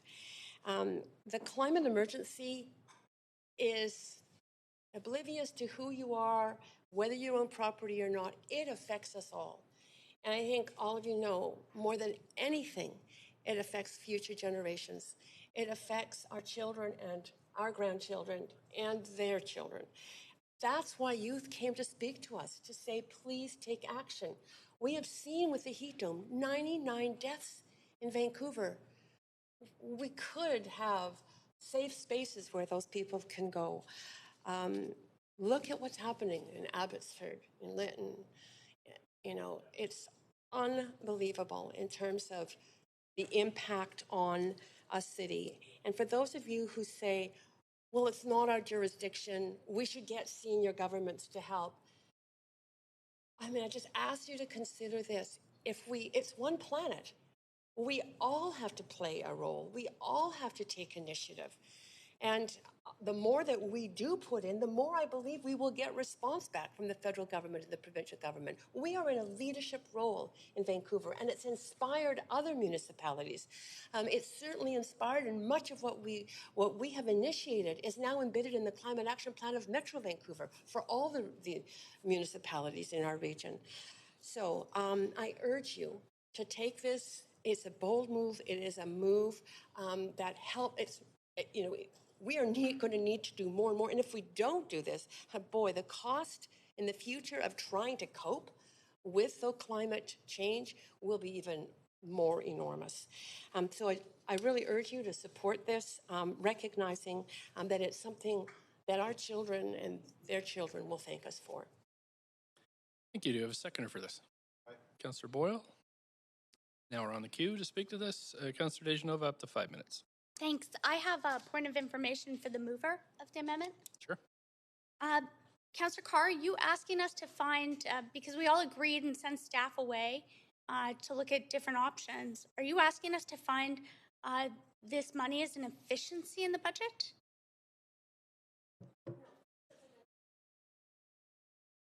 The ongoing climate-funded work that is in our current budget, the budget that we have seen develop over the last number of months, stays and remains and is not shifted into this. This is additional funding.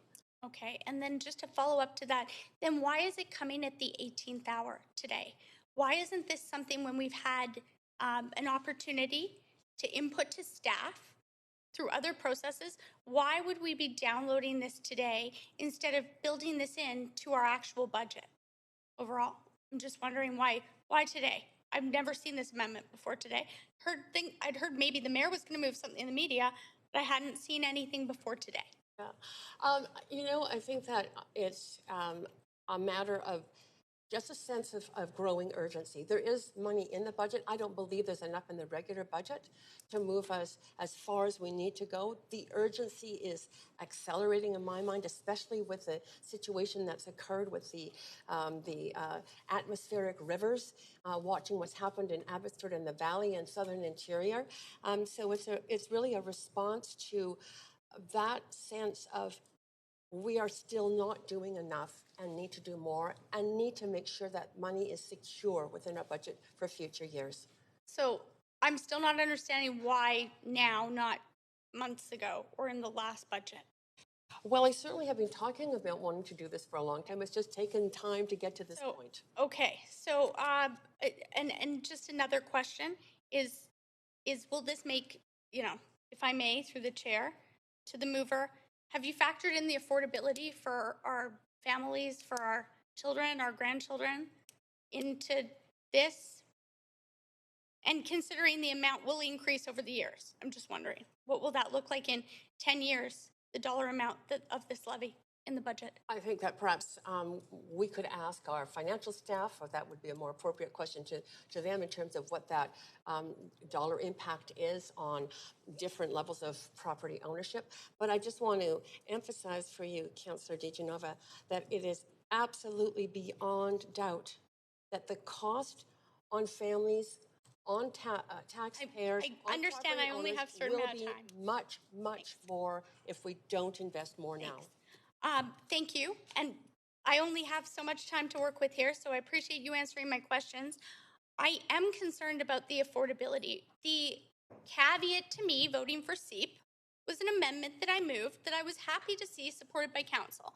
And it was that we would balance the greenest, making our city green, the climate action that we needed to take, considering the climate emergency, with affordability, because I do believe that Councillor Carr is right. This will affect people in our city, those who can afford to live in our city. And that's my concern. But I do see a strike and replace maybe floating around. So for that reason, I'm just I'll leave the rest of my time till later, and maybe I'll speak on that. Thank you. Councillor Dominato. Yes, Mayor.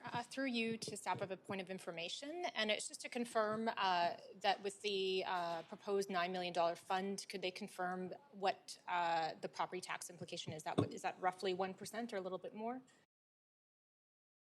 Staff? Confirm 1% property tax is $9 million. 1%? Yeah. And I'm just looking at the direction provided to staff that the $9 billion be dedicated to the 2022 operating budget and one-time expenditures as follows. I'm looking at a number of those items, and some of them strike me as capital. So will we get an articulation of which ones will go towards operating expenditures and which ones will be going to capital expenditures, and how the capital budget will be updated or amended, considering that's before us as well? Staff, do you have a... There you go. Councillor, the majority of these are capital, and so what I think our sense is we would bring them back to council to amend the capital budget again with those amounts specifically. So when would that take place? Would be an amendment to the capital budget. Would that take place today or tomorrow as we're deliberating on budget?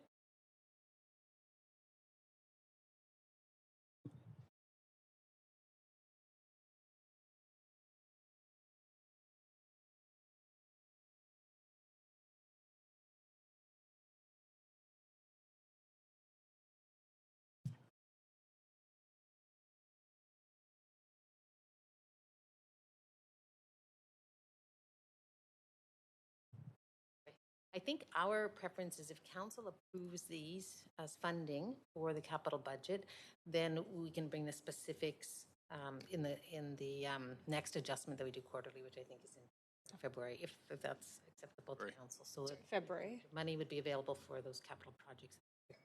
Okay, so just so I'm clear, I heard February. It wouldn't be during this budget deliberation we'd be dealing with those. No, I think you would approve the funding, and then we can do those gyrations after, because they do take a little bit of time to do that detail. Fair enough. I totally understand that. Can you just confirm for me? My understanding is we receive, I think, almost 80% of the funding for EV charging is actually coming through gas tax and other external sources. Is that correct?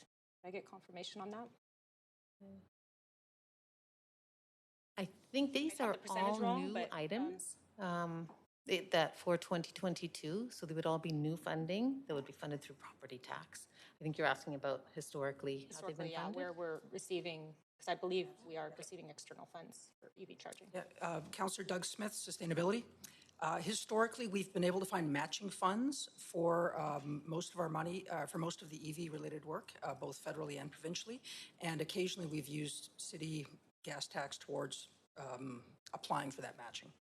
This would be new and additional, but historically, Over and that's what above we've done. that. Yes. And then my final question is, have we received an update around a replacement for the CARP funding that was cut by the provincial government? And what is the amount that we might receive if there is any? Yeah, regarding the CARP, I was speaking with staff of the province this week. We will know by the mid-February budget the details of, they're talking about it, but until we actually see the details, we won't know. So we're a month and a half away at least. Okay, thank you. I appreciate it. Councillor Kirby-Young? Yeah, thanks. I have an amendment to the amendment. It's a strike and replace, and I've sent it in, so council should have it. Okay. And I'll provide some context to that. And I'm just going to move you to the, it's been seconded now, so I'm going to move you to the amendment queue. So you have a fresh 5 minutes there. And 1 second. Please go ahead. Thank you. So I'll provide some context to it because I share the sort of the same deep concern around climate, and I would deeply support this way to get there if I thought that we were not spending sufficiently on sort of capital infrastructure at this point. But I just want to provide some contextual comments, then I'll speak to the details of the amendment. For this specific 4-year period, we have a $2.2 billion capital plan. Specifically for 2022, you'll see in the report today, $683.4 million is going into capital projects, 133 of which have been identified as specific climate capital projects, with potentially another 33, notwithstanding that other projects also support things that are all new projects, such as community centers, and others are built to things like green building standards to ensure that we can utilize them as cooling centers, et cetera. So I don't want to convey, and I want to provide some context around this discussion, that the City of Vancouver is not investing sufficiently or materially, is perhaps a good way of putting it, in climate infrastructure and projects today. We are. However, if council feels that they wish to increase that again and try to do it in a way that we do not punitively further impact affordability and degrade affordability in the city with a further 1% equivalent of property tax, which is nudging us to the 7 that I mentioned earlier when I said we were heading, I feel that the amendment that I have here proposes an alternative and put something on the table that we can consider that would get to a similar place. And so I'll speak to the amendment, which is directing staff to include in the upcoming review the DCL and or CAC policy. And we heard recently that that is a review that is expected and underway, to review the allocations and provide options reporting back for a shift in those category allocations that could include a climate infrastructure category. And I think pursuant to the conversation that we have just had here and that Councillor Fry mentioned with respects to the downloaded services, that review consider the historic investment that has happily been made by senior governments in some downloaded services. We're seeing it, for example, historically in housing and other areas. In order to enable the City of Vancouver to focus, and again I say focus because we heard this was the 4th priority in residence of what they said was most important on climate across all age groups, that would allow the City of Vancouver to address the critical needs of renewed and more climate resilient infrastructure, as well as new capital projects that support the goals of the CEAP, aka the Climate Emergency Action Program. And I am proposing that as a way to, if we feel that we want to amplify the significant financial investment that is already there in terms of the capital budget. And also note that we're about to undertake a brand new 4-year capital plan, which provides significant ability for this council to imprint, and the incoming council to imprint on ensuring that council is part of it. I asked the question earlier, that climate is part of it, of Lon LeClaire, in terms of all the infrastructure work we undertake now is really climate infrastructure. We have to look at everything we're doing in the city, whether it's renewal or new assets or things like rainwater capture, permeability of our surfaces in the city. We have to look at all of it through this lens. So again, I want to kind of keep some integrity around this conversation so that people don't think, oh, okay, well, this is all that City of Vancouver is spending on climate. Not the case. If you wish to amplify it and do it in a way that we're balancing things of affordability, that is why I'm proposing what I think is a constructive alternative and an amendment for council's consideration and another way for us to get there. Thank you. Councillor Dejanova. Well, I think that this is a prudent and responsible way to deal with this in the process. And I was really inspired by Councillor Boyle's comments earlier. When Councillor Boyle said that we need to plan for this and we need to find money for this, and we have certain set amounts of money that staff have carefully thought through in the budget. And I'm seeing this at the 18th hour, Councillor Carr's amendment. So I appreciate that Councillor Kirby-Young has brought something forward that gives thoughtful process time and dedicated staff work to looking into how we can support this in a way that's sustainable. And what I mean by that is that it's sustainable to the Climate Emergency Action Plan and affordability, because it's great for people who can afford to live in our city. But as we see each year, many other municipalities, especially after COVID, have kept their taxes either the same, they've cut taxes, or they've kept them at the rate of inflation. And I see it as we may be, venturing out into that downloading piece. I find it maybe a bit ironic that we're writing a letter about this. And here we are, in a sense, downloading some things on ourselves. That being said, I'm open-minded to the idea and the concept of this. But in this budget, which I already understand from our city manager's comments on previous amendments that have been moved, that it would be hard already to find some of the funds for things that other council members have proposed. I think that it's important that we give this the time and attention that it deserves, considering it is one of council's top 3 priorities. So I certainly do support this recommendation, that we do so. And we engage the public. I mean, Councillor Carr, I know you support the Vancouver plan, and so do I, and maybe that's a vehicle to consider this as well. But I'll leave it there. I will be supporting the strike and replace, though. Thank you. Councillor Boyle. Thanks. I appreciate the intention to try to find an alternative source of funding. Again, I really appreciate when we're looking at solutions. And if this were an addition to Councillor Carr's amendment, I would be happy to support it. But because it's a strike and replace with a not guaranteed source of funds, and because we heard so clearly in the update to the Climate Emergency Action Plan that our failure to meet our targets or being on a trajectory to not be able to meet them was largely due to a funding gap in the plan, I think it's really important to signal our commitment to actually meeting those targets by having a tangible funding source. And unfortunately, the language in this strike and replace doesn't give us a tangible funding source. It gives us a suggestion of where to look. And again, if that were an addition, I'd be happy to support additionally looking at new sources. But like I said, I think it's really important in terms of committing to those goals that we fund them in very real ways that our residents can count on as we continue to look for additional funds to meet this significant challenge that we're facing, and that, as Councillor Carr has said, will only get more expensive the longer we put off addressing it. Thank you. Councillor Wiebe. Yeah, I also like this idea of looking at when we have our DCL and CAC policy come back, the opportunity to put climate infrastructure. However, not all these are capital.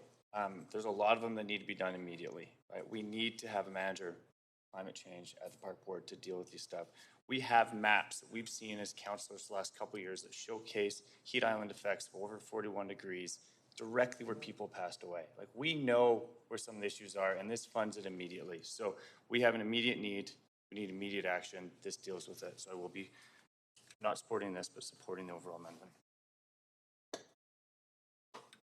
Thank you. Councillor Bly. Thanks very much. I just have a point of information, Mayor, and then I have a comment. The point of information, just as it was raised, and I just would like a refresher on what is the funding gap in the Climate Emergency Action Program that staff brought forward that would support us meeting our goals. Staff? Great. Doug Smith, Sustainability. So when we brought the Climate Emergency Action Plan to Council in November 2020, when it was approved, we demonstrated there was a gap of about 500. We needed to spend about $500 million over a 5-year period, so about $100 million a year. Business as usual, as far as what we typically spend through our capital plan on projects related to climate emergency, is about $50 million. We found, so there's about a $50 million per year gap in capital spend to meet our targets based on our modeling. We've looked at internal savings and external grants that we feel are about $20 million. So there's about a $30 million gap right now annually. And so this $9 million would reduce that to approximately $20 million gap. It was approved. So about a $30 million gap right now. Okay, so this is looking, and I appreciate we're dealing with an amendment, but it's germane in the sense that understanding the previous amendment better will inform the decision on this amendment. So I have a follow-up point of information, which is the previous amendment, the original amendment, is asking for $9 million in an additional, and then protecting that $9 million every year within our budget. That's how I understand it, correct. Okay, so my guess is that that's not going to be the only ask next year in terms of a budget request in order for us to meet our goals in the Climate Emergency Action Plan. It's in addition to whatever else is brought forward. Would that be safe to say? I think probably the best way to put it is every year there's competing priorities for all of the money, and climate is one of them, along with multiple other important priorities, and we have to balance what those are. Having $9 million dedicated is really a starting point, and then there's still a negotiation for wherever else we need each year. We'll have that conversation through the budget process. Right. So we're gonna, if this was approved, then $9 million, we still have, let's say, about $20 million that we know about right now that would be a funding shortfall for the Climate Emergency Action Plan. That could come forward next year. This $9 million would be folded into that budget, and there's really great reason, especially if this was to pass, that this could come forward as another levy next year in addition to our typical operating budget, capital operating budget in terms of a property tax increase. I know it's hard for you to sort of presuppose, but what I'm hearing is this doesn't satisfy the funding need, not even close, and therefore it's setting a precedent for throwing in levies when we need them, but not necessarily sustainable funding in terms of being able to reach the goals in the Climate Emergency Action Plan.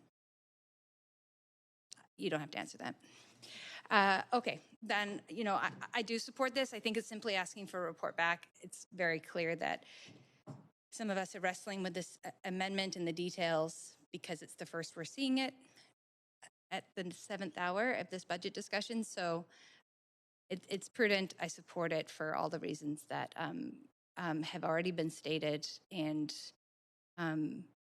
I think we have to be realistic and honest about what's happening here in the sense that this does not completely fulfill what's required. It's a fraction, and it's asking for a better informed discussion of this council very soon, and looking at where are all of the funding sources and what can we do rather than throwing down a levy to satisfy a very small portion of what's actually required. So I'll leave it there.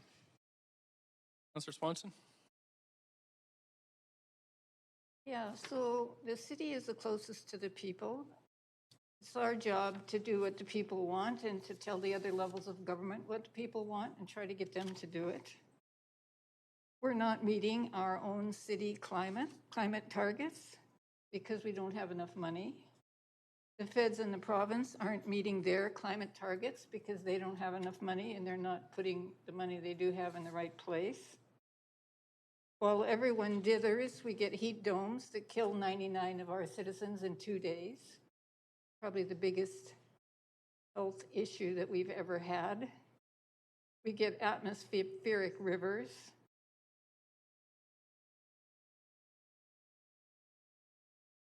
But we have a lot of people who do care. We have that little group that comes out here at City Hall every Friday between 12 and 2 that are trying to put some pressure on us to do the right thing. We have Extinction Rebellion that's causing the cops so much problem, but I admire them and thank them for doing what they're doing because we need to get active on climate. And we're talking here, if we don't approve this amendment, which I don't support, of an extra $27 a year for the average single-family house, which has increased in value by hundreds of thousands probably in the last year. So for me, this is a no-brainer. Oppose the amendment, support the motion, get on with dealing with climate. Councillor Dominato? Thanks, Mayor. I'm just going to add a comment just to this and why I support this recommendation. And I raised the question in council last week as part of the budget deliberations around the fact that in 2017, there was a change in terms of the DCLs and particularly around how those were allocated to city priorities. And the area of the city that took a significant hit around DCL allocations was actually parks. And so just in the context of this conversation, I actually think there's merit at looking at this in terms of potentially another category, but just noting that that did take place and at the time, and I recognize it was a different time, there was a focus on putting the money into housing and childcare when the province and the feds were not actively involved. They are more involved now, but I do note that in the context of this conversation, and so I'm happy to support this. Thank you. Councillor Fry? Yeah, I would also be happy to support this if it was an add letter rather than a strike and replace. The reality is that, as this council will know, DCLs are defined in the Vancouver Charter under Section 523. And as this council will know, we have a long list of things in the Vancouver Charter that we'd like to see added, amended, changed. We don't have time to wait on these kind of initiatives. You know what else didn't have time to wait? Was the Nooksack River flooding, breaking its banks. That happened in 1990, and they struck an all-panel committee, a cross-border committee. They worked on it, and then it kind of fell off the wayside in 2012. And then in just last year, they actually released their task force report. You know, there was delays because they couldn't get federal money, they couldn't get province, they couldn't get this, that, or the other thing. So they delayed. And now we see what the outcome is as Abbotsford is inundated and facing billions of dollars worth of damage. My other colleagues illustrated key points around resiliency for our city, the heat domes. We can't afford to. How many people need to die? What difference would it have made if we had heat dome resilient facilities where people could go and cool off in the excruciating heat? We are going to be facing more and more of these. The tree canopy that we're losing, the kind of trees that we're planting at the park system that can't be sustained. And we need that kind of planning to recognize what our future green canopy is going to look like if we're going to be faced with an increase in temperatures, different kind of rain patterns, more flooding, all those kind of pieces. So I appreciate that we've had a lot of conversations at this room tonight and today about downloading. And it's true. These are things that the senior governments need to step up to the plate for. But we can't afford to just wait for them to show up at the plate, because just like Abbotsford and the Nooksack River plan that they initiated in 1990, we don't have the luxury of time. And climate change is here, it's happening. Building in resiliency, considering how we're going to pay for some of this stuff, these are appropriate choices. I think the list that's provided in this original motion does touch on some very appropriate solutions that we can embark on. This isn't going to help us get us there. I wish it was an add letter rather than a strike and replace, because I can support an add letter. I can't support the strike and replace and sit on our hands while we wait for the province to amend the charter. Thank you. That's it for speakers. Let's move to the vote. This is on the amendment to the amendment.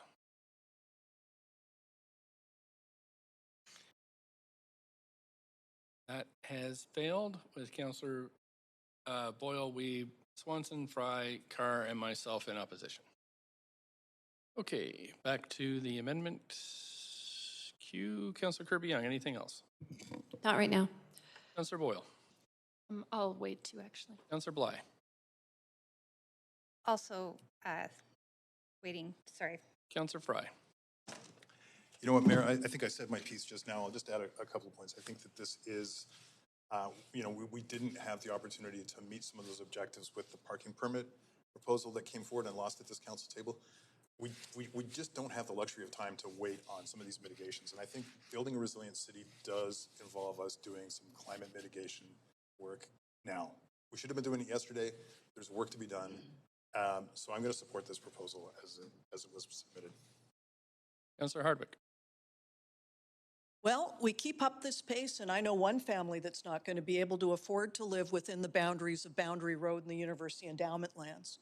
The stark reality is that we are just going ka-ching, ka-ching, ka-ching, ka-ching, and taking it not out of the 1%, but out of the middle class people that are trying to afford to continue living in this city. A few short weeks ago, this council defeated or voted against the climate action parking tax. And here we are, just a few weeks later, saying, well, we didn't like the result that we got there, so we're going to reconsider it now in the, I think it's the 11th hour would be the right term for it. We are talking about an enormous tax increase for people that live in this city. And for the people that are listening out there, I hope they will remember this in October of 2022 when it comes to the next election. Because honestly, folks, we cannot just keep adding an additional burden to the people. And we blow it off. We say, oh, it's only going to be $57 for here. I can tell you that it's a lot more money than that. And I've got kids that are millennials, and I've got a couple of grandchildren, and the prospects of them being able to stay living within our hometown are getting slimmer every day. And again, I'm choked as I continue to see us adding more and more. It was bad enough that we were looking at 5%. You know, that was a bitter enough pill to swallow, compounded over every year since this council was elected. It's extraordinary. So to me, it's the definition of insanity, repeating the same thing over and over again and expecting a different outcome. We are just pricing our residents out of the city, or conversely, widening the gap between the global wealth and the local economy. Again, because people are struggling to afford to continue living in this city. So we can listen to them or not. But again, 2018 we were elected, 2019, 2020, 2021, now going into 2022, and we have added, and we are going to continue adding multiples in excess of inflation. And we expect people to just suck it up. But, we'll see how the votes come out, but I suspect we'll have the same division. Councilor DeShanova, you have a minute and a half. I know, and I wanted to ask staff another point of information. Considering we heard from Doug Smith on something else, I wanted to know what we can expect on the end of this climate levy. Like, how much will actually be invested in staff? Do you have any idea on a percentage of how this will help us meet our greenest city goals percentage-wise? Just like to know. My last minute left. Thanks. Can I just clarify the question? You're asking how much of this would go towards staff? How much would go towards staff, and what would the impact be? So how much faster would we be able to become the greenest city? Because I've noticed we scratched the 2020 off of garbage cans after we passed that year. So I'd really like to know. Now it just says the greenest city on all of our garbage cans, not the greenest city 2020. Thank you. It's slightly debatable, but can you do your best? It's a question. So the motion is relatively new to us. We haven't looked at it in a lot of detail. There are a couple staff positions that we've mentioned in this motion, but beyond I believe there's two. Beyond that, I can't really comment on any additional staff that may be required. Thanks. Thanks. Councilor Kirby-Yung? Yeah, I just want to make one comment. I just did some updated math. I referenced earlier what our property tax increases are, and I'm speaking to this in the context of the promise that this council made to balance affordability with our climate goals. And so I just recapped and I added where I think the running total is around 6.7%, could be higher. Finance will let us know. But if I add up 2019, just to recap again, so everyone's clear, 6.05%, 2020, 7.69% property tax increase, 2021, 5.53%, and now this one at around 6.7, I should say. I'm coming out with 25.37% over 4 years. 25.37% over 4 years, and close to another 7% by the time we're done on this. The commitment was 5. I'll save my final comments for later. I just wanted to share that. Thank you. Councilor Dominato? Thanks, Mayor. And just, I think a few additional comments with respect to this. The subject of climate mitigation, I think we all recognize around this room, this is not a question now of climate change. Absolutely everyone understands that.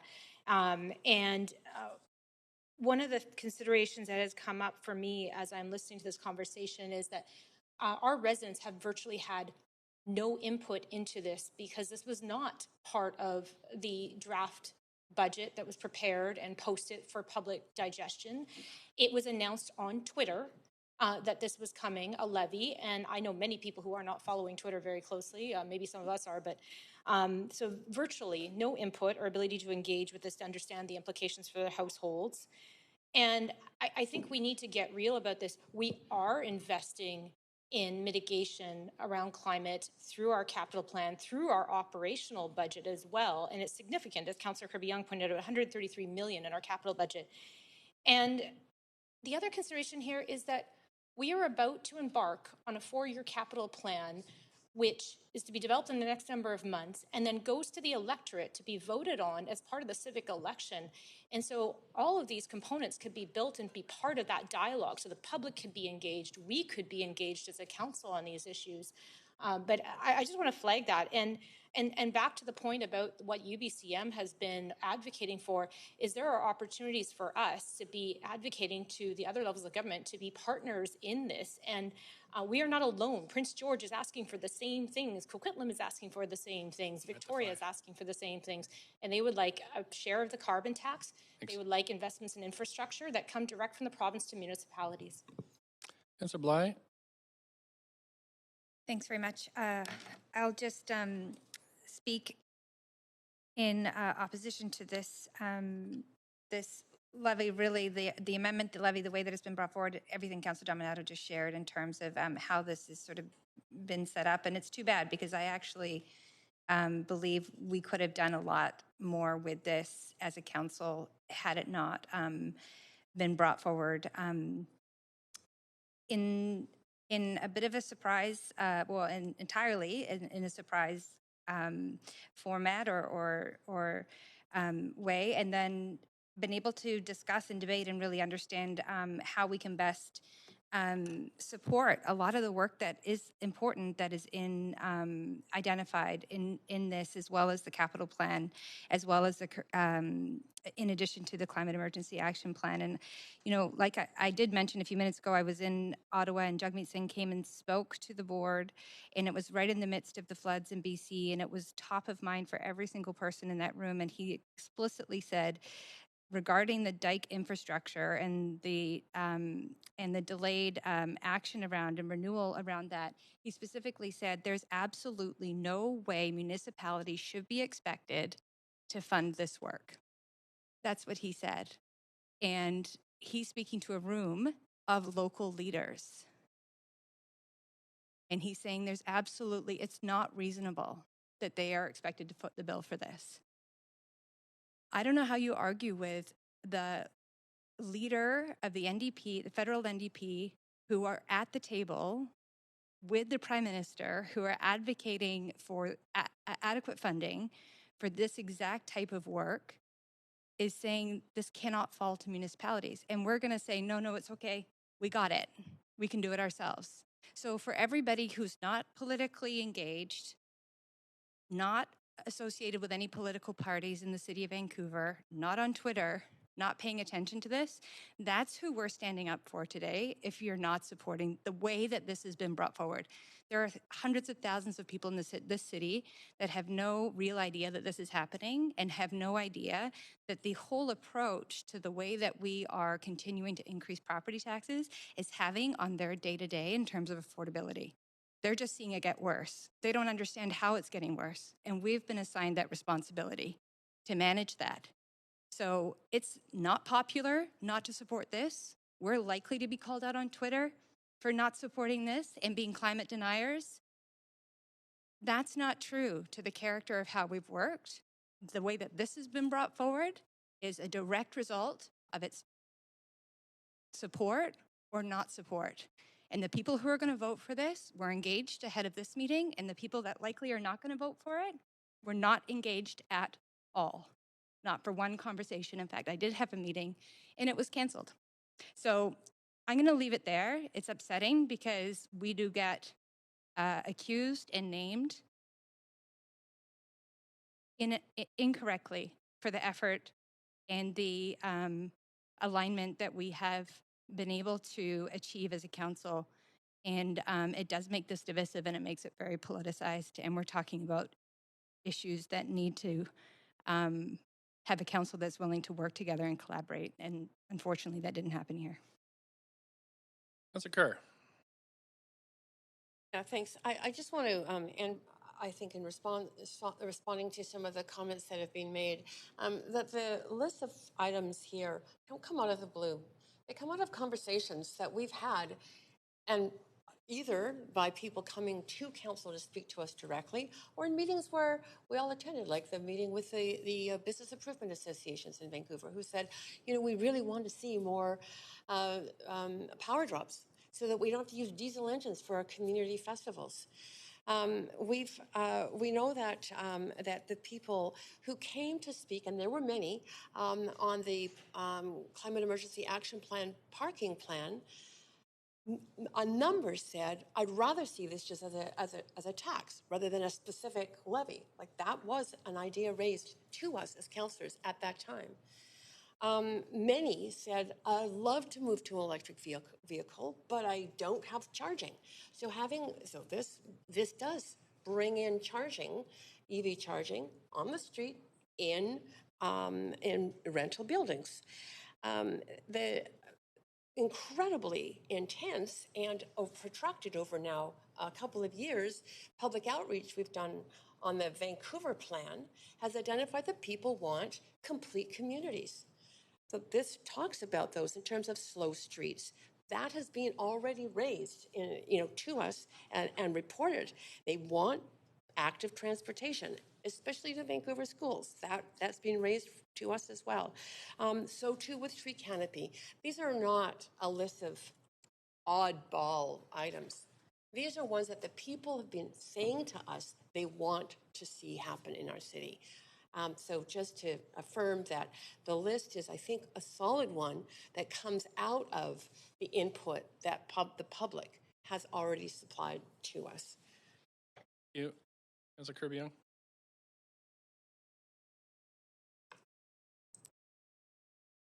Okay.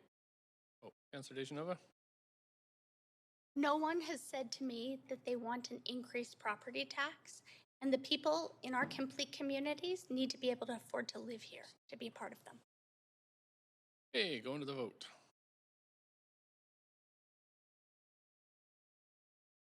On the screen.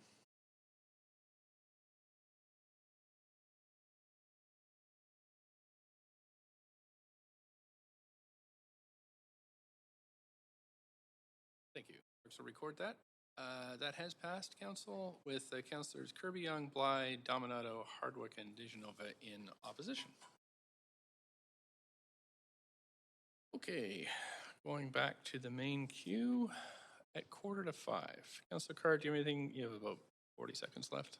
Yeah, thanks. I'm just going to, this is on the motion as it's been amended. I just want to do three things. I want to thank every member of the public who came out and spoke to the budget. Very passionate individuals.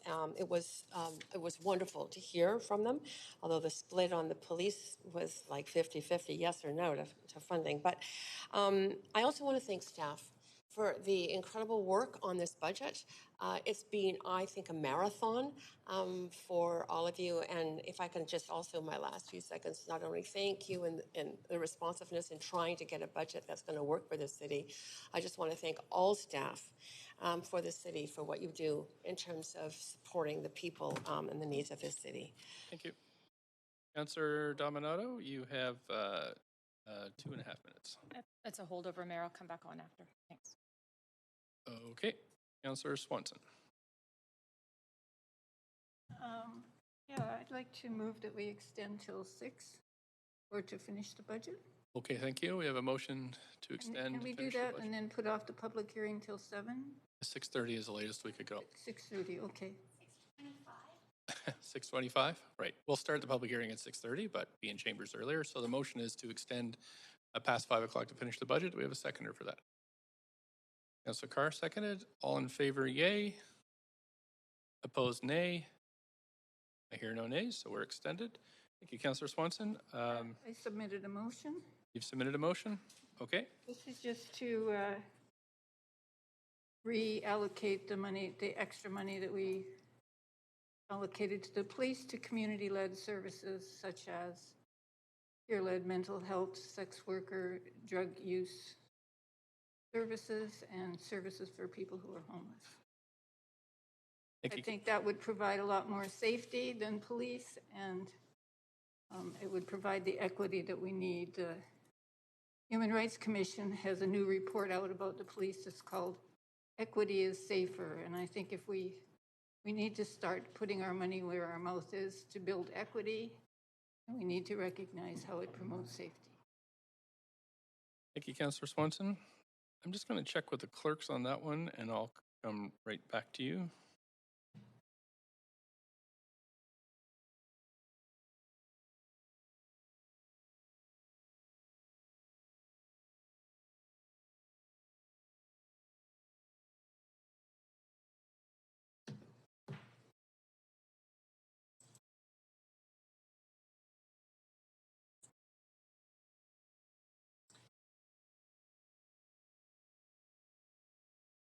Just put the appropriate letter.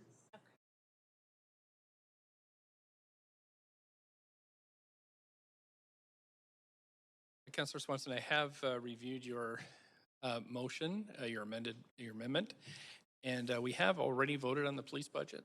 And so this will be out of order under 8.7C.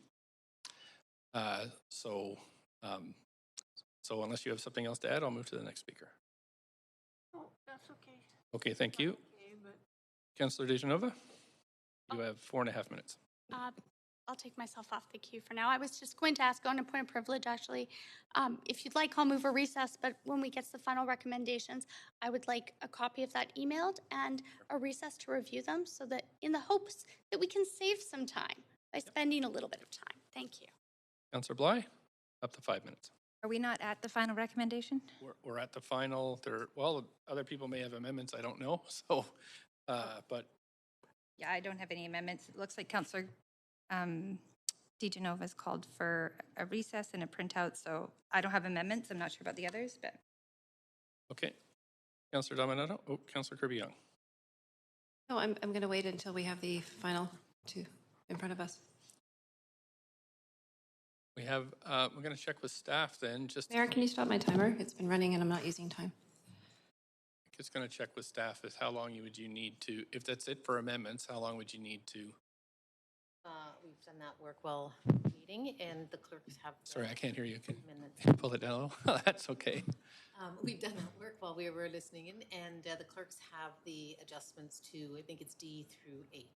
Okay. Based on what's been approved. So, Katrina, I don't know if you can. Okay, so council then is 15 minutes okay to review this? So Councilor DeGenova will go with your motion. Do we have a seconder for that to have a 15-minute recess?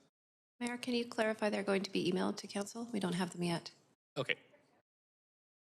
They're email, printout, some format. They're coming to you. Okay. Seconder for the motion. Thank you, Councilor Weeb. All in favor of 15-minute recess, yay. Opposed, nay. Great, so we're recessed until 5:05.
reason, I can't vote until I have the information that I intended to have when I moved this forward.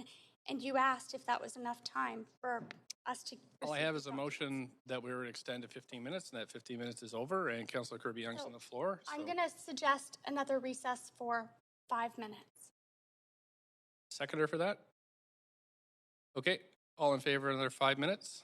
Yay? Yay. Opposed, nay? Nay? Okay, we'll have a vote. No, we're in the middle of a vote here on extending for 5 minutes. Point of privilege? But you didn't turn, I actually was on for point of privilege prior to council. Did you know that my point of privilege was that we were told as we were coming back in the room, there was an updated version and we don't have a hard copy of it.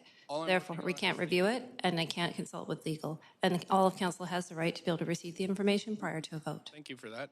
I had a motion to extend for 15 minutes, which I did. I have now a motion on the floor to extend for 5 minutes. I'd like to make that 10 so that we can get a copy because last time it took quite some time to get a copy. Second.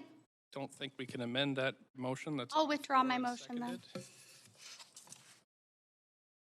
Thanks. We're voting on whether to extend for 5 minutes. We're in the middle of a vote. A 5-minute extension. That was the motion on the floor that was seconded.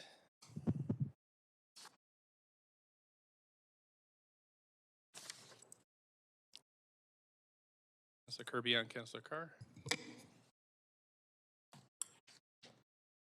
That's passed. Councillor Boyle is opposed, so we'll come back at 5:25.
Thanks, Council. We're at 5:25.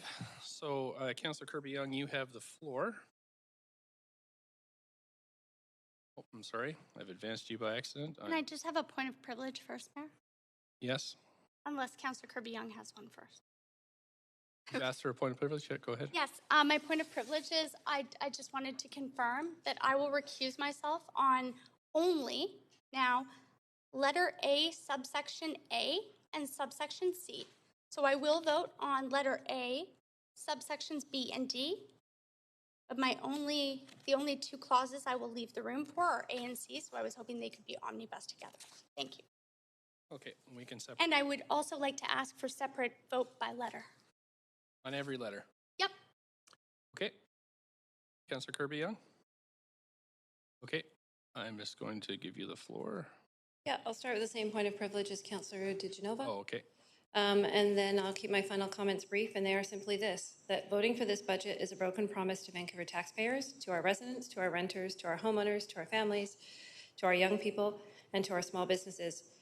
A promise that this council made with a motion put forth by the mayor that council would not exceed a property tax increase of 5%. The council promised one thing and is doing the complete opposite. Councillor Bly.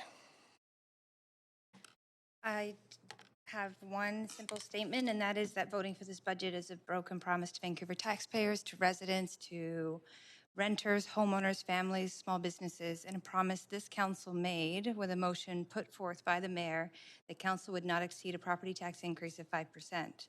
This council promised one thing and is doing the complete opposite. Councillor Hardwick. Voting for this budget is a broken promise to Vancouver taxpayers, to residents, renters, homeowners, families, and small businesses. A promise this council made with a motion put forth by this mayor that council would not exceed a property tax increase of 5%.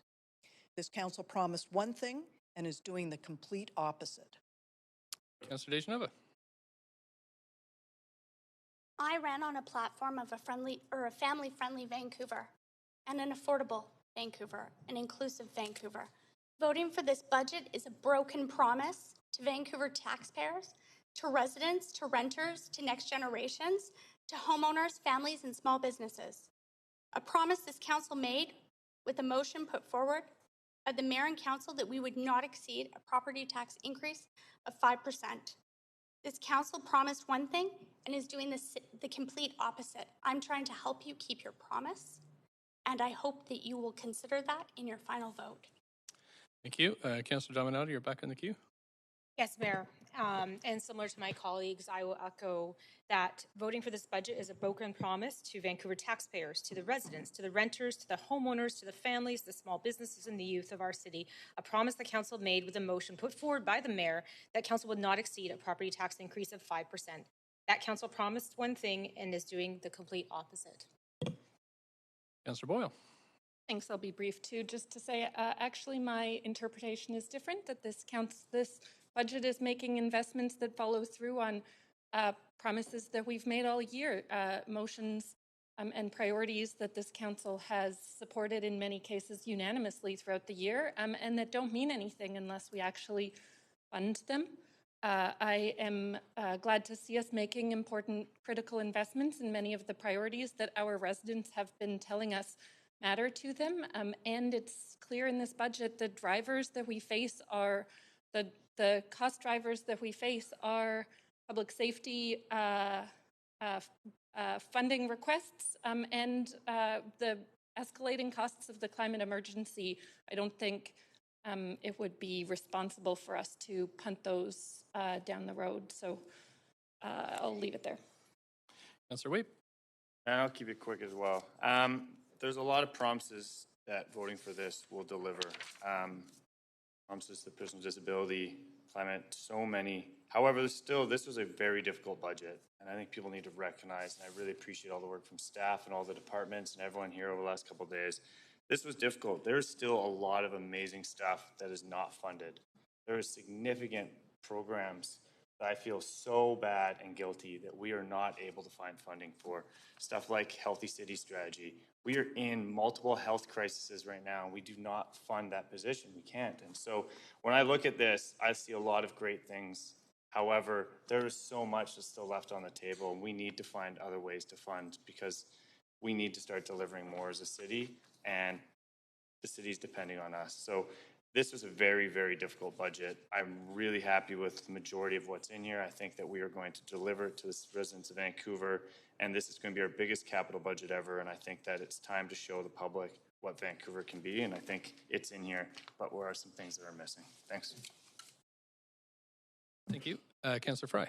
Yeah, I'd have to take a similar position that these aren't broken promises. In fact, these are fulfilling the various promises that we've made over the course of this council. Reconciliation is something that everybody at this council has committed to, and we're putting it in this budget. Plazas and parklets, a lifeline for so many small businesses in our city and for folks who are feeling the need to get outside during the pandemic. We've committed to it as a council. We've committed to it in this budget. Support for Vancouver Fire Rescue, which we know is underserviced in Southeast Vancouver. We've committed to it as a council. We're committing to it in this budget. Support for the Vancouver Police Department. We've heard loud and clear from folks that they're concerned about upticks in crime and perception of crime and safety issues, and we're committing to it here in this budget. The culture shift. We all committed to the culture shift, and we're not even funding it fully, but that culture shift funding, those grant funding, are critical lifelines for arts and culture practitioners in our city, including in the live music industry, who are desperate for some of these lifelines. The washroom strategy, we've talked a lot about it at this council. We're committing to it in this budget. We can't talk about one broken promise and then throw all the other promises out in the same time. So this has been a tough budget. Nobody wants to raise taxes. None of us want to sit here and just kind of throw money around like that. These are tough decisions that we have to make, and we know that there's a downloading of critical services from senior levels of government that it would be great if we could snap our fingers and make them pay for things. It would be great if we had a more assertive role from the senior governments in mental health and addictions, complex care, all the kind of stuff that we feel that, we talk to the police. They don't want to be policing people with mental health issues, but there is nobody to do that work. So I think there is a lot of critical work that we're addressing in this budget. And we're in a very difficult time. Nobody anticipated we'd be in the middle of a pandemic and struggling to meet these kind of core service needs and the extras that have come as a result of this. So last, I think the impetus to support this climate levy, which is beyond the original 5% that had been discussed. But I think as we've seen over this summer with the heat dome, as we've seen this fall with the flooding in Abbotsford, we can't ignore this any longer, and we do have to be way more assertive and aggressive in our response to climate emergency and climate resiliency. So I'll be supporting everything in this budget. Thank you. Councillor Carr? Oh, you've had 5 minutes. Because of the, yeah. So that's it for the main queue. So we'll go to the vote. We're going to start with the items that A and AC. So Councillor Dejanova can recuse herself, and we'll do those together unless there's an objection. Sure, Councillor Hurwitz. As we had done previously, I'd like to separate out AC 2 or II. Right. Okay. So you'd like separate votes on AC I and ACII. You want to split up the Auditor General and the I, but it's the II that I'm interested in. The II you want split up. Okay.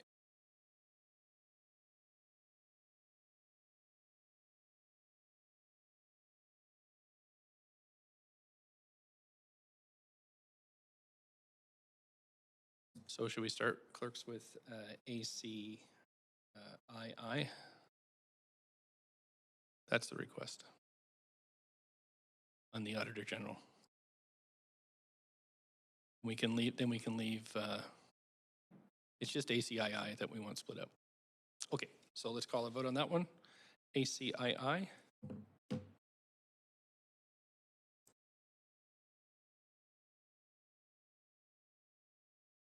Councillor Dejanova's, and then we have Councillor Dominato and Kirby-Yung. Councillor Kirby-Yung has declared a conflict as well, so that passes with none in opposition. So then we'll go to AA and AC as well as I. So sorry, you guys are, we're not done yet. Okay. AA and ACI. And that includes all of C that's remaining. Everybody good? So what's in green on the screen?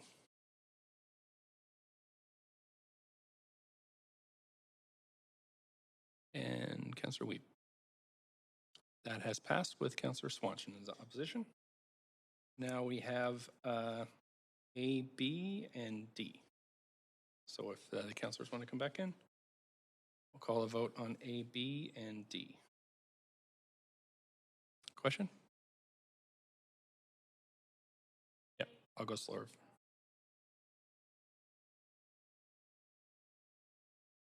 If you voted in affirmative, you can request that. Okay, so let's try a verbal one. All in favor of a reconsideration? Say aye. Any opposed? No. So, okay, good. So we can reconsider that one. Sorry, councillors who had a conflict, you'll have to leave the room again.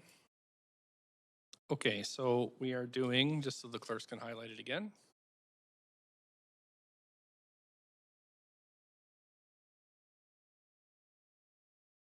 That's right. There we go. So we're all clear what we're voting on? Everybody good? Okay, so call the vote. This is voting for the reconsideration. No, we did it verbally. So, sorry. So this is voting on this item now, re-voting. And so that has passed with Councillor Boyle and Swanson in opposition. Okay, I think we're good now. We can ask the other councillors to come back in.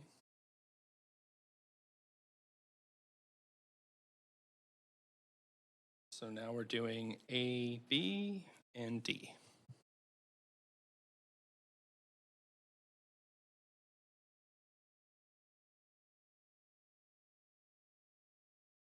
Okay, so A, B, and D. Everybody good? We'll call a vote.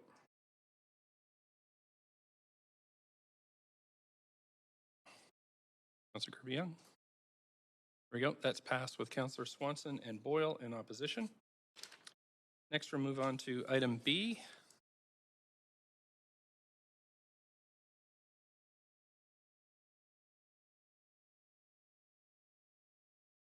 It's the whole of item B.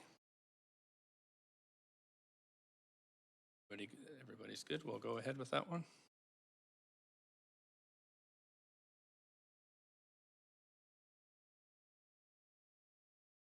That has passed with Councillors Kirby-Yung, Bly, Dominato, Hardwick, and DeGenova in opposition.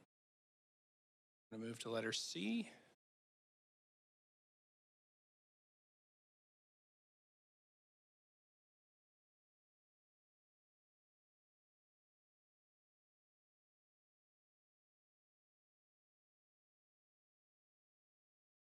Councillor Fry. There we go. That has passed with Councillor Boyle and Swanson in opposition. I'm going to move on to letter D. The Park Board.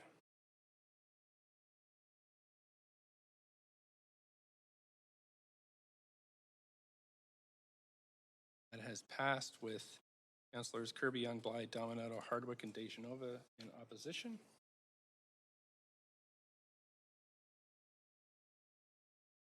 Go to item E. It's on the Vancouver Public Library Board request. Councillor, okay, that's passed with Councillors Kirby-Yung, Bly, Dominato, Hardwick, and DeGenova in opposition. Next is the Property Endowment Fund.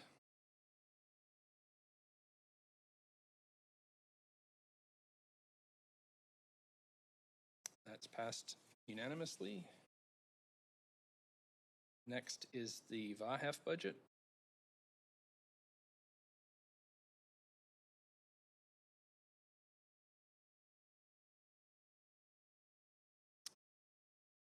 Mr. Kirby-Yung. That has passed unanimously, thank you. The last item on the operating budget is the final total. What's the grand total?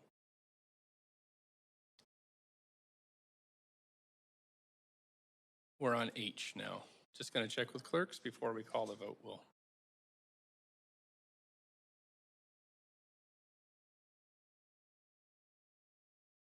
Oh, he was reordered. I have another one. Okay, sorry. So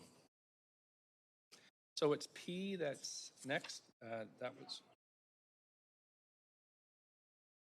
Sorry, is everybody clear what we're voting on? I just had an older sheet. Okay.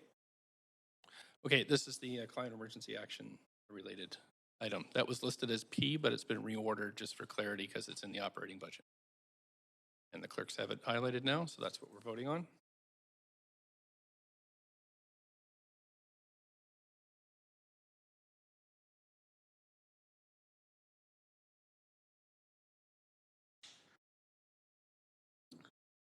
And that passes with Councilors Kirby, Youngblood, Dominato, Hardwick, and Dejanova in opposition.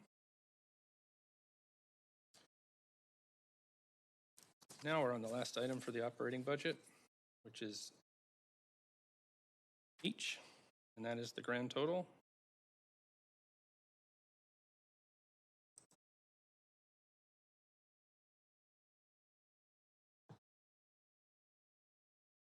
Councilor Dejanova? Okay. Okay, and that has passed with Councilors Kirby, Young, Bly, Dominato, Hardwick, and Dejanova in opposition. So Council, that is the operating budget. Next, we're moving to capital budget items. Just a reminder that I believe all of these need 2/3 of vote to pass. Not all of them, just going to get clarification from the clerk. J and K, the items J and K require 2/3 vote to pass. So we're going to move on to item I.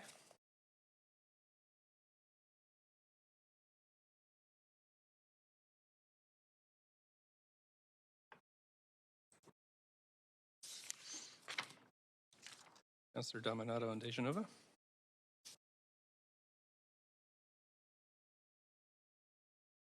Okay, that's passed with Councilors Swanson and Boyle in opposition. Next is J.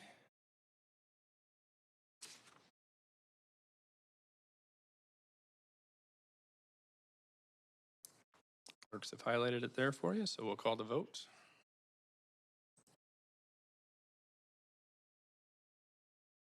Councilor Bly, there we go. That has passed with none in opposition. Go to K.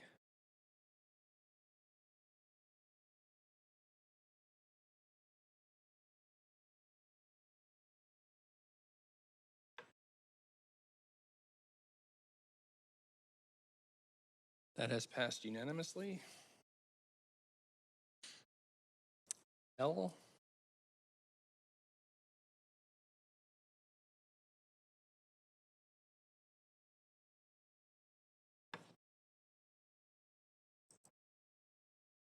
Councilor Dominato.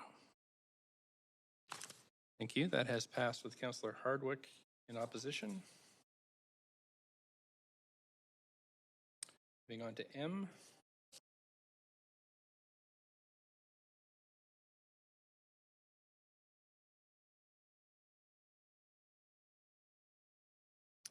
Councilors Bly and, there we go. Okay, thanks. That has passed with Councilor Hardwick and Dejanova in opposition. We're on N next. N. That was M. M. Did you vote in favor? Okay. We have a seconder for that? Sorry? Oh, you voted in opposition, so you can't call for reconsideration. Councilor Bly, thank you. I have a seconder for that. Councilor Boyle, thank you. Let's do verbal vote. All in favor of a reconsidered vote, say yay. Any opposed? Okay, so we can go back and vote on M. I'll just get the clerks to highlight that again on the screen. And we'll take the vote, please. Voting on M.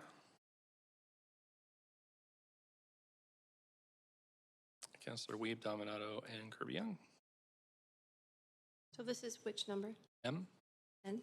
We're revoting. We could reconsider the vote verbally, and now we're Sorry, I just didn't hear you, Mayor. You said N as in Nancy? M as in mother. Okay. Who's visiting next week? Yeah. Excited about that. Okay, great. That passed. Thank you. With Councillor Hardwick in opposition. We're going to go to N as in, yeah, let's use that one. November. N as in November.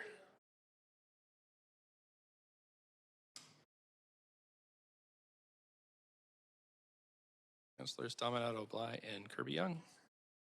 And Nancy.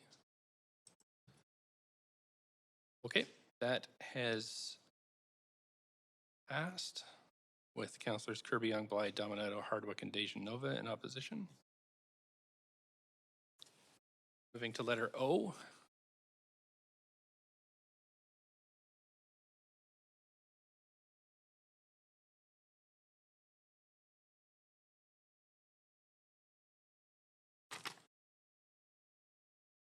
Councillors Weeb and Kirby-Young.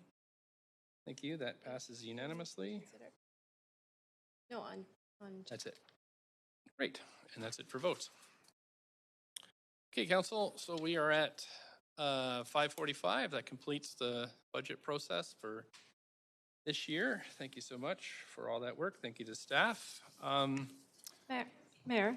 So I'm just going to explain to you what happens. We do have a remainder of items on the council agenda. The suggestion is that we adjourn now from this proceedings, and that the remainder of items would either go on the standing committee for tomorrow or on the regular council meeting that's on Tuesday. That's been extended. If you're wondering about the ability to bring forward a verbal notice of motions, that would happen on next Tuesday. So that business had not been completed. So are we okay with Can I ask a point of clarifying procedure, just because it's been a long day? And I understood the next Tuesday's meeting is a holdover from the previous council meeting that wasn't completed, and we didn't have a chance to call notices of motion. Then are you saying that we will have two council meetings effectively next Tuesday, and we will have a chance to do that? Because that part of the agenda was not completed, you will be able to give verbal notice of motions on at the end of the Tuesday council meeting. So we're completing the vote on the rental policy, and then after that, the remainder of items that kind of didn't get completed are still live, and so those sections of the agenda will be on Tuesday. And what if we don't have enough time and we're in the same situation? Would move to the 15th, I think. It would move to the 15th. And if we still haven't finished, we have reserves into the next week. All of that would be tomorrow. I'm confused then if we're varying some of the agenda to tomorrow and some to next Tuesday. Any of it. That's where it falls. I'm sorry, I'm not clear, Mayor. I'm asking for clarification. Right. Okay. So everything's going to tomorrow, except for the notice of motions, which are still open from the previous meeting that we didn't finish. But however, no matter if you raise them tomorrow or the next Tuesday, they couldn't come forward until January anyway. Can I ask a clarifying question? Yes. The notices of motion for the last meeting related to that one, the council may have notices of motion for this meeting, and we would be therefore foregoing that. No. So can that also be moved to tomorrow? Yes. No? Am I wrong? Yeah. So it has to be on a regular council agenda, not the council meeting following a standing committee. So that you could bring new notices of motion verbally to the December 14th continuation of the meeting. I'm just finishing off this one. So right? So if you want to bring a notice of motion for a brand new one to the January 25th meeting, you can give notice of motion on next Tuesday, the 14th. You're okay? Yeah. Okay. Councilor Dejanova? Just wait till Thanks. I was just wondering, is the option still open to us to move new business? And if no one were to call notice on that, No. We'd have to go we could through deal with those motions, correct? We still have a lot more to do on this I'm agenda. just asking, under new business, anyone can move a motion. Oh, that's and true. If notice isn't But called, that doesn't come up until Tuesday. is that correct? Right. That was my point of procedure. Is that correct? Tuesday, the 14th, there's a new business section that's open that you could bring anything forward that you wanted to. Okay, so we could do that on the 14th? Yes, And as long as no one called notice, it wouldn't go into the new year? as usual practice, yeah. Okay, thank you. Okay, so we're good with that. So we're going to adjourn this meeting and we're okay? Okay, Councillor Carr?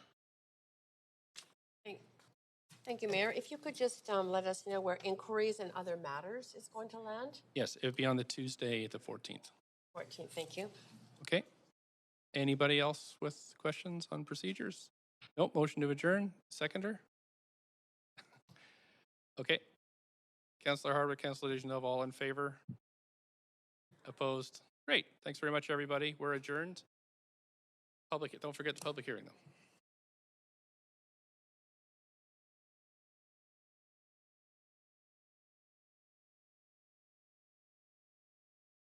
If people could be back at 6:20 for the public hearing, that would be great. Thank you.